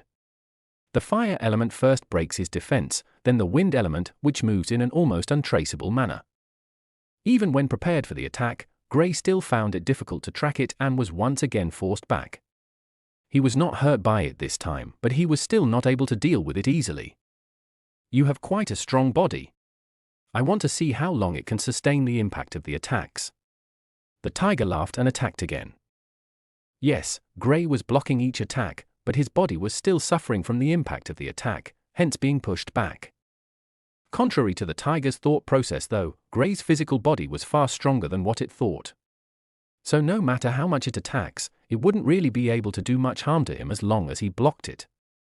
Gray continued blocking the attacks of the tiger as he adjusted to the speed of the tiger. He hadn't even been able to use his space element due to how fast the attacks of the tiger were coming. If he tried to move, he would be forced to defend. After some thought, he decided to use a unique space skill to counter the tiger. Since it relied heavily on its speed, it will naturally take a short pause after attacking. That was all the time Gray needed to turn the battle in his favor. The tiger once again attacked, and as usual, it expected Gray to block the attack. This time, Gray did what no one expected. He took a step forward and welcomed the attack. He didn't set up a defensive wall, rather, he moved forward with his body. Most of the people present felt like he had gone mad. Their minds were blown when Gray didn't even bother to stop the attack when it hit him. Their expressions changed when the explosion that was supposed to follow suit didn't occur, rather, the attack passed through like there was no one there. The pupils of the tiger constricted when it saw this and hastily tried to retreat. Gray, who had managed to create an opportunity for himself, would never let this chance go. He took another step and appeared in front of the tiger, his right hand clenched into a fist and struck the tiger on the head. A pale blue flame appeared on the tip of Gray's fist just as it made contact with the tiger, and a large explosion rang out. Roar! The tiger's roar was heard around as it was sent flying from the attack. Gray didn't stop there, his figure flashed once again, and he appeared by the tiger that was still midair. Just as he was about to attack, the tiger opened its mouth and tried to bite him. He was forced to retreat, but it didn't stop him from attacking. A lightning bolt struck the airborne tiger, making it roar in pain once again. Those in the crowd looked at the scene in shock. It was as if they were re-watching what happened with the young lady. All it took Gray was a single chance he created for himself and the battle was pretty much over. Once again, he had created the chance, and he had started beating the tiger, overpowering it with ease. Chapter 1180. The tiger found it very hard to defend against Gray. It was trying to regain its original superiority in the battle, but Gray refused to give it that chance. Before it could properly stabilize from one attack, Gray had already come with another one. Even if it manages to force Gray back, it would only be for a second since he would be back as soon as possible. Everyone watched on as Gray slowly took the tiger apart piece by piece. Knowing that there might be a chance for the tiger to get back into the battle, Gray focused on decapitating it. He first broke one of its hind legs, before breaking the other. With its powerful hind legs broken, the tiger could barely stand, much less move with its previous explosive speed. Gray stopped his attacks after a few more seconds. The tiger was almost lying on the ground, only able to keep itself up with its front legs. "Do you really still want to keep fighting?" he asked with a casual expression. There was no form of showing off, it was simply asking a question, trying not to waste any time. The tiger looked at its current state before laughing at itself. "Ha ha ha, I underestimated you, you win." After that, the tiger leaped off the stage, it needed to get some treatment. Gray heaved a sigh of relief. Although the tiger was a little harder to deal with compared to the young lady, after getting himself together, it wasn't much of a deal handling it. This was his third day here and he already had 60 wins. He almost couldn't believe it. At first, he thought he would have to stay here for months, but from the looks of it, he might leave this place within 3 days. 40 wins, who is willing to take up the offer? He looked at the crowd. This time, there was no one who would underestimate him. When the tiger spoke up and started to suppress him, they felt like even though he was strong, he only won due to the elemental advantage, but they reverted to their initial thought after this battle. Gray was a monstrous freak that could fight against most of the people a stage or 2 higher than him, even those 3 stages higher. Gray stood on the platform, waiting for someone to take up his challenge, but no one stepped up. He knew his previous performance from the last 2 battles would dissuade people from wanting to battle with him, only those who are truly confident in their abilities would fight against him. After almost 5 minutes, he could only give up. He turned to the man in charge. "Can I still fight my normal 5 battles?" The man shook his head and Gray gave a wry smile. He knew that people were afraid of fighting him now. Although he somewhat expected it, he didn't think it would happen this early. He felt he would fight at least 3 battles. Since it was impossible, he walked off the stage.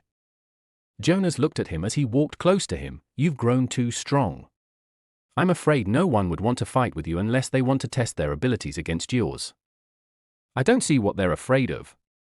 Gray said grumpily before adding, we should wait in case anyone decides to bet. Jonas chuckled but didn't reply. He knew since others saw that he was around, none of them would want to issue a bet. They knew that if someone like Gray steps up, they would lose the wins they have under their names. Don't worry, there are a few people I know will come for you tomorrow. He comforted Gray. Oh, are they strong? Gray asked. A little. They are certainly stronger and more difficult to deal with than the two you fought against today. Jonas replied. Good, these guys weren't too difficult to handle. I wonder if those guys will give me a challenge. Gray's words made Jonas feel a bit downcast. He's still the same person. Unknowingly arrogant. Jonas thought to himself. Gray might not show his arrogance, but on some occasions, he shows it. He can't be blamed since it was something that he was used to. Fighting against tough opponents was what he desired in situations like this. They left the arena. Unlike Gray, Jonas wasn't in too much of a hurry to leave this place. He had advanced at a pace he wanted and didn't want to leave without getting the item he set his sights on. The next day came and just like what Jonas said, someone openly challenged Gray. The person stood in the arena before it was Gray's turn and openly challenged Gray, offering whatever wins Gray wanted. I told you someone would come for you. Even if you beat him, another person would still come. Jonas said when he saw the person who challenged Gray. The person was in the 5th stage of the elemental venerable plane, but his strength was far above his stage. This person was quite famous in the area and had gone 75 battles undefeated. This person was from one of the races in this place and wanted one of the treasures there. Gray looked at the young man on the platform who had a strange physique. Although it was easy to see that the figure was male, the figure also had a face of a fish. Gray didn't spend too long on the side and jumped into the stage. 40 wins. He went straight to the point when he appeared. 40 wins, you win, you have them. The young man said. Gray nodded and looked at the man in charge of the arena. The man didn't say too much, since both parties had agreed to it. What was there for him to say? Gray looked at the young man, waiting for the start of the battle. The man in charge declared the start and both figures shot at breakneck speed at each other. Chapter 1181. The young man with the face of a fish covered his entire body with lightning as he flashed through the arena, charging at Gray. Gray reciprocated his energy, using the lightning element to bolster his speed as well. When they were about to collide, the young man's speed shot up by almost double. A small tornado formed behind his legs, making him faster. Apparently, he was not just a lightning elementalist, but he also had the wind element. Gray was almost tempted to do the same, but he held himself back. Besides, he had the space element. There was no need to show more of his elements. Boom! Both parties collided and Gray was actually forced back by the strength of the young man's attack. The young man attacked with the lightning element, sending out a lightning bolt that wrapped itself around Gray's leg. With a pull, Gray lost balance, but he used the earth element to create hands that he used to clamp onto the lightning holding onto him. He stabilized himself but felt a powerful wind pushing him in the direction of the young man. He didn't fight against the wind and let it carry him in the direction of the young man. A fireball appeared on his hand, which he threw at the young man. The young man was forced to dodge the attack, unable to complete his plan. Gray landed on the ground and let out a soft smirk. His leg muscles contracted and he exploded out with speed superior to what he showed the last time. The young man smiled and also shot at Gray. This time, his hands were covered with the lightning and wind element. Gray's right hand had only the fire element. Their fists collided and they were both pushed back, but it was only for a second. Both rushed at each other and started trading blows, blocking the attack of each other as they attacked. The intensity of the fight made the blood of those watching boil. This was what they wanted to see, a fight that would put them on the edge of their seats. Gray had been too overwhelming in his previous battles. The same could be said for this young man. Now, they were both equals and their battle was refreshing for these people to watch. Boom! Bang! Bam! The sounds of fists hitting each other didn't stop, and neither did the explosions that came with their elemental attacks. Gray threw a right hook at the young man, but the young man managed to dodge it on time, watching the flames-covered hand pass, before delivering a powerful punch of his own to Gray's head. Gray raised his left arm to block the punch of the young man. The part of his arm used in blocking the punch was covered with earth armor, which broke apart almost immediately after the fist made contact with him. But that was enough time for Gray to give a spinning kick. While kicking out, Gray's feet were covered in flames, and the flames followed the movements of his spinning kick, giving an enchanting view to those who were watching. As for the person receiving the kick, it was by no means enchanting. All he saw was something he should avoid at all costs. He sent a lightning bolt at Gray's feet and both attacks collided, forcing the duo to take some steps back, giving each other some space. "You're strong," the young man said, not showing any signs of tiredness. "You too." Gray nodded at the young man as a show of respect. Of course, he hadn't gone all out, but the same can be said for the young man. He was certain that someone of the young man's caliber would definitely have awakened his domain. And he wasn't wrong. The area surrounding the young man started to show signs of a lightning and wind storm. A mixture of the wind and lightning domain. Gray didn't shy away as his fire domain appeared, covering the area he was standing. He took a step forward. The young man did the same, pointing at the sky. The area surrounding the arena turned dark. He pointed at Gray and a lightning bolt shot at Gray from the sky. Gray sent a stream of fire at the lightning bolt, easily dealing with the attack. However, he noticed that wind blades were coming his way from the lightning and windstorm behind the young man. Each wind blade was filled with tiny specks of lightning. He looked at the attack and an earth wall rose from the ground, blocking the attack coming his way. The sound of the wind blades hitting the earth wall just started reverberating when the young man appeared on the side of Gray. Just as he was about to attack, he felt the gravity suddenly increase and his figure fell to the ground. Gray looked at the young man, and from the sky covered with dark clouds, a lightning rain fell on where the young man was kneeling. For some time now, Gray had rarely utilized his gravitational force field. It wasn't because he had forgotten about it, but the opportunity just hadn't presented itself. This young man liked close-range battles, so he decided to use it against him. The young man's roar was heard from the lightning rain, and a large figure made from wind appeared. When Gray saw it, he couldn't help but recall a familiar sight. Due to Reynolds, he had actually forgotten that there were actual normal summons and not only elemental warriors. Elemental warriors were the upgraded versions that were stronger, but summons were still by all means very powerful. He looked the wind summon in the eyes and didn't back down, rather, he attacked first. An orb, dark in color, appeared. When those in the crowd saw this, they were stupefied. They could all sense the power lying within the small orb. They all felt that Gray had shown all his strength, but the more he was pushed, the more powers he showed. It was as if Gray hadn't even shown his true strength from the start. Chapter 1182. Jonas looked at the orb and couldn't help but feel a certain way deep down. He knew not to underestimate Gray, but the fact that Gray had always been above whatever way he evaluated him was a little crushing to him. All geniuses had their pride. Even with that pride he agreed that Gray was superior, but he didn't think the gap would be too large. Yet, Gray's performance was making him doubt himself. Against this young man, he stood a chance. In fact, he was confident that he would win. However, against Gray that he was a stage above, he didn't even have the slightest bit of confidence. Gray was very mysterious, and whenever he battles, he doesn't show signs of actually putting in all his effort. It was almost like he was holding back. Take this attack Gray just used, for instance. The fact that Gray had that in his arsenal and had used it since he started battling was something else. The orb appeared on Gray's hand almost instantaneously, but everyone above the sage plane knew that Gray was the one who created it within a second. This meant that he could use it, but he didn't use it during his previous battles. I should stop comparing him with humans. That should make it hurt less. He consoled himself. Back on the platform.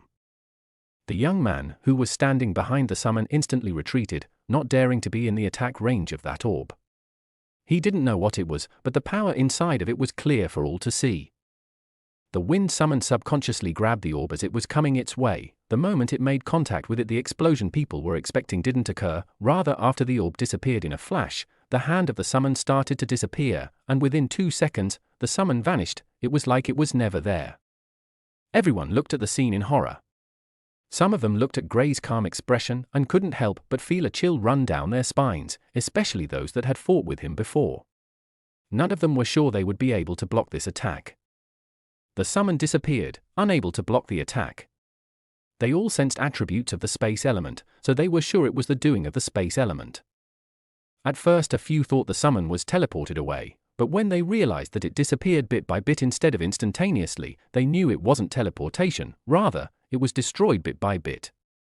Just the thought made their hairs stand on edge. The young man who was fighting against Gray looked at him, a bit fearful. Although he knew the attack was dangerous, he didn't think it would be this dangerous.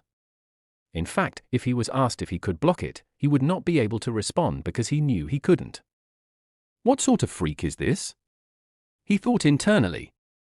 When he saw Gray standing harmlessly in his sea of flames, and his outstretched hand, he shivered and shook his head. I admit defeat. That line silenced the entire place. The young man has always been known for his unyielding attitude, but they all saw him give up in the presence of the mask-wearing Gray who seemed incapable of hurting a fly due to his reserved attitude. The man in charge of the platform declared the winner and Gray's wins were awarded. The man told him he could go collect his reward from the hall. Gray nodded and walked away from the platform. The man watched his figure walk away from the platform, a little voice asking in his head if he could defend against that attack. The greatest strength of that attack is the fact that defending against spatial attacks is the most terrifying thing. The other attacks are easy since they could be seen, as for spatial attacks, they come at you suddenly, giving you almost no chance to defend against them, unless you're a space elementalist and sense the spatial ripples on time. When everyone saw the orb, no one expected it to have such an outcome, all they knew was that it was powerful. But no one knew what outcome it would produce, and most thought it would explode with frightening strength like most elemental attacks. Outside the place, Jonas, Void, and the bunny leader were waiting for Gray. Seeing Gray use that attack was nothing new to Void and the bunny leader, but to Jonas, it was something he had not seen before. He was staring at Gray with a shocked expression. Where's the hall located? Gray asked the moment he walked out. Jonas pointed him in the direction and followed from behind. Void and the bunny leader sat on each side of Gray's shoulder. When they got to hall, Jonas stood outside. Is there anyone inside? Gray asked. No. Jonas replied. Can't anyone just come in and steal the items? Gray couldn't help but ask. This is a place created by gods, it will take a god to steal from it. Jonas chuckled before explaining, just like how you must have 5 wins before you can leave this place, that's how you must have 100 wins before you can step into that place. Gray nodded in understanding. Oh, so that's how it works. He climbed up the short flight of stairs and opened the door. A force surrounded him for a brief moment before disappearing. Since he came in with Void and the bunny leader, he could enter this place with the duo as well. When he entered the hall, he saw a vast and slightly empty place. There were a few shelves, but nothing else. Gray looked above the shelves and saw that some things were written on them. Each row of shelves had a specific item. When he saw the one belonging to herbs, he walked in that direction. Void and the bunny leader left his shoulder and decided to explore the place. Chapter 1183. Gray didn't care about where Void and the bunny leader went to, he knew nothing would happen to them, at worst they would be sent out of the place and would wait for him outside. After walking to the shelf that had the herb sign, he started to go through all the herbs that were placed there. To be honest, he was very impressed and also stunned by the number of items present there. Some of them he had no knowledge of, while a few were things he had seen or read about. He glanced through and soon found what he was looking for. The flower had an odd-looking fruit. The fruit had the shape of a baby's head, but without eyes. Although it was an odd item, it didn't stop him from marveling at the item. He wanted to take it but knew that the second he removed this item, he would be sent out of this place. Thinking about it, he decided to glance through all the things that were present here. Since Void and the bunny leader were able to enter, maybe they can take some items out as well. Things like these usually have flaws that can be taken advantage of. You guys didn't touch anything, right? He asked while leaving the area where he was standing. Void's voice echoed in his head, we can't. Gray was a bit disappointed, but since he could take what he wanted in the first place, he didn't think too much about it. It took a few minutes, but he was able to go through all the items in this place. Although there were many items, it wasn't hard since they were well arranged. Outside the place, Jonas was starting to get a little worried when Gray walked out of the hall. "Got it?" he asked to be sure Gray was able to take what he wanted. There was something in there he also wanted. If by any chance Gray didn't see what he wanted, it would be a huge loss for him. "Yeah, I was just sightseeing, hence my delay." Gray nodded. Jonas heaved a sigh of relief before the duo headed back to his place. At the moment, he already had 90 wins, 2 more days and he would leave this place. "Why don't you wait for me before leaving? I have a place I want to explore. I was unable to the last time I went there." "I believe with you, we can get something." Jonas spoke up when they got to his place. The reason he hastily did this was that he noticed Gray was already preparing to leave. Before coming here, while exploring this place, there was a site he chanced upon. Unfortunately, he was unable to explore it. He doesn't know what it holds, but he believes it would be beneficial to both of them. Besides, it wouldn't be bad to travel with Gray. He personally believes Gray is someone heavily favored. Gray thought about it and gave a nod. Since Jonas was taking the normal route, it would take at most 2 days before he completes his 100 wins and leaves. Jonas was happy seeing that Gray agreed to go with him. 3 days later. "Damn it! How did it awaken the moment we arrived? I thought they said it usually sleeps during this period." Jonas complained as he ran through the woods, sending out attacks to the large creature behind him. Gray's expression was sour as he also attacked. He had always believed his luck wasn't as good as Klaus. This was not the first time he was experiencing things like this, and after multiple experiences, he was quite experienced in escaping. He didn't say anything and attacked as they ran away from the creature. Roar! The beast seemed to be angered by their continuous attacks on it as it chased them.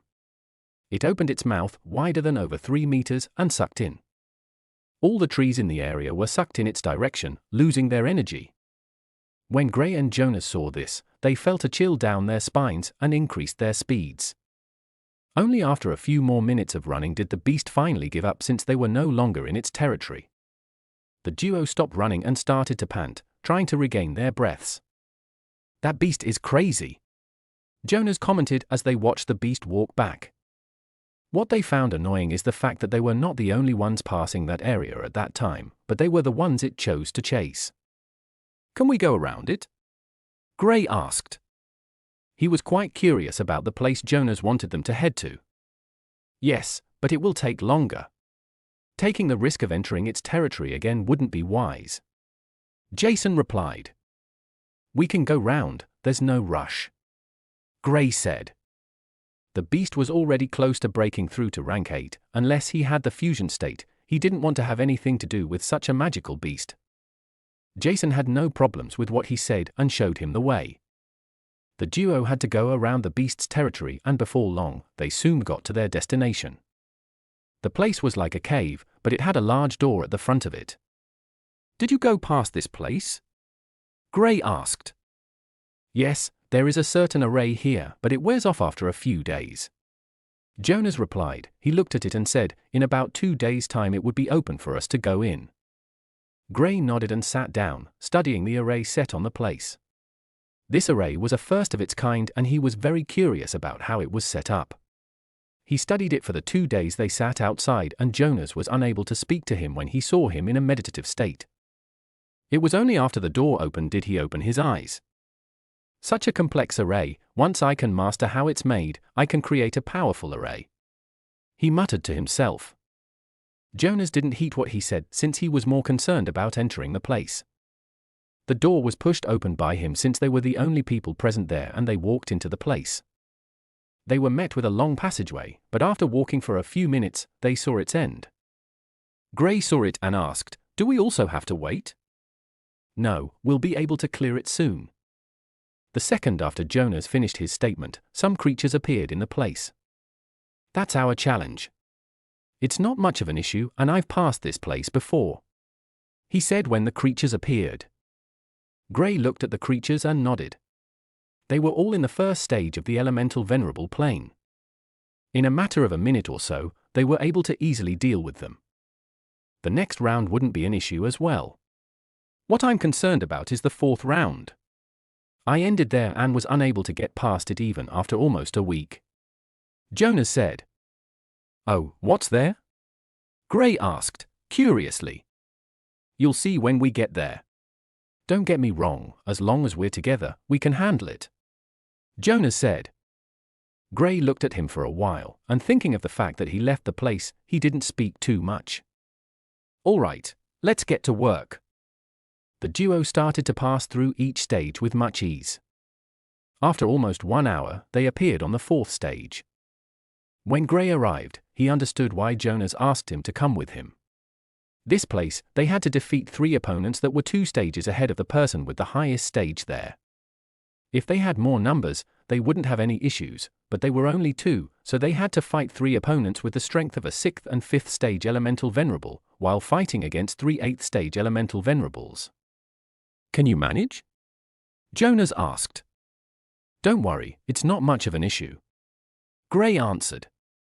Jonas heaved a sigh of relief before charging into battle. Gray didn't hold back and fought against them as well. He didn't go all out.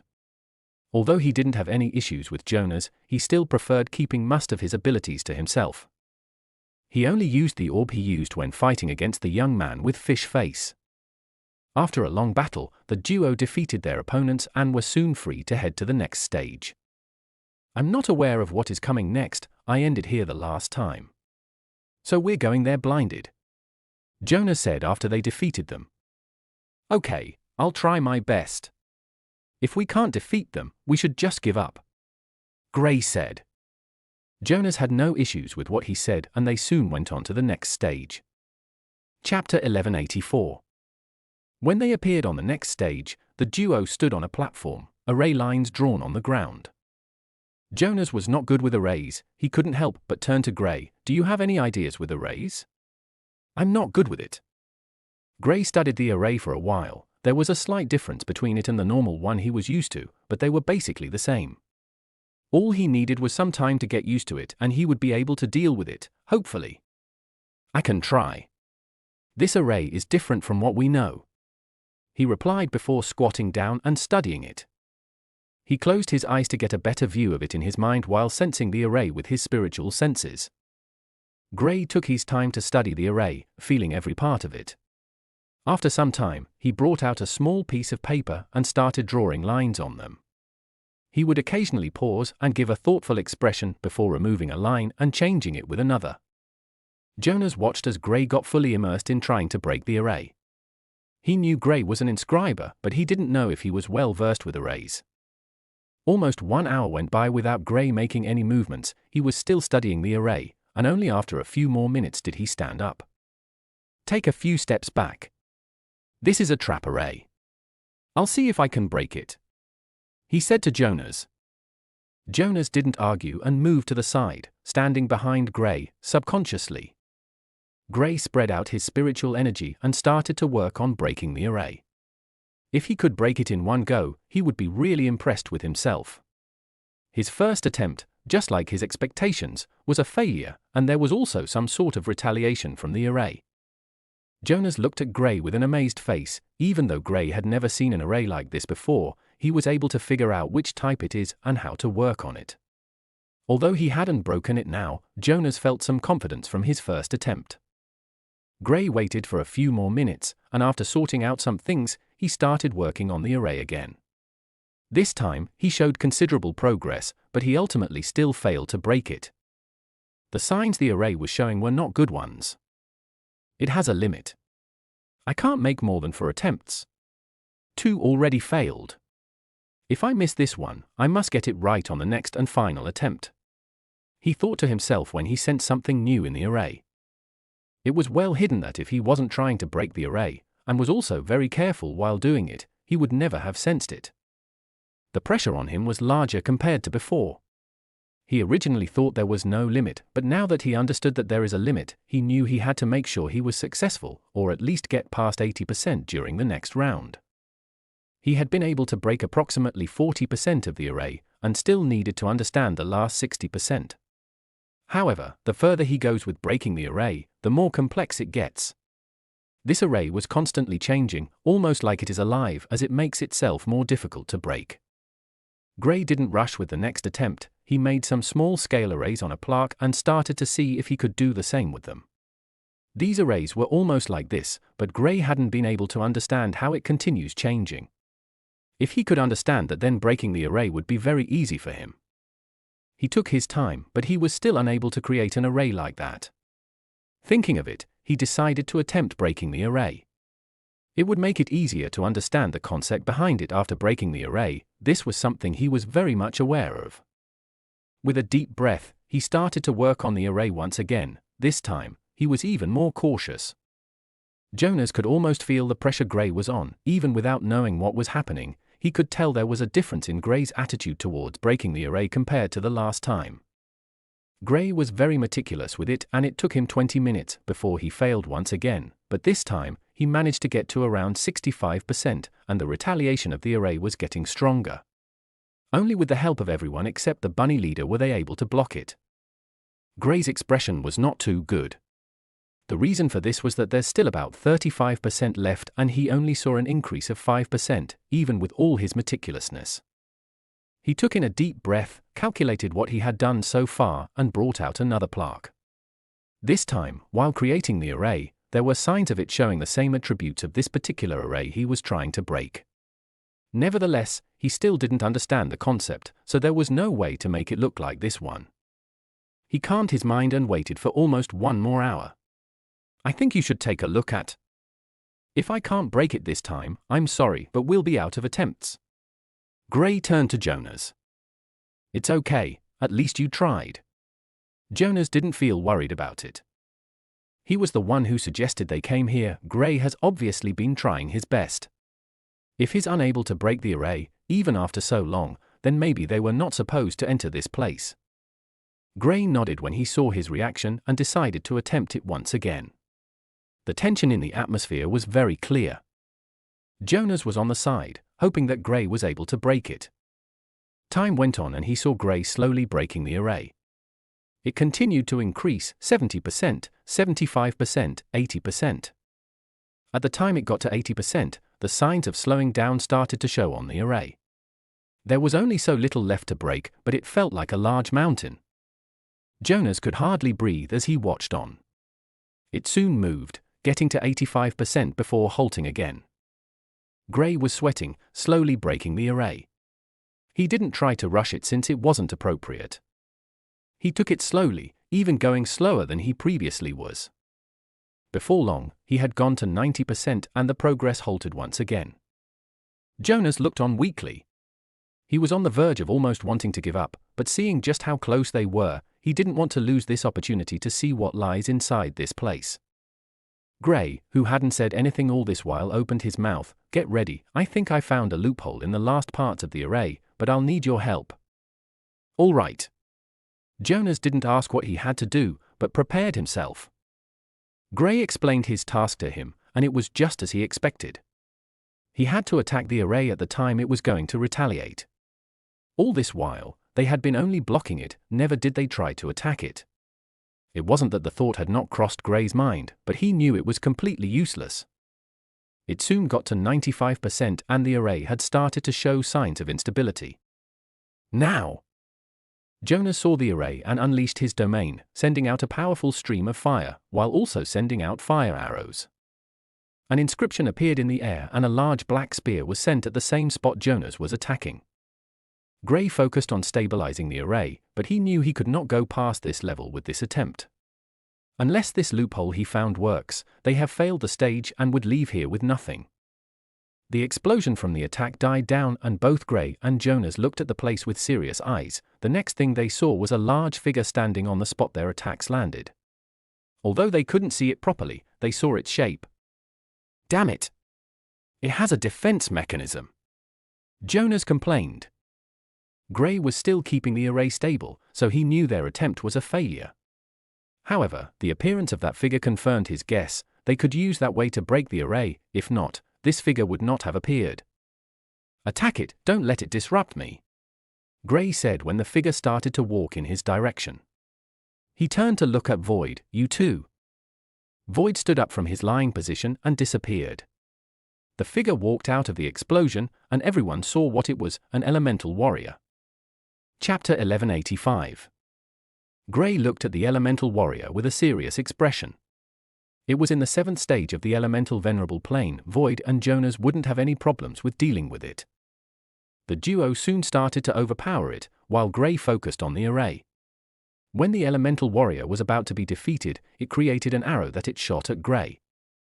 Just as the arrow was about to hit Gray, it passed through a small spatial tunnel that appeared in front of Gray. The arrow came out from another spatial tunnel behind the elemental warrior and struck it in the head. This was the final attack that knocked it down. Attack that spot now. Gray urged them when he saw them standing. He was slowly losing his ability to keep the array stable. In a matter of time it would fall apart and all their efforts would be a waste of time. Jonas and Void hurriedly attacked the spot and the array showed cracks. With a few more attacks they were able to break it down.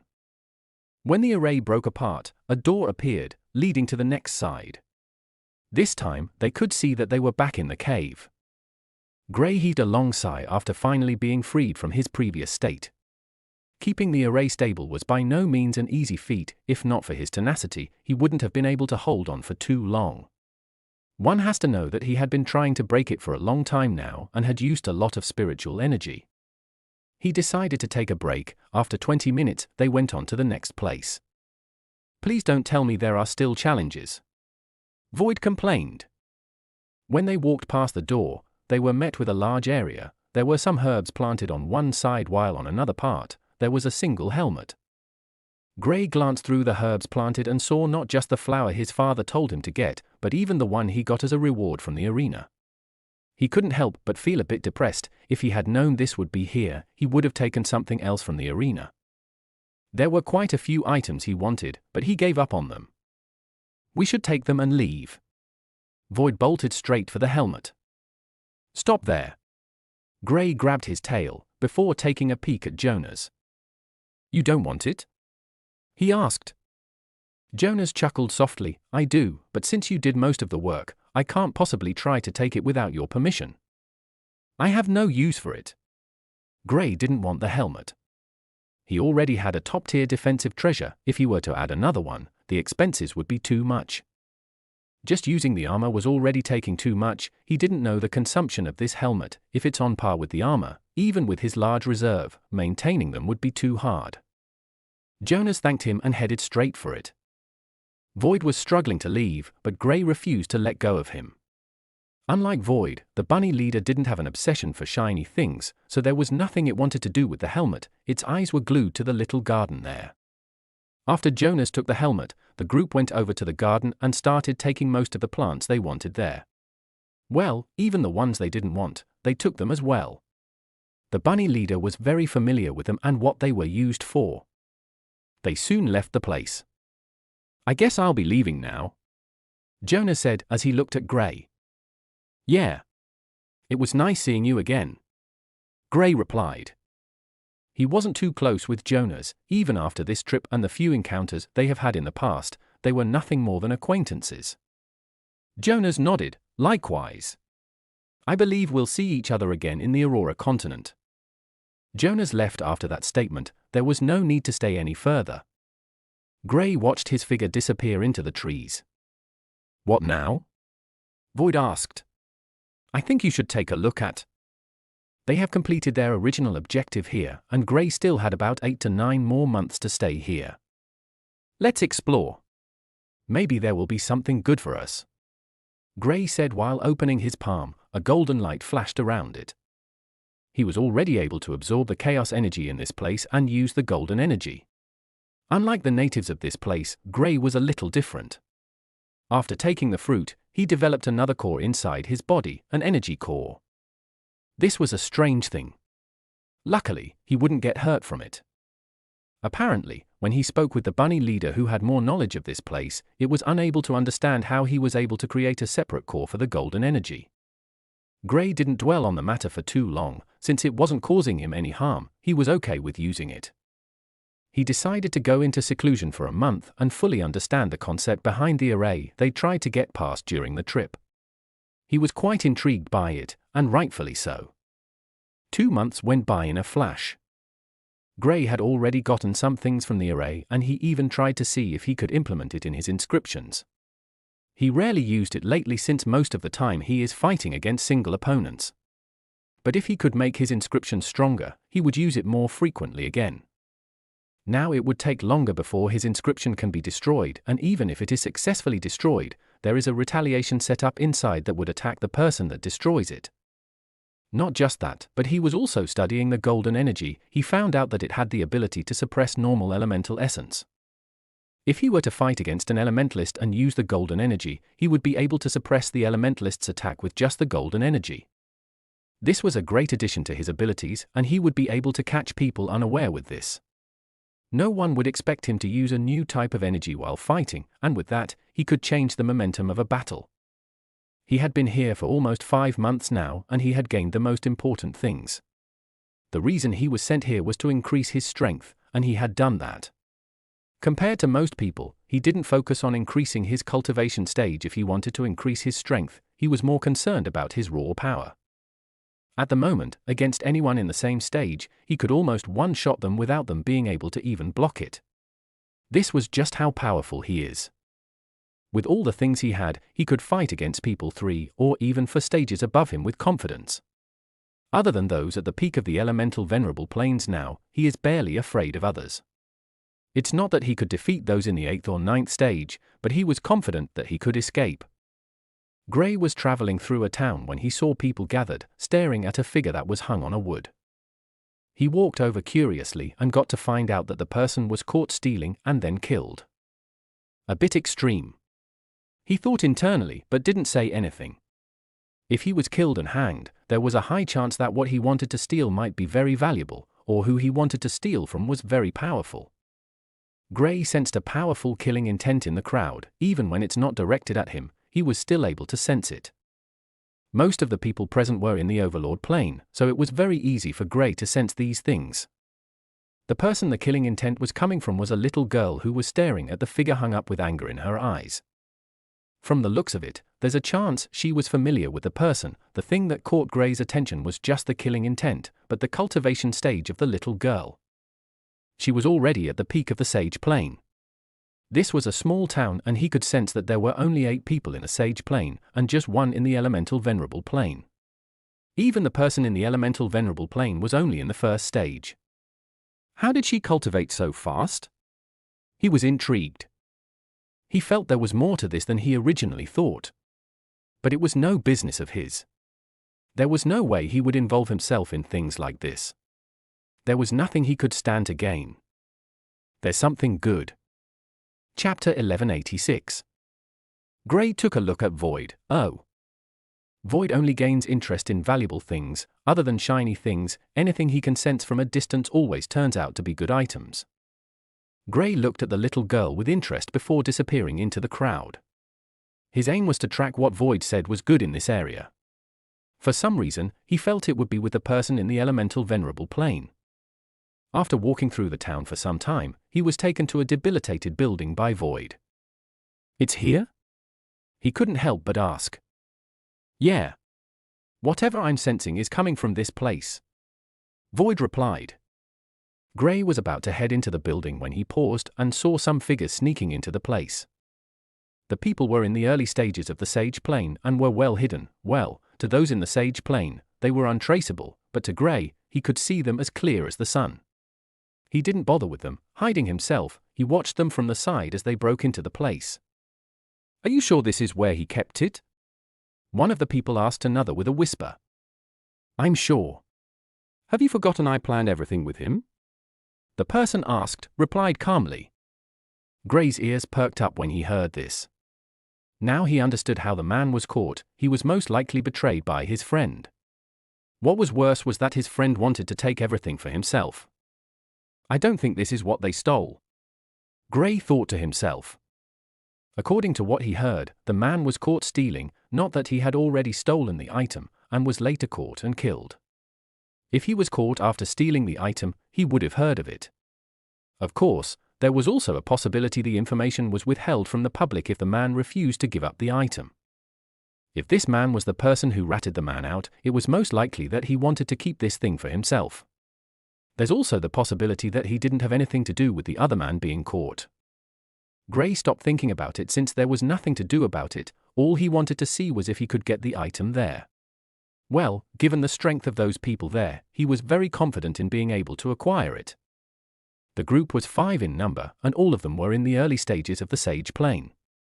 In such a place, they were a very powerful group, but Gray could easily kill them with a single attack, so he was not too bothered. The group entered the building silently, and one of them made an array that would notify them if anyone else trespassed into the place. Before he completed the array, Gray used the space element to enter the building without anyone noticing.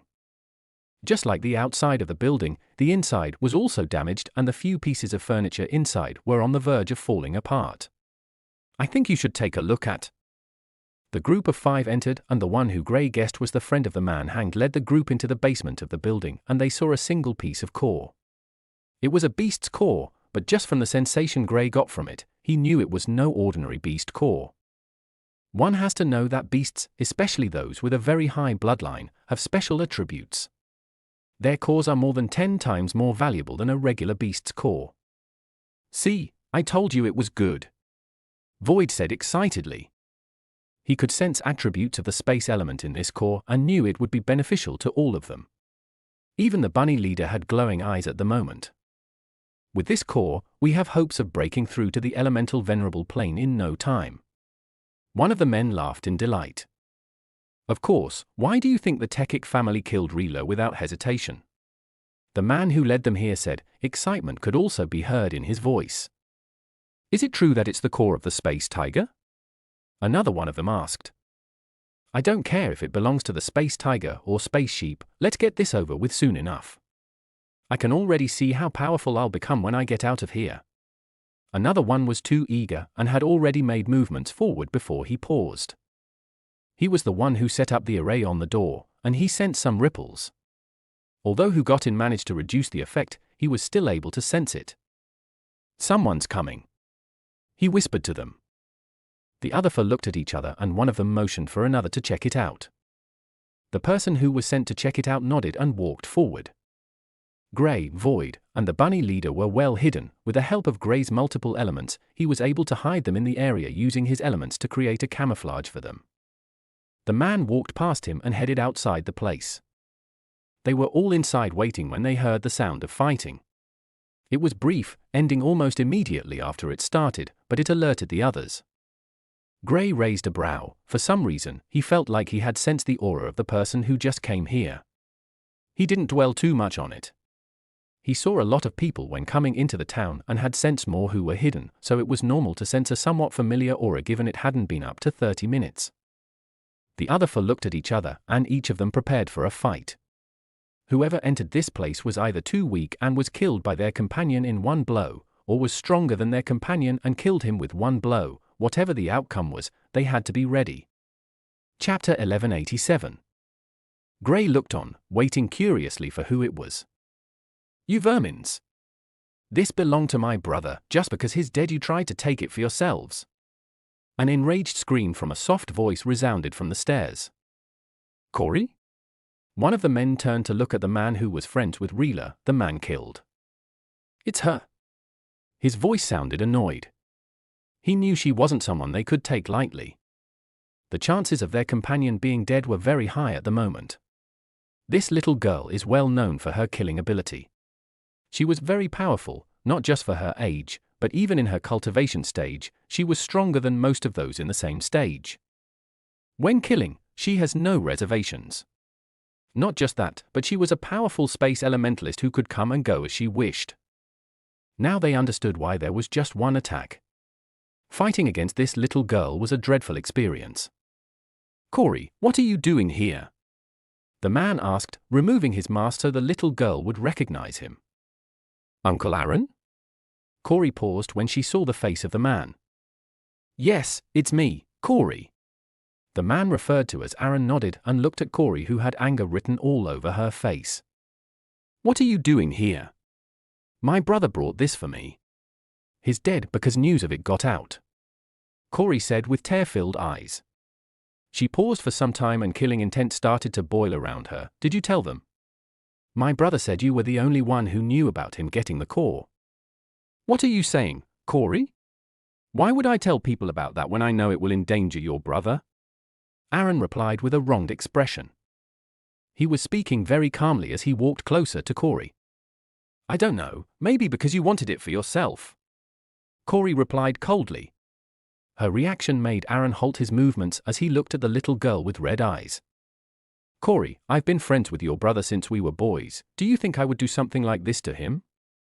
Aaron looked at her with sincere eyes. Corey's eyes showed confusion when she heard this. Yes, it was true that Aaron and her elder brother had been friends even before she was born. She didn't know what to think as tears started to roll down her eyes. They killed him, Uncle Aaron. They killed my brother. She started to wail uncontrollably. Aaron heaved a sigh of relief when he saw Corey breaking down. She was, after all, a little girl. Gray watched the scenes from the side and couldn't help but shake his head. When he first sensed the realm of the girl, he thought maybe she was like the assassin he fought against, but later on, he realized she was just a little girl, which was a bit strange given that most people only sense their elemental affinity around the age of 12. He didn't think too much about it. This was another world, and the way it works is most definitely not like the Aurora continent. He definitely has a hand in his friend's death. He thought to himself as he looked at the man. I think you should take a look at. He was not too interested in these things. As long as the little girl is fine, he would not bother with them. Besides, getting that core was all that interested him. Aaron walked forward and hugged Corey, gently caressing her hair. The other three men only watched the scene, not making any moves. But their eyes were glowing with ferocity. Even if this core belonged to Corey now, it had nothing to do with them. The little girl might be strong, but with all four of them working together, they would definitely be able to easily kill her. They were still watching when they saw Aaron give them a sign with his free hand. After working together for so long, they all understood what it meant. Without saying anything, they started to surround the unsuspecting Corey, who was still crying her eyes out under the embrace of Aaron. After the trio had surrounded her, Aaron let go of her. You shouldn't have come here. What if they followed you here? I didn't think they would. Corey replied. Aaron continued speaking with her, trying to get her attention from the other three. Corey continued speaking with him, her eyes still filled with tears. Aaron suddenly stopped talking to her and seemed to show signs of struggle before finally sighing, I'm sorry, Corey, goodbye. Corey was confused by his statement, but she was stunned when she saw the killing glow in his eyes. She didn't have any time to react before attacks rained down on her. Although she was already at the peak of the Sage Plane, she didn't set up any defenses, and against such a well-coordinated group, she stood no chance. She could only watch on helplessly as the attacks got to her. Her eyes were still filled with tears and shock. There was confusion and also resentment present in them. Gray sighed when he saw that they truly attacked the little girl. With no other choice, he took a step out and his domain spread out. Each attack of the group froze a few centimeters away from the little girl, who still hadn't made any movements. Aaron and the other guys looked around, shocked by the new development. They all knew that Corey was a space elementalist, so there was no way she would be able to use this sort of attack. Who's there? Aaron asked, looking around, fearful of whoever stepped in. The fact that the person stopped all their attacks with just one move showed that they were not a match for this person. Show yourself. This has nothing to do with you. It's a matter involving family. Aaron said. The one who created the array asked, Are you from the Techic family? I'm just a passerby. Gray said softly. Chapter 1188. Gray walked out from where he was hiding and glanced around the room. The little girl was still in a state of shock, while the group of four men were staring at him with a fearful expression. Who are you? Aaron asked. He couldn't see Gray's face, nor could he sense his cultivation stage, but for him to walk out this easily showed that he was not someone who was afraid of them. This meant only one thing: Gray was stronger than they were and was confident he could deal with them. Who I am doesn't matter. I'm curious about your reason for wanting to kill the girl. Just for the core? Gray asked as he walked closer to them. He paused halfway, threw a glance at the core, and sighed. To be honest, he was quite interested in taking it for himself, but hearing the words of the little girl when she first came in, he opted to give up on it, for now.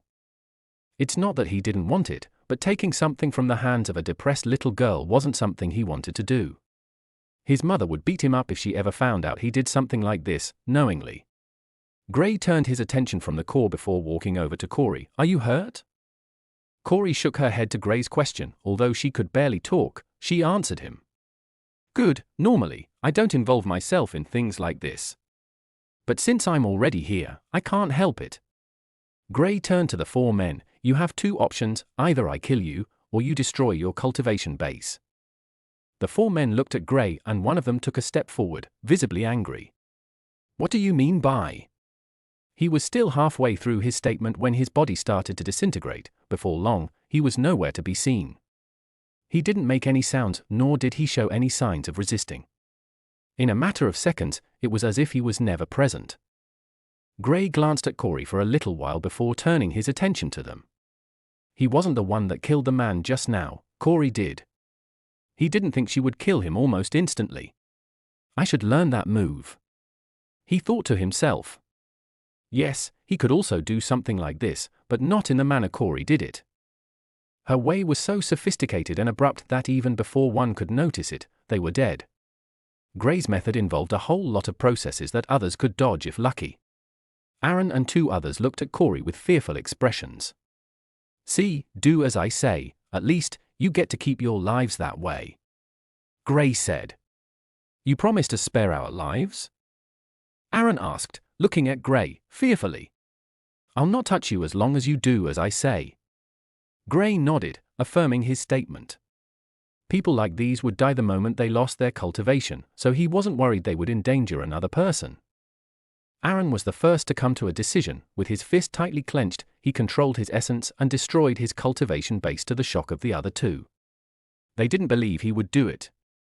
"Can I go now?" he asked. Gray nodded, and while he was about to move, he took a glance at Corey, whose eyes radiated unbridled killing intent. His eyes turned to Gray. Understanding what he wanted, Gray turned to Corey and shook his head, indicating for her to let him go. Aaron walked up the stairs and left. The other two thought it through and followed Aaron's lead. Two of them were dead under the hands of Corey, and there's still Gray who was present. They couldn't fight against Corey, much less Gray who seemed stronger. "Why did you let them go?" Corey asked, annoyed. In some cases, death might be the easiest punishment to give to some people. Gray answered. "Who are you?" Corey asked. "I'm no one important, I was drawn here by something." Gray turned to look at the core again. There was a moment of silence from both people. "Where did your brother get this?" He couldn't contain his curiosity any longer and asked. There was a space tiger that roamed this region. It was a rank 8 beast and was well known. According to what I heard, it died some years ago and people had been searching for its remains for a long time now. Corey told him what she knew. She might be young, but due to her strength, she was told a few of the secrets her brother knew about the place. This rank-right space tiger was well known for its spatial abilities. It could go from one place to another in a matter of seconds. Its spatial abilities were so strong that even the top powerhouses in this world had come in search of its core. The beast was said to be injured during a fight and fled to heal. No one had seen or heard of it again, and they all assumed it was dead. People, especially space elementalists, had been searching all over for it, but none of them had been able to locate it. Corey's elder brother got a map from their parents a long time ago, long before the tiger died, and while going to the place the map led, Corey's brother found the remains of the tiger at his destination. It was purely coincidental and he brought the core back. He also took the bones of the tiger since its flesh was no longer on its body. Aaron found out about the tiger when he saw the bones with Reela, not just him, but when Reela tried to sell off the bones, those from the Tekik family found out and inquired about it. There was a distinct feature on the bones of the space tiger. Unlike any other beast, its bones were completely black and filled with incredible spatial distortions. Chapter 1189. Gray took a glance at Void, who looked back at him in disgust. "Don't associate me with that petty creature," Void said in dissatisfaction. Gray couldn't help but laugh when he heard this. He couldn't help it. With all the descriptions he got from Corey about the space tiger, he actually did feel like there was some sort of relation between Void and the space tiger. He didn't forget the few times he had seen Void increase his size. To be very honest, Void did look like a large tiger, and given his spatial prowess, there was a very good chance his bones might also have such attributes. Corey turned to look at Void, a bit taken aback by the small talking cat. "That's your pet?" she asked curiously, her focus fully on Void. "Pet? Not really, more like a companion. He's like a little kid." Gray chuckled as he replied. When he saw Void's expression when he was saying this, he almost burst out laughing. "All right, since that's all, I'll be leaving. You should be careful out there. These people won't let this matter rest with just killing your brother," he advised Corey, before looking at Void and the bunny leader which had appeared. "Let's get going." Can I ask for your help with something?" Corey held his cloak. When he turned, she hurriedly added, "I'll pay you for it." "Oh, what might that be?" Gray asked, a little curious. For some reason, he could almost guess what she wanted, but he decided to hear from her first. "I want revenge. I want you to help me get revenge against those people that killed my brother," Corey said, her eyes teary. "I'll give you the core. I know you wanted it. You can also take the bones from their place. It's there," she added. Gray looked at the core before looking at her again. "Are you sure?" Corey nodded her little head. "Your brother brought this for you. He could have used it to increase his strength, but he kept it hidden just for you." Gray didn't give her an answer, only asking her some questions. "I'm sure of it. Even without this, I can grow stronger. But if I don't get revenge for my brother now, I won't be able to focus on cultivating," Corey said. Gray gently ruffled her hair before asking playfully, "Do you think I'm strong enough to fight against them?" Corey froze when she heard this question. She didn't think about this and only just blurted out what was in her head. To be honest, she didn't know if Gray was strong enough to fight against the Tekic family. All she knew was that he helped her when she was attacked. With her strength, if she was also hiding in the dark, she would be able to stop the attack of these men. She hurriedly tried to sense Gray's cultivation stage, but she realized that she couldn't sense it. Clee, have you gotten to rank 7? She asked, a bit worried. She already had the thought of Gray helping her deal with the Tekic family, and now that she realized he might not be able to, she somewhat didn't want to believe it. "I think you should take a look at rank 7? Gray wore a confused expression on his face when he heard her question. He soon understood that these people had different ways of ranking themselves. Unlike them who use planes, they use ranks, just like magical beasts. "What's your rank?" he asked Corey. Corey replied with raising 6 fingers, "Rank 6. Then I should be able to do it. I know the strength of the strongest person in this town, and whoever the person is, they are not that strong." Gray's reply made a smile appear on the face of the little girl. "If you can, then let's go now, Uncle." Corey showed some happiness. Although she was still very much sad due to the death of her elder brother, she was a bit happy that some of her grievances would be met. "No rush. I'll go there tomorrow. I feel like something big is going to happen tomorrow," Gray replied coolly. Corey looked at him with her wet beady eyes, but didn't say anything more. She sat on the side as tears started rolling down her eyes once again. Gray looked at her and shook his head. He didn't know how it felt to watch those close to you die before you. However, he knew how it felt to be left without any family member. He stayed without his parents for over 8 years, and even when he met them, he left them for another year or so before going back. He had still not been able to connect with them much. His situation was far better than Corey's state, where she doesn't have anyone to call family. "How about we share it with her?" Gray looked at Void. "I thought you don't care about others?" Void asked. "I'm not a heartless demon. I took in Arya. What's wrong if I decide to help this girl?" Gray retorted. It was common knowledge that he was a ruthless figure, but there had been several occasions when he showed a soft part of him. "What's your plan?" the bunny leader asked. "Let's mess with those people," Gray said with an evil smile. Hee, that's what I wanted to say." The bunny leader laughed happily. As long as it didn't have to fight, it was good. In this case, even if it didn't want to fight, it could use its pressure to subdue everyone in this town, so why be afraid? If not for Gray and Void, it would have ransacked the place already. Gray chuckled when he saw its reaction. Void also had a happy expression. Although there were few things of value here, other than this orb, the rest were located at the same place. It was easy for him to know that they belonged to the same individual. If he didn't want to help Corey, he wouldn't have bothered with them, but since he wanted to help, there's no harm in having some fun. Chapter 1190.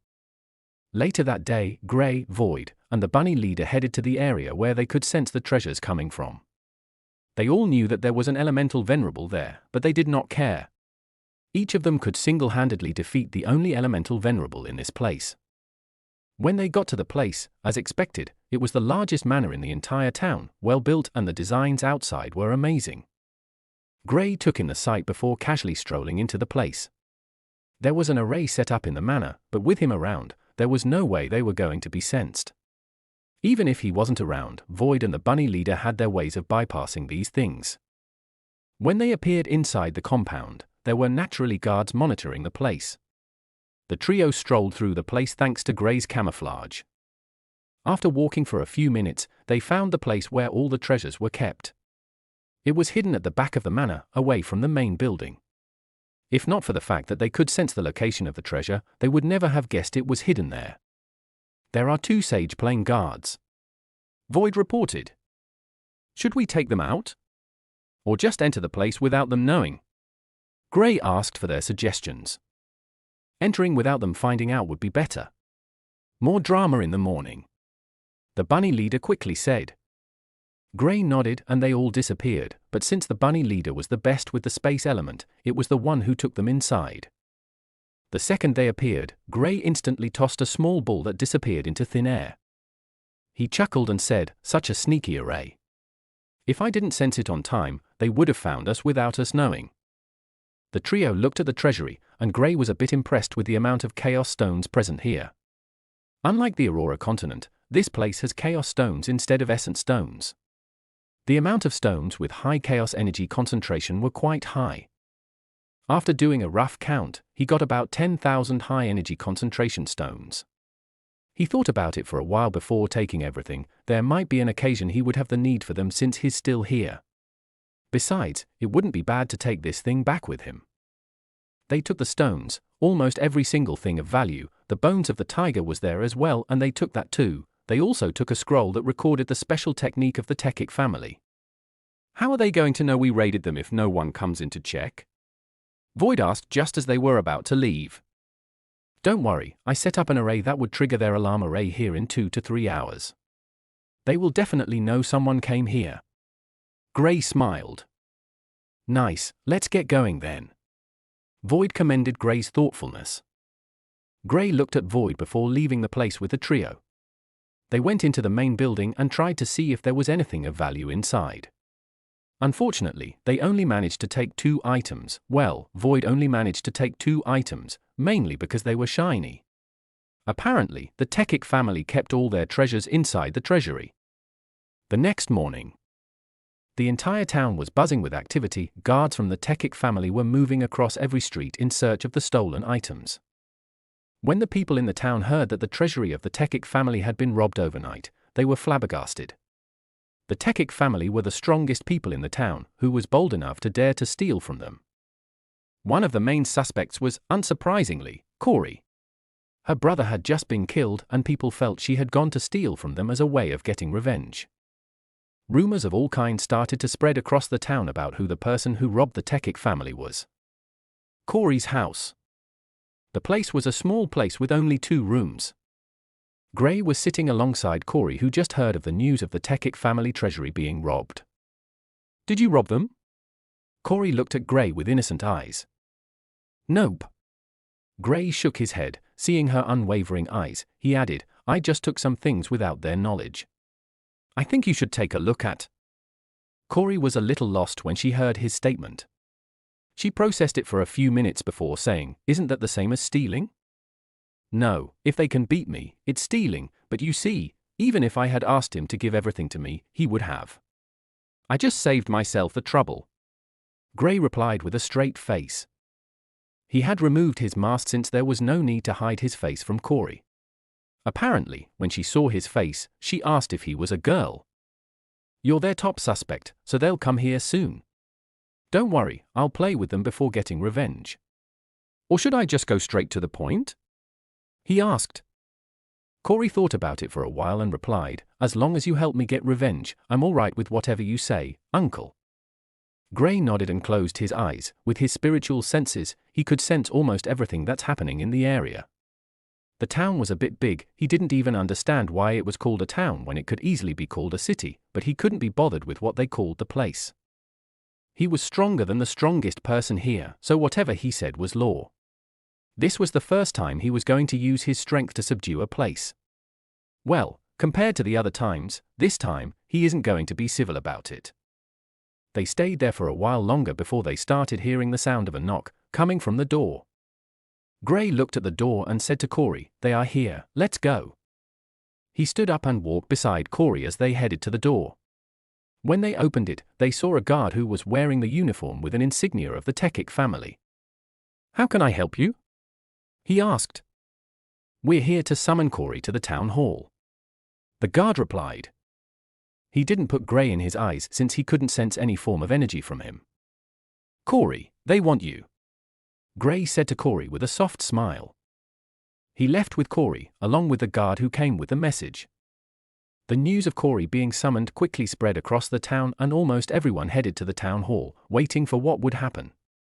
They had just killed the elder brother of Corey the previous day, and a few people believed the same fate awaited Corey. The last time, there was no evidence and the head of the Tekik family said Rila was the perpetrator and should be executed. He was the strongest person present and had all the power, so his words were final. The people felt he wanted to kill Corey just like he did her elder brother, but none of them dared to open their mouths to speak against it. This was a matter between the Tekik family and Corey's family, and it had nothing to do with them. The town hall. Seeing the multitude that arrived, Gray wasn't surprised since he had already guessed something like this would happen. He walked behind Corey calmly, his steps were steady and firm. His long black robe rubbed the ground as he walked. His handsome face and short hair made him the center of attention even though Corey was the one who made everyone come here. Gray walked confidently and entered the hall, still behind Corey. Even though he knew he would take out the Tekik family, he still stood behind Corey. When they arrived, the head of the Tekik family was not present at that time, and only a few people from the Tekik family were. A young man who was around Gray's age took a look at Gray, before looking at Corey. "First your brother, now you? I can't believe you're all a family of thieves," the young man commented when Corey stepped into the hall. Gray looked at him, and unsurprisingly, he was still at the peak of the Overlord plane. In a place like this, being at the peak of the Overlord plane in such an age was an accomplishment, and the young man had every right to be proud, but due to the existence of Corey, he couldn't. "You people are the thieves," Corey said. She wasn't afraid. Even though Gray told her to keep his identity secret, she knew she had him behind her and didn't need to fear anyone. The young man showed an annoyed expression, and just as he was about to stand up, the announcement of his grandfather coming made him take his seat with a snort. "We'll see if you still have this mouth when grandfather comes," he muttered. Chapter 1191. A middle-aged man walked into the hall, his hands behind his back. He heard a serious expression and his beard had hints of turning grey. Gray accessed the man as he walked into the place. When the man was walking by, he paused and looked at Gray, then turned his attention to Corey, who was standing beside Gray. He hadn't seen Gray before, but after trying to sense his cultivation and was unable to, he felt disdain. Although people like this were rare, it didn't mean they didn't exist. The fact that Gray didn't exude even the tiniest bit of essence proved that he didn't have any element. Such people are regarded as a waste to society. He didn't spare them a glance and walked to the main seat in the hall. After taking his seat, he looked at Corey with a cold expression. "I made an example of your brother because he was caught stealing from me. Now, you dared to do the same thing?" he said coldly. "I didn't steal from you." Corey pouted. "Little girl, return the things you took. I'll not ask you again," the man said coldly. He was furious. His treasury, Everything he had collected over the years and even before he became the head of the family was gone. I didn't take anything from you. Corey stood her ground, just like a ferocious little tiger. She looked defiantly into the eyes of the man. Take her storage ring. You'll suffer a fate worse than your brother. The eyes of the man exuded killing intent. But he was in no hurry to kill Corey. He couldn't afford to leave those items behind. If he killed her now, how was he going to get them back? His plan was to torture her into telling him where she kept them. After retrieving them, he would kill her. One of the guards in the Overlord plane approached Corey, but her aura exploded out and the guard was sent flying, slamming into the wall by the side. Little girl, you dare show you little strength in front of me? The man stood up and the aura of an elemental venerable spread out. Everyone below the elemental venerable plane found it out to breathe. They could barely keep their heads up as a few of the weaker ones even fell on their knees. Corey tried her best to withstand the pressure, but she was slowly going down. Of everyone present, the pressure was focused on her, so she felt the brunt of it. Just when she was about to fall, a figure walked in front of her, and everything disappeared. She raised her head and saw the familiar black cloak that belonged to Gray. The old man, along with the rest of his family who were sitting behind him, looked at the scene in shock. The man in particular couldn't believe his eyes. He originally thought the pressure would kill Gray, but Gray was not just fine. He stood in front of Corey and the pressure he was using to suppress her was gone. Isn't this a bit too much for a little girl? Gray asked with a calm expression. He didn't seem to be under any duress whatsoever. The eyes of the man turned sharp and he asked, "Who are you?" "Her guardian. I believe we can work things out without you having to bully her." Gray smiled. The young man who was speaking to Corey before the appearance of his grandfather stood up from his seat angrily and reprimanded Gray. "Who do you think you are to speak? I think you should take a look at." His voice disappeared mid-speech, and so did he. No one understood what happened, except for the middle-aged man, his grandfather. The eyes of the man enlarged when he saw how Gray killed his grandson in an instant. "I don't like noisy people," Gray commented after dealing with the young man. The technique he used was a simple space elemental attack. But he timed it very well, and given his strength, he hid it from the middle-aged man. As long as the attack wasn't aimed at the middle-aged man, there was no way he would be able to sense it. He used an enlarged form of dimensional slash, but kept it hidden until the last minute. Who are you?" The middle-aged man stuttered. He couldn't believe his eyes. Not sensing Gray's cultivation base only indicated one thing: Gray was far more powerful than he is. "I already told you, I'm her guardian," Gray said calmly. A chair appeared behind him and Corey, made purely from the earth element. The duo took their seats and he looked at the man coolly. "Right, where were we?" "Oh, I believe it's discussing the terms of falsely accusing her." His sitting posture was one of an unruly king. Everyone present in the hall gasped in shock when they heard his words. This was the first time they were witnessing anyone speak to a member of the Techic family in such a manner, and this middle-aged man was not just any member, but he was the head and strongest person in the family, yet Gray was showing him little to no respect, and even sent the grandson away. Most of them didn't believe Gray killed the grandson of the Techic family. Even those close to the young man didn't think he was dead. They all felt he was sent to another place. The middle-aged man was no fool. Seeing Gray use the space element, he quickly understood that he was the one who must have robbed them. He soon started to think of a lot of things. He wasn't here when I ordered for Reela's execution. He must have come after the execution. How did he become friends with Corey then? He spent more time thinking of what and how someone like Gray would choose to become friends with Corey after just spending a day in their town, but he couldn't think of anything. "I don't understand what you're getting at." He feigned ignorance and replied. "Oh, you don't?" Gray raised an eyebrow. The middle-aged man shook his head. They both fell silent after his reply. Gray raised his right hand and pointed at one of the young men sitting by the side of the man. Chapter 1192. "Do you understand now?" Gray asked, still pointing at the young man.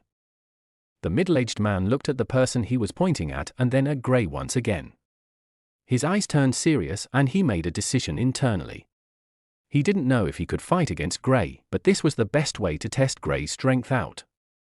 If he could block Gray's attack this time, then he would know if he's within his league or not.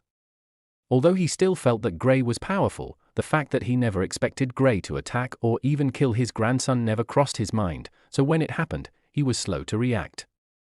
This time, I'm prepared, let's see how you're able to kill anyone else.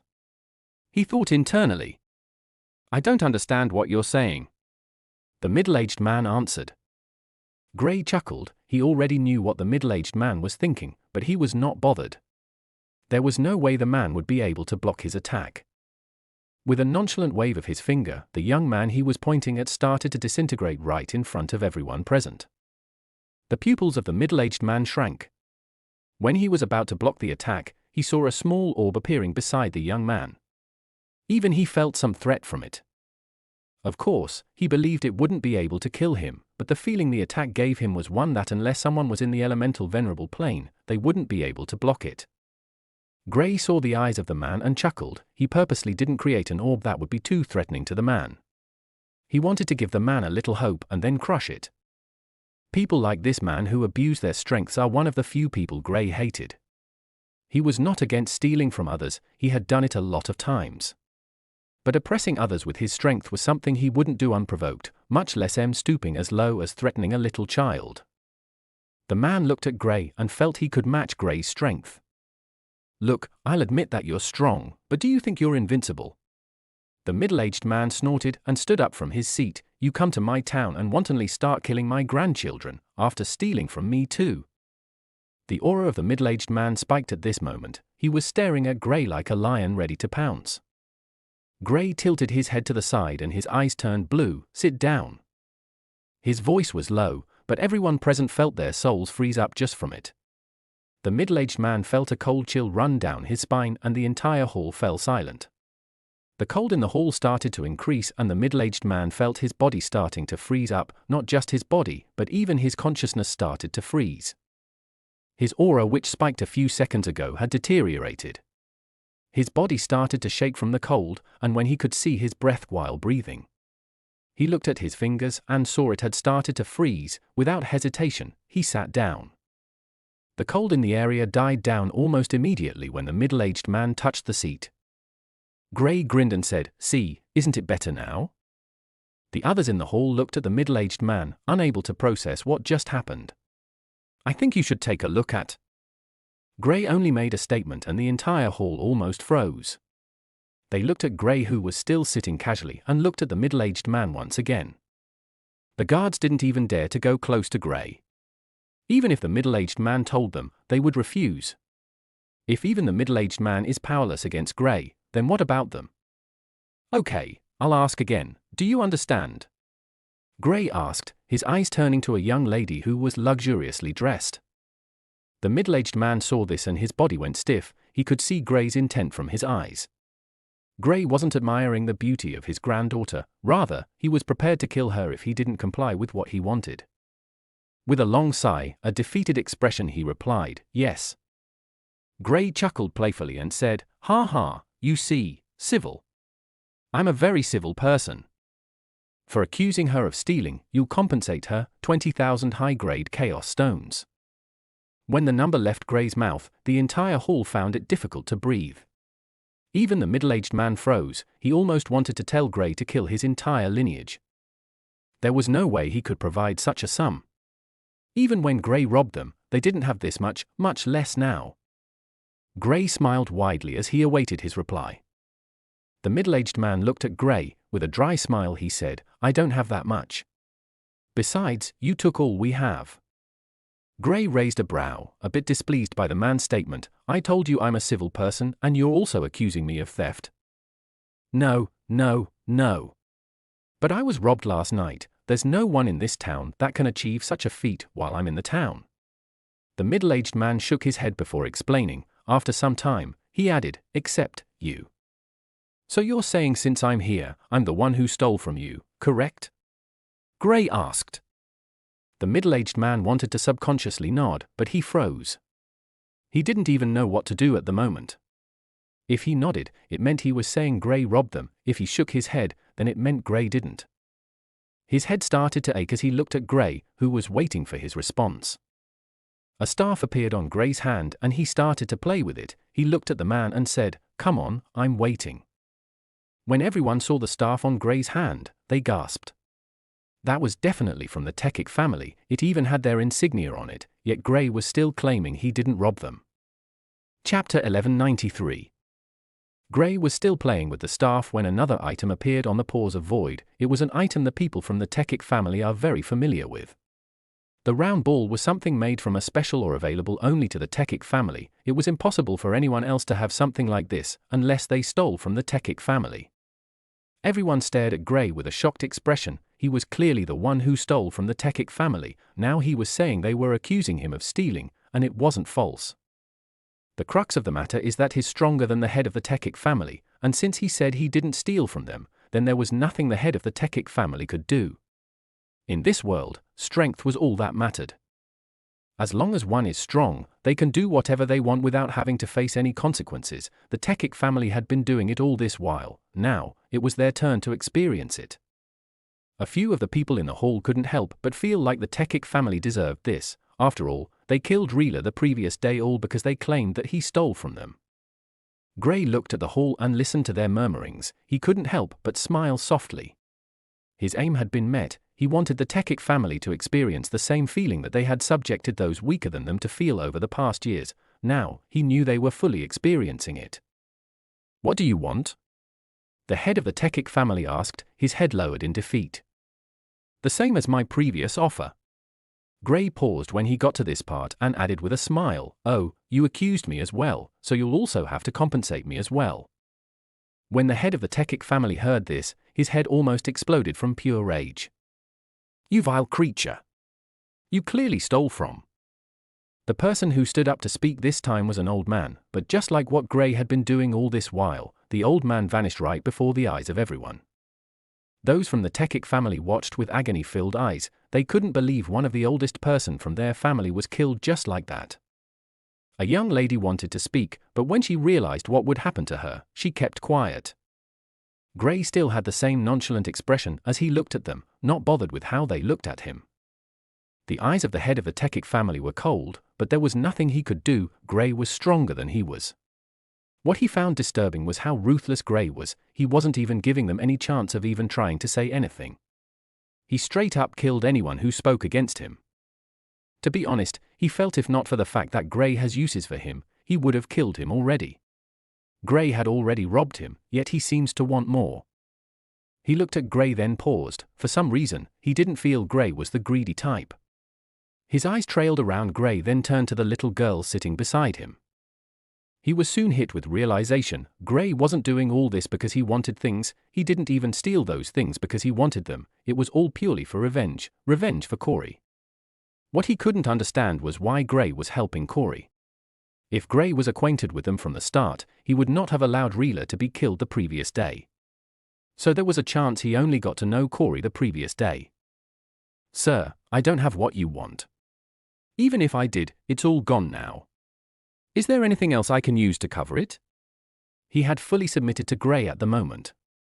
Trying anything now was just a waste of time. Gray was a space elementalist. Before he could even try anything, Gray would have already killed whoever he wanted dead. By the time he was done with them, only he would be left alive. Gray looked at the man's current attitude and couldn't help but praise the fortitude of the man. For him to submit to him was by no means easy, but he did it just for his family. What a commendable attitude. Unfortunately, he has a terrible side as well. After a while, he looked at the man then turned to Corey. "Whatever she wants." The head of the Techic family looked at Corey with a smile before saying, "Corey, you know your brother has been with us all his life. We trained him. I admit that the way he died was wrong, but he stole from me. I cannot allow such people to go scot-free. You falsely accused my brother. You deserve death." Corey said angrily. "Your brother stole from me. I have proof of it." The head of the Techic family said. "The bones of the space tiger was found by my brother." Corey retorted. "I'm the leader of this place. Anything found should be given to me first. I gave your brother the resources he needed to grow. I even gave him the things he needed to go on that expedition. Why didn't he come back to me with anything?" The head of the Techic family asked with a wronged face. I think you should take a look at. Corey wanted to speak, but then the head of the Tekik family said again, I gave him everything. I shielded him when he offended the Gruul tribe. I healed him when he was injured.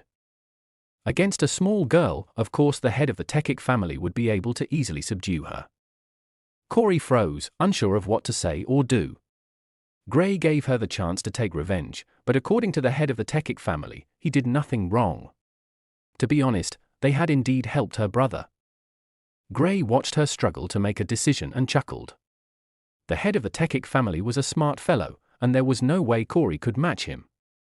Seeing that Corey was no longer saying anything, the head of the Tekik family looked at Gray with a soft smile and said, She doesn't seem to want to do anything to us.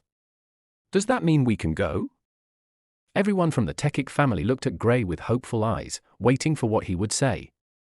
Since that's the case, and I am a man of my words, I'll follow what I said from the onset. Gray said. He looked at Corey and asked, Are you sure with this?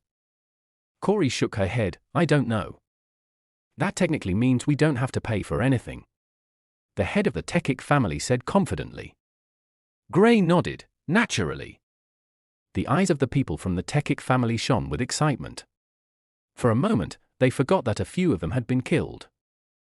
Gray suddenly stood up and said, So, there was something I forgot to tell you. When everyone focused on him, he said with a shy smile, I'm a liar. His statement made the entire hall fall silent. It was already silent to begin with, but now, they could almost hear all the breaths of everyone there. Corey looked at Gray, stunned. Not just her, everyone standing in the hall looked at Gray, no one could believe their ears. Gray said he was a man of his words, yet, within a minute he said he was a liar. What did that mean? It meant that the people from the Tekik family were screwed. Gray was a psychopath bent on getting revenge. The head of the Tekik family looked at Gray. What is the meaning of your statement? Simple, you're screwed. Gray replied casually. There was almost no form of remorse in his eyes, it was like he was used to doing something like this. After hanging around with Klaus for so long, of course he would also be shameless as well. Klaus was the most shameless person he had seen, and on a few occasions, he learned a thing or two from him and also implements it. The eyes of the head of the Tekik family turned red and he was visibly shaking from anger. It was clear that he never expected Gray to do something like this. Gray looked at him with bashful expression. The more the people from the Tekik family saw him like this, the more they felt angered by him. They couldn't believe he was saying this with such an expression. Who didn't hear him would think that he was an innocent person, but only those who had experienced this know that he was a vile and ruthless character.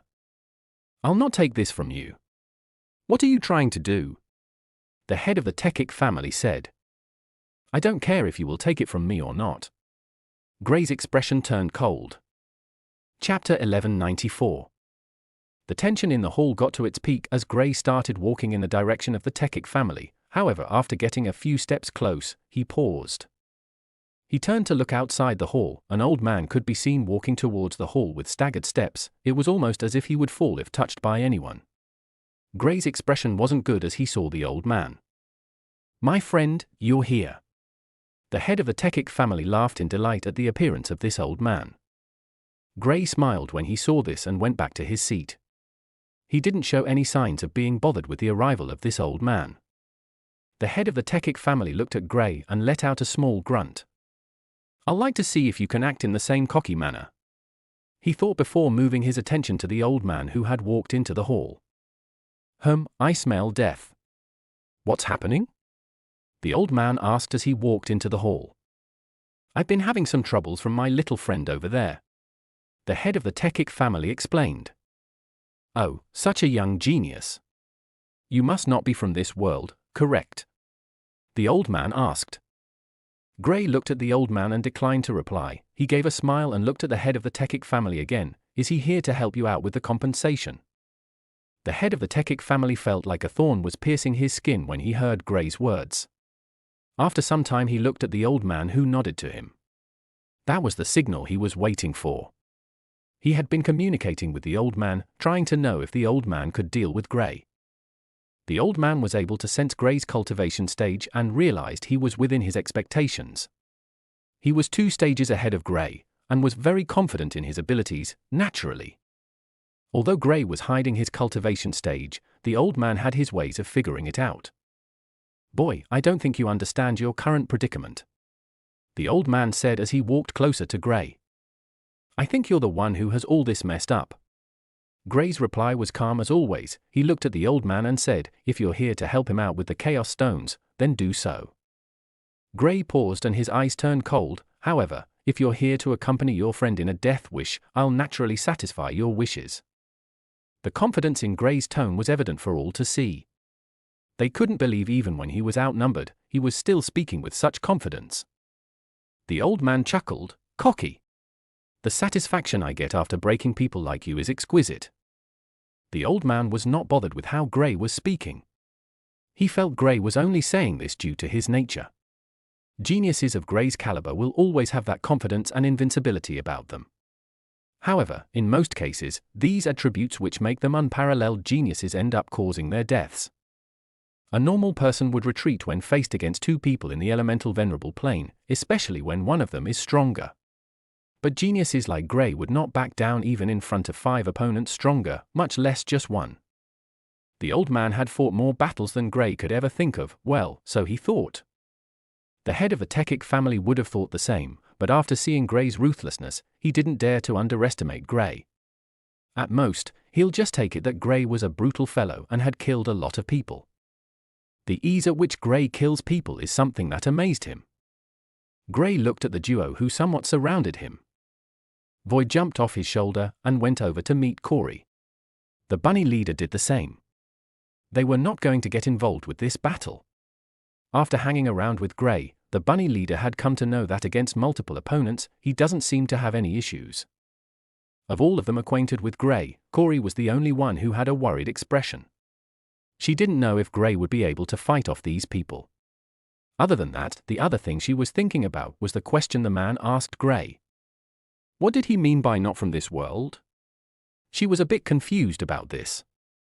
She looked at Gray's back view. Is he from another world? She had encountered people who were not from their region, but no one had ever said they were not from their world. Are there other worlds? I think you should take a look at. More questions rang in her head. Gray couldn't care about what Corey was thinking at the moment. He was more concerned about the old man who was 2 stages above him. He didn't know the strength of the old man, so he didn't know how tough it would be to fight against the man. If it were someone in the Aurora continent, he would have 100% confidence in defeating them, but one has to know that the fighting style of some of the races that have grown here are different compared to that of those from the Aurora continent. He looked at the head of the Techic family with a serious expression. Are you not going to compensate us? The head of the Techic family looked at the old man, who nodded once again, and replied, Kid, leave now and I'll forget about this matter. After a few seconds he added, of course, you're going to have to drop the things you stole from me, and compensate my good old friend here who came because of you. Oh, I'm the reason he came? Gray wore a surprised look. To be honest, he didn't know when the head of the Techic family contacted the old man. If he knew, he would have ended this from the get-go and not let it become any longer. With the appearance of this old man, he didn't know what might happen. However, he was still very confident that he would be able to defeat them. Even if not alone, but with Void and the bunny leader present, he was fine. Kid, stop pretending like you do not know why I'm here. Drop the things, as well as the girl. The old man said. Gray's eyes turned cold when he heard him say he should leave Corey behind. HMPH. Old man, don't test my patience. Pay up or suffer the consequences. He slammed his palm on the earthen chair he created before, and it shattered to dust. I guess words can't get through to you. The head of the Techic family said and charged at Gray. The old man moved at the same time as well. Just when they got within 20 meters of Gray, the scenery changed. Gray was still standing in their middle, but they were standing outside the town, in the forest around it. Since I'm such a nice person, I don't want others to get hurt because of this fight. Gray said with a smile. But you brought my family here. The head of the Techic family scolded angrily. Oh, they're not part of the people I don't want to hurt. I very much want them dead. Gray's reply was straightforward. The old man and the head of the Techic family rushed at Gray. One of them was covered in flames, while the other had wind surrounding him. Gray's eyes were cold, his skin turned into pale blue scales, and even the shape of his pupils changed slightly. Not just that, but his physical appearance enlarged by a lot. Compared to how he previously looked, now, he was over 2.5 meters tall and had a bulky body. His usual appearance was one of a moderate body, but well built. The old man and the head of the Tekik family paused. Corey, who was also watching from the side, couldn't help but exclaim, "He's a beast man." This was the same thought in the heads of the old man and the head of the Tekik family. They knew of a particular race that could showcase attributes like these, transforming from normal people and having attributes related to beasts. If Gray was a beastman, then they had very little chances in defeating him. What's a beastman? Gray's thickened voice brought them back to reality. They soon understood that he didn't know what they were talking about. He couldn't be blamed for this due to the fact that he only developed these abilities a few days back. He didn't know he would be able to even do something like this, but while experimenting on a few things, he noticed this was possible. One of the things he got from increasing his size is that his strength, speed, and defense increased exponentially. Chapter 1195. You don't know what a beastman is? Corey couldn't help but ask from the side. Gray looked at her and shook his head. From the name, he could pick out a few things, but he didn't really know what a beastman was. A beastman is someone. Corey went on to tell him about beastmen and how they originated. Gray couldn't help but be amazed by it. This was the first time he was hearing about this. Apparently, there were people who mixed their bloodlines with that of beasts, thereby increasing their physical strength. Unlike those barbarians he saw when he first came to the Aurora continent, these were people who were like half humans and half beasts. It was a strange concept that amazed him. The Vergal family was not like this. Ellis had told him all he needed to know about the history of the Vergal family, so he knew this was not how they were. If these people can maximize the abilities of these beasts, it would be better for me, he thought internally. The truth is, he got the motivation to experiment on his transformation after encountering a race here. While experimenting, he noticed he could increase his size, and that was all he could do. But from what Corey was saying, there's a certain level these beast men would get to. They can alter their appearance and look exactly like the beasts they are affiliated with. Of course, not all of them have this ability. Only the few lucky ones can exhibit such attributes, and those people are regarded very highly by their tribe. Gray clicked his tongue at the thought of it. It's almost like the way the people who could not just attain scales, but also an innate ability among those from the Vergal family were quite rare. At the moment, he could still barely believe how lucky he was to be able to get both of them, while only getting one attempt and not even having anything related to a dragon. While Gray was caught up with what a beastman was, the old man and the head of the Tekik family decided to strike. Since he wanted to get distracted, who were they to stop him? After all, it was in their favor. Gray snapped back and faced the duo who were standing before him. The old man was the fire elementalist, while the head of the Tekik family was a wind elementalist. When Gray attacked them, he noticed that his attack was swallowed by the old man's flames, while the attack of the wind elementalist charged at him with frightening speed.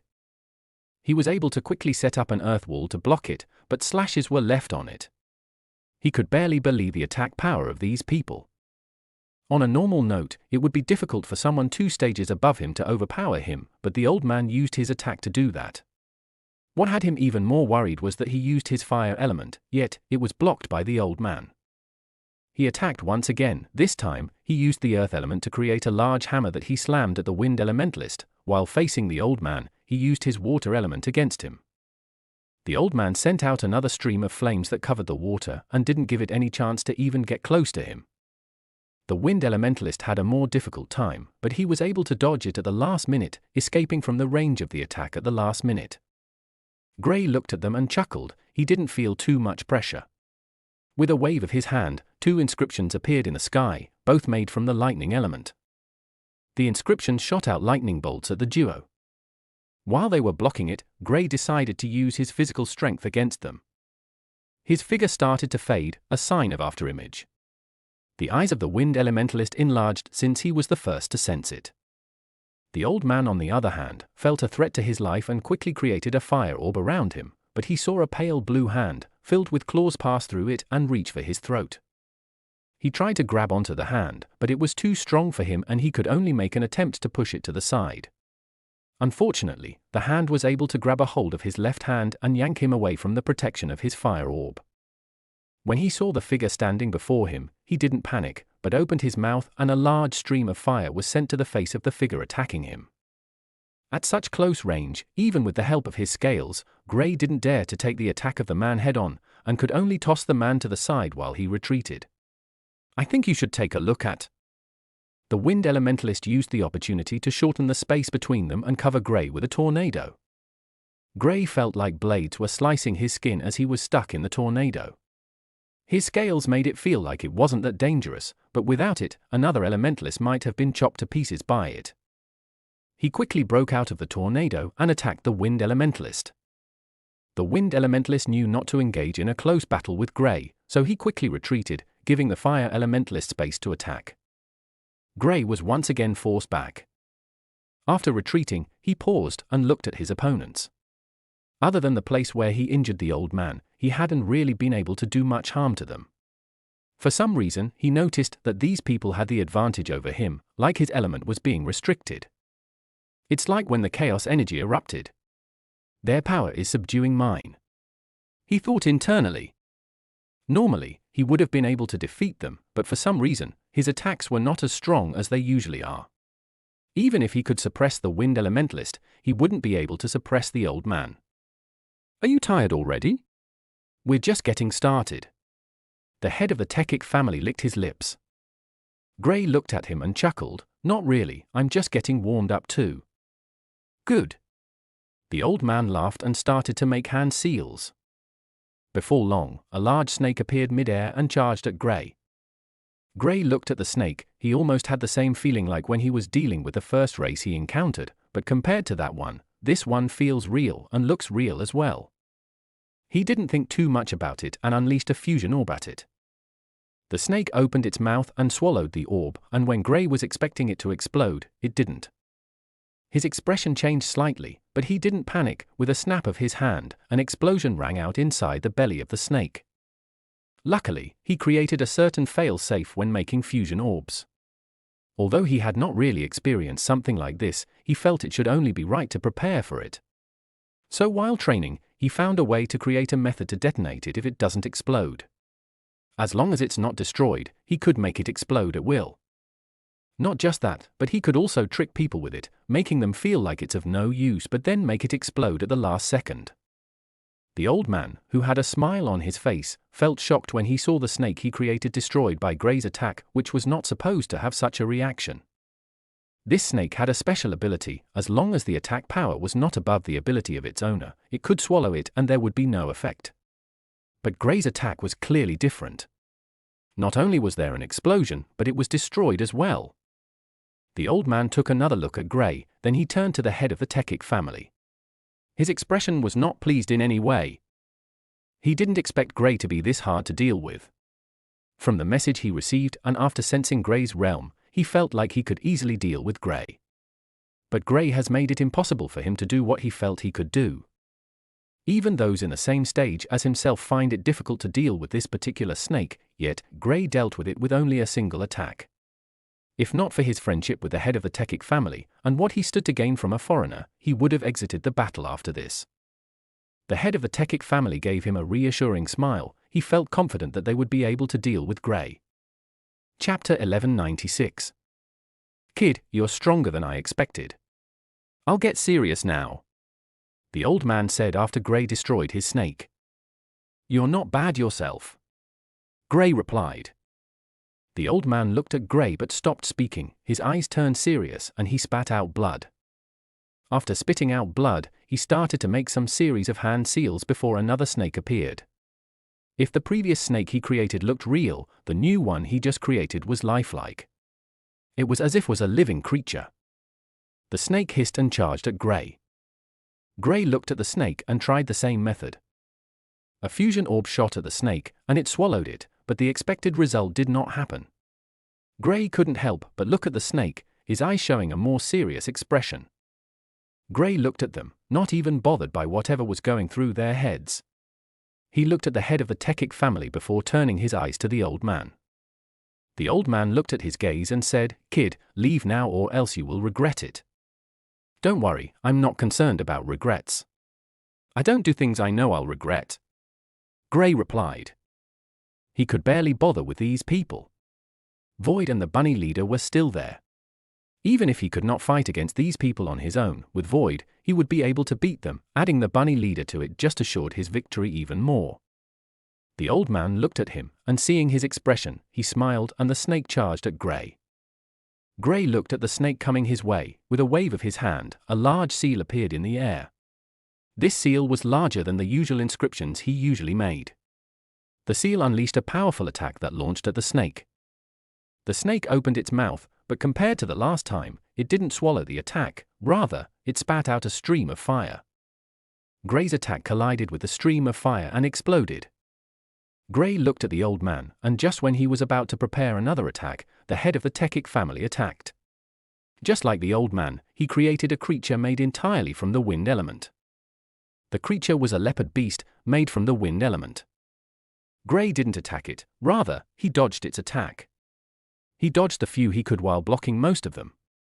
The old man attacked at this time, creating a small snake made from the fire element. Compared to the last one, this one was smaller and had a higher number. Some of them were not even the size of a pinky. Gray didn't expect the old man to attack in such a way, so he didn't expect it when small fire snakes started to appear around him. His pupils constricted when they exploded, sending him flying. The eyes of the old man and the head of the Tekik family shone with brilliance. They felt since this could affect Gray, then they had a good chance to defeat Gray. The old man created more small snakes that charged at Gray, who still hasn't gotten up from the previous attack. While the dust cloud could go down, they heard another explosion. The old man sent these snakes in case Gray was still moving, and with the explosions, he confirmed that Gray wasn't dead from the last attack and the next one should be able to do it. "I'll take his ring. I'll return all that is yours," the old man said to the head of the Tekik family. "I'll go through his ring first. After all, there's no way you would know what belongs to me inside his ring." The head of the Tekik family said, "My friend, you don't have to worry. Once I get the ring, I'll naturally know what's not from this place. I'll give you the rest," the old man said. "You see, there's something of mine he took, you wouldn't believe it belongs to me," the head of the Tekik family said. The duo paused and looked at each other. They already felt Gray was dead and were still thinking of how to share his properties. "I'll take 70% of all he has, you have the remaining 30%, the old man said. "Minus my family's things?" the head of the Tekik family asked. "Yes, excluding your family items," the old man said. The head of the Tekik family smiled, and just as they were heading to where Gray was located, they heard a voice. "Do I also have a share?" Gray's voice woke them up from their state, and they looked at the place the explosion happened. "I think you should take a look at." They didn't feel he would be able to survive it, so hearing a voice from that place shocked them. They looked at that area and saw Gray's figure walking from the explosion. "I wonder what good things I'll get from this treasure." The duo froze when they saw Gray's figure, shocked by the fact that not only did he survive the attack, but he was completely fine. One has to know that the attack the old man used was a sneak attack, even Gray didn't sense it. Yet, he was walking out of the explosion without any injuries. The old man could barely believe his eyes, while the head of the Tekik family looked at the old man. Even he didn't believe Gray would have been able to survive that without any injuries, yet, that was the case. "Come on, whose treasure are we sharing? I'm really interested in it," Gray asked with a curious expression. The old man and the head of the Tekik family looked at each other. When they saw Gray's face, they smiled. The head of the Tekik family looked at Gray. "The ring on your hand." Gray chuckled. "The ring on my hand?" The old man grinned and said, "Yes, the ring on your hand. We actually threw a ring to you while the explosion occurred." Gray laughed when he heard this, not expecting the old man to say this. After gaining a better understanding of the space element, he stopped using spatial rings and created another storage space. Gray removed the ring on his hand and played with it. After a few seconds, he tossed it at them. "This will stop all the fighting, correct?" he said as he threw the ring towards them. The eyes of the old man gleamed, and he subconsciously took a step forward, blocking the view of the head of the Tekik family. He stretched out his hand. But his eyes suddenly changed and he hastily retreated while saying to the head of the Tekik family, "I don't know what items belong to your family, why don't you remove them first?" The head of the Tekik family looked at the old man with a calm expression. "You're my senior, and also stronger, it wouldn't be courteous of me to take this. Please, do the honors." Gray kept the ring floating in the air as the duo argued on who would examine the ring. They knew Gray was a cunning fellow, so the fact that he willingly gave them the ring meant that it was most likely a trap. Seeing the two of them argue, Gray said, "Since you don't want it, I'll take it back." Gray beckoned for the ring, and it started to float back towards him. The eyes of the old man changed, and after struggling, he pointed at an unassuming young man from those from the Tekik family. "You, check it out." When the young man heard this, he shook from fear. He couldn't help but turn to the family head with a pitiful expression, hoping to be spared. The eyes of the head of the Tekik family turned serious. "Check it out. Make sure all our family's treasures are intact." The heart of the young man sank when he heard this. He didn't dare to disobey the family head. With shaky legs, he walked over to the ring the second he stretched his hand to touch it. Boom! He hurriedly withdrew his hand and felt like his life had left him. Only when he didn't sense anything did he look around, only to see Gray chuckling. Gray made it sound as if the ring exploded with the help of his lightning and fire element. The funny part was that everyone from the old man to those from the Tekik family jolted when they heard the sound. This showed how they all felt. "Get this over with, I'm in a hurry," Gray urged. The young man gulped down his saliva and grabbed the floating ring. His heart skipped a beat, but he was elated when he didn't get the reaction he expected. "Well, what's inside?" the old man asked hurriedly. He was in a haste to see if Gray really gave them his treasures. "Orbs," the young man muttered in a soft, shaky voice. Chapter 1197. "Orbs?" the old man asked. The young man nodded and reaffirmed, "Yes, multicolored orbs. It's like nothing I've ever seen." The head of the Tekik family fell deep in thought. When he heard the word orb, he thought of something, the orb Gray used to kill those people from the Tekik family while they were at the hall, the orb he felt great fear from. But after hearing the young man say, multicolored orbs, he felt a bit conflicted. There are magical beasts that grow these sorts of multicolored orbs. They tend to be very rare and possess exceptional abilities.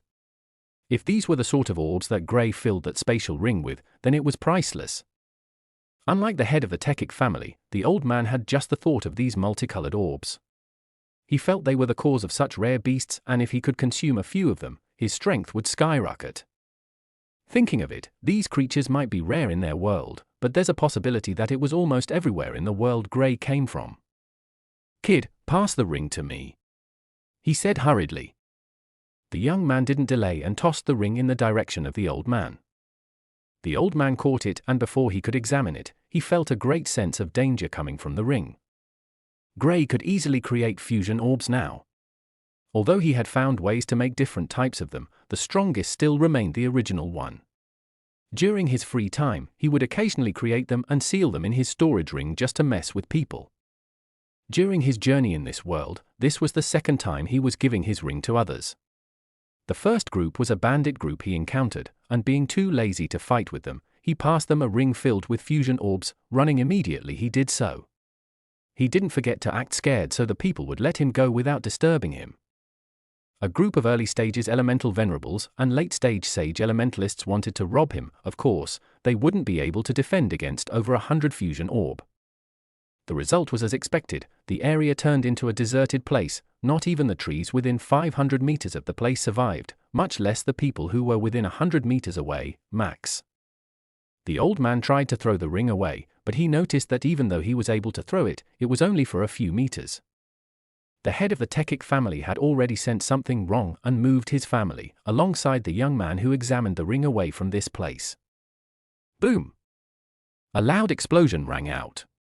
This time, it wasn't Gray tricking them, this was a true explosion. Even the town was rocked by the explosion, even when it was around 10 kilometers away from where the explosion occurred. Gray and Void were in a safe place, staring at the explosion with excitement in their eyes. I wonder how powerful it would be if I put up to 1,000 inside. He muttered as he watched the explosion. I think you should take a look at. The fusion orb took a large amount of elemental essence, hence, Gray was very careful when using it. Whenever he was creating them in store, he would usually create around 10 to 15 in a week. He doesn't always remember to make them, so there are occasions when he goes months without creating a single fusion orb. After a minute or so, the explosion died down and Gray walked towards the place. Void also headed there in excitement. Corey, on the other hand, was looking at them like they were a group of freaks. This was the most powerful attack she had ever witnessed. One has to know that although she is young, she has been exposed to things like this. When they got there, Gray let out a surprised exclamation. The old man was not dead yet. Well, he wasn't in a good situation either. Both his hands were gone, and part of his head was destroyed. You don't look so good, Gray said as he looked at the old man. The fire dome covering the old man was almost fully destroyed, not just it, but there were a few ruins that protected him. You psychopath! The old man yelled. Oh please, I didn't do anything. You were the one who brought those dangerous things out of the ring. Gray gave a bashful smile. The old man looked at him and felt like killing him that instant. Gray rarely did things like this, but when he's ready to completely mess with anyone, he was ready to go all to Klausio on them. The term Klausi was something the group used whenever any of them decided to act as shameless as Klaus. Of course, they couldn't be as good as the original, but it was still enough to annoy people to the extreme. Gray occasionally does this whenever he's in another world and there's someone he wants to provoke. You shouldn't be screaming, your eyes want to fall out, Gray said, making the old man start to shake from anger. Gray could care less about the old man's state, he had seen worse than this. When fighting with necromancers, he had occasionally fought with puppets that had half their head shattered. The head of the Tekik family returned, his expression sour. Gray looked at him and chuckled, he knew there was no way he would have been able to save everyone. From his facial expression, he knew there were a few losses. So, what do you all think about my orbs? Gray grinned, do you still want more? The old man retreated when Gray opened his hand and another fusion orb appeared on it. He didn't think Gray would have more of this thing, but seeing another one form in Gray's hands, he knew otherwise. Chapter 1198. The old man looked at the head of the Tekik family. You called me for such things? He was visibly angry, shaking from anger even. Gray was far stronger than what he expected. Why are you blaming me? You were the one who told me it was all right to fight him. The head of the Tekik family snorted, he was also infuriated. From the explosion a few minutes back, more than half of the people from the Tekik family were wiped out. Even with his help, that was all he could do.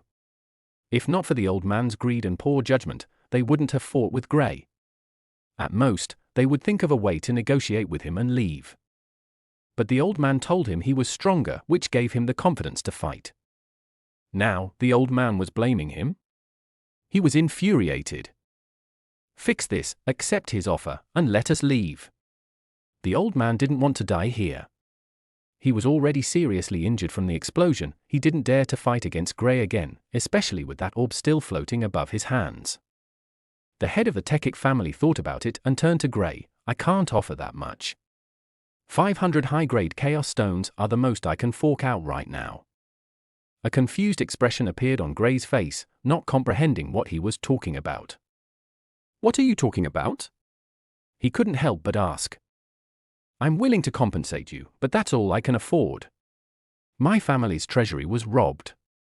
I'll have to borrow from those in the town and my friend here to be able to afford this amount. The head of the Tekik family explained. Oh, that? Gray asked with a look of realization.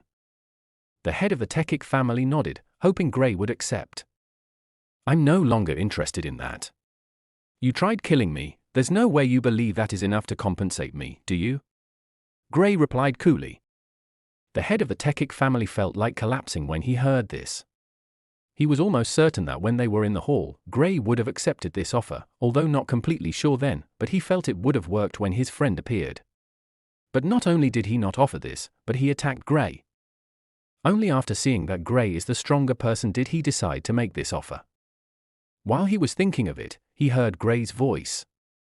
If you offered this before, I would have accepted. It's a good thing you're willing to give me better things. Gray sighed as if the head of the Tekik family was gifting him good things on purpose. The old man looked at Gray and the head of the Tekik family with a serious expression. Boy, what do you want? 3 chaos fruits. Also, I want. Gray started to name the items he wanted, and both the old man and the head of the Tekik family felt like they were about to go crazy. I think you should take a look at. The things Gray was naming were things they wanted. They would even kill those close to them to get them, yet Gray was mentioning them as if they were something casual. To be honest, Gray had very little knowledge of most of the things he was naming, but after entering the hall from the arena, he knew a lot of treasures that were only present in this world. It would be very difficult for an elemental sovereign to have the items Gray was asking for, much less an elemental venerable. Even if we tried till we're dead, we won't have all the items you're calling. Not even half. The head of the Tekik family said with a sad face. Oh, I didn't know they were that precious. I got a few after only a few months here. I expected you guys to have more. After all, you've spent hundreds of years here. Gray brought out a fruit, and the eyes of the old man and the head of the Tekik family enlarged. Just how lucky are those favored by the heavens? This was the question in their heads. If Gray knew that they felt he was favored by the heavens, his only reply would have been, wait till you encounter Klaus. Look, I can offer a few, but that's all. The old man said. Seeing the gaze Gray looked in looking at the old man, the head of the Tekik family said hurriedly with a wronged expression, I would have been able to offer some too, but I was robbed. Oh, let me see them first. Gray said to the old man. He turned to the head of the Tekik family. As for you, it's a shame you were robbed. Protect your things properly next time. The head of the Tekik family felt a slight sense of relief, feeling Gray would understandably let him go since he had already robbed him clean, but hearing the other part of Gray's statement, he almost couldn't feel his heart. What are you going to offer now? After all, you were robbed clean. The old man didn't bother with the head of the Tekik family. He already felt like killing him, so he didn't care if Gray wanted to kill him or not. He brought out some items, and they were indeed the things Gray wanted. There were a few Gray only saw in the hall when he was in the arena, but the old man had them. Gray felt a little excitement, but he didn't show it. There was an item there that would be great for Klaus, and he wanted to bring it back the moment he left this place. Not just Klaus, but even for Reynolds, there was something that would help his elemental warrior improve dramatically in strength. Gray took the items without hesitation and looked at the old man with a reassuring smile. You can leave. The eyes of the old man shone brightly, and without a second thought, he left, not bothered with his friend who was still under Gray's mercy. Chapter 1199. The head of the Tekik family looked at his friend leave, stunned that Gray didn't stop him. I don't have anything, I've given you all I have. He said with a frustrated tone. Oh, you have? When? Gray questioned, looking at the head of the Tekik family with a playful smile. You took them without even leaving one thing for me. What else do you want? Half of my family is dead, isn't that enough for you? Haven't you taken your revenge? The head of the Tekik family started to show signs of losing it. At the moment, he knew he was at Gray's mercy, but there was nothing he could do. Gray literally took all they had, and had killed half of his family. As if that is not enough, Gray is still demanding an outrageous amount for compensation. He couldn't take it anymore. Gray sighed, I guess you're right. But I don't like leaving behind hidden dangers. What are the odds that you won't attack me after you get back up? Little, very little. How am I going to get revenge on you? You're not even from this place. The head of the Tekik family replied. Fair point. Gray rubbed his chin and said. If that's the case, choose 2 people. He added. 2 people, for what? The head of the Tekik family asked.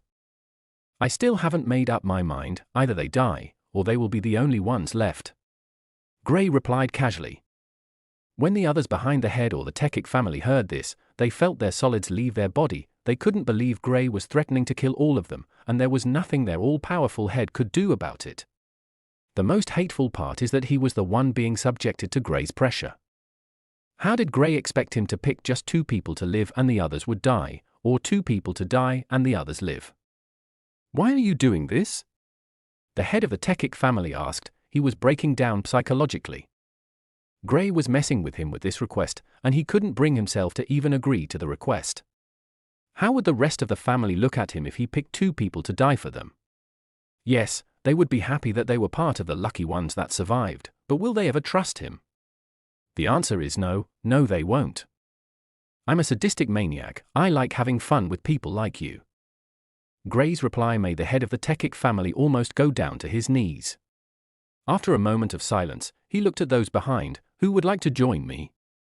The others looked at him. Understanding the meaning of his words, he decided to pick himself as part of the 2 who would either be killed or leave alive. Gray looked at the man and couldn't help but chuckle. Cunning fellow.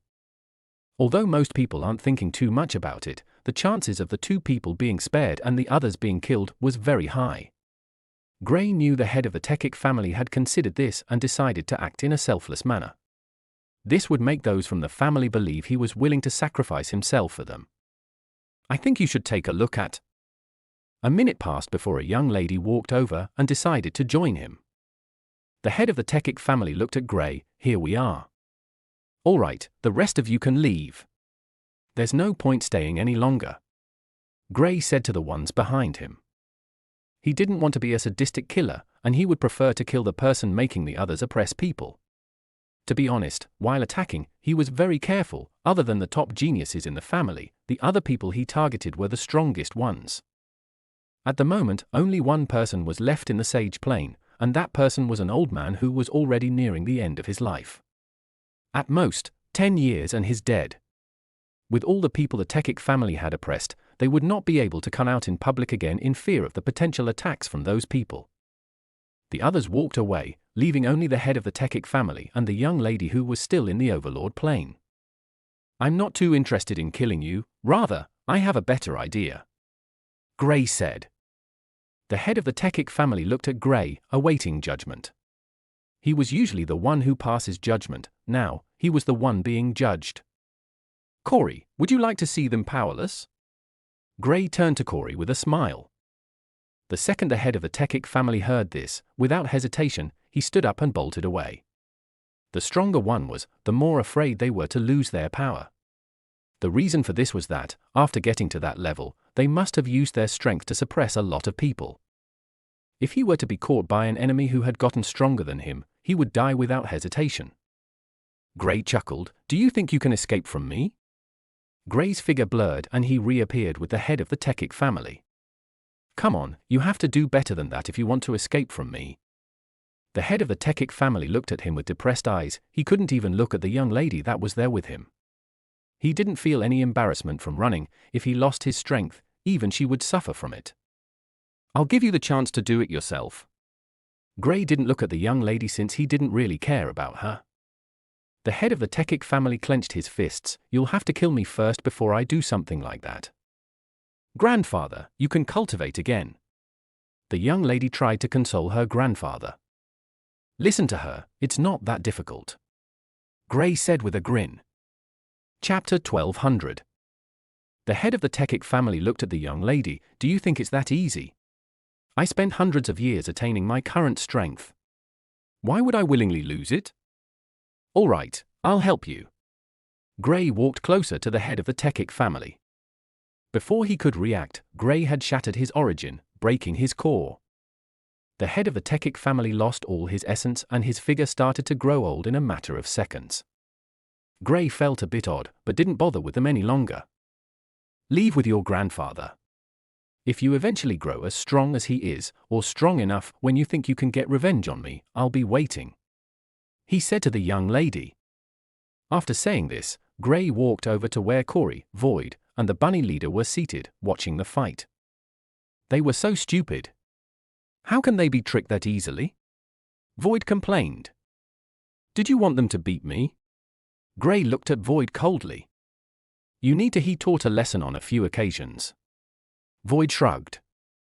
Gray looked at Void, almost wanting to beat him up, but he refrained from doing anything. He didn't have the fusion state he could use to completely suppress Void at the moment, so it was better to let him say what he wants. Did you let that guy leave just like that? the bunny leader asked. Of course not. I believe he has better things. Since he tried to take my things, I'll check if he has any important things I want. Ha ha, nice. Void laughed. He has already gone a good distance away from here. It will take a while, but I should be able to get to where he is within a few seconds. Gray chuckled when he tried to track the old man. He marked him during their fight, so he had zero issues with tracking him down. All he had to do was pinpoint the location and teleport there. It would naturally be harder the further the old man goes, but it isn't impossible. Gray turned his attention to little Corey. I've done all I can to help you avenge your brother. There's no point in killing all of them. They will get what is coming for them with their pillar gone. Corey looked at him, paused, and asked, Uncle, are you leaving now? Yes, I have some things I need to attend to. Gray nodded, feeling a bit low in spirit. The thought of leaving this little girl on her own didn't sit right with him. If her brother's friends didn't try to kill her, he would not have been worried, but since they tried to kill her, it meant she had no one else in this place. Even with her strength, she would find it hard to survive and would be used by others. When he left her with the decision of what to do to the head of the Tekic family, with only a few words from the head of the Tekic family, she was unable to say anything and froze. Even in his current state, the head of the Tekic family would be able to take advantage of her? Gray thought about it for a while and asked, Would you like to come with me? The eyes of Corey shone brilliantly when she heard this, and she asked excitedly, Really? I can follow you, Uncle? I think you should take a look at. Gray nodded. Yeah, I'll take you with me. Corey giggled happily when she heard this. She didn't think Gray would suddenly decide to take her with him, but she was happy and felt safe with him. She had seen him in action and knew that he was very powerful, even stronger than the head of the Tekic family who she thought was invincible. Gray laughed when he saw her reaction and said, Let's visit an acquaintance. He said with a playful grin. Far away from where Gray ruined the entire Tekic family, a figure broke through the sky and appeared outside a cave. It was none other than the old man who assisted the head of the Tekic family to fight against Gray. He was furious. Damn it! That fool! He offended someone he knows is stronger than me.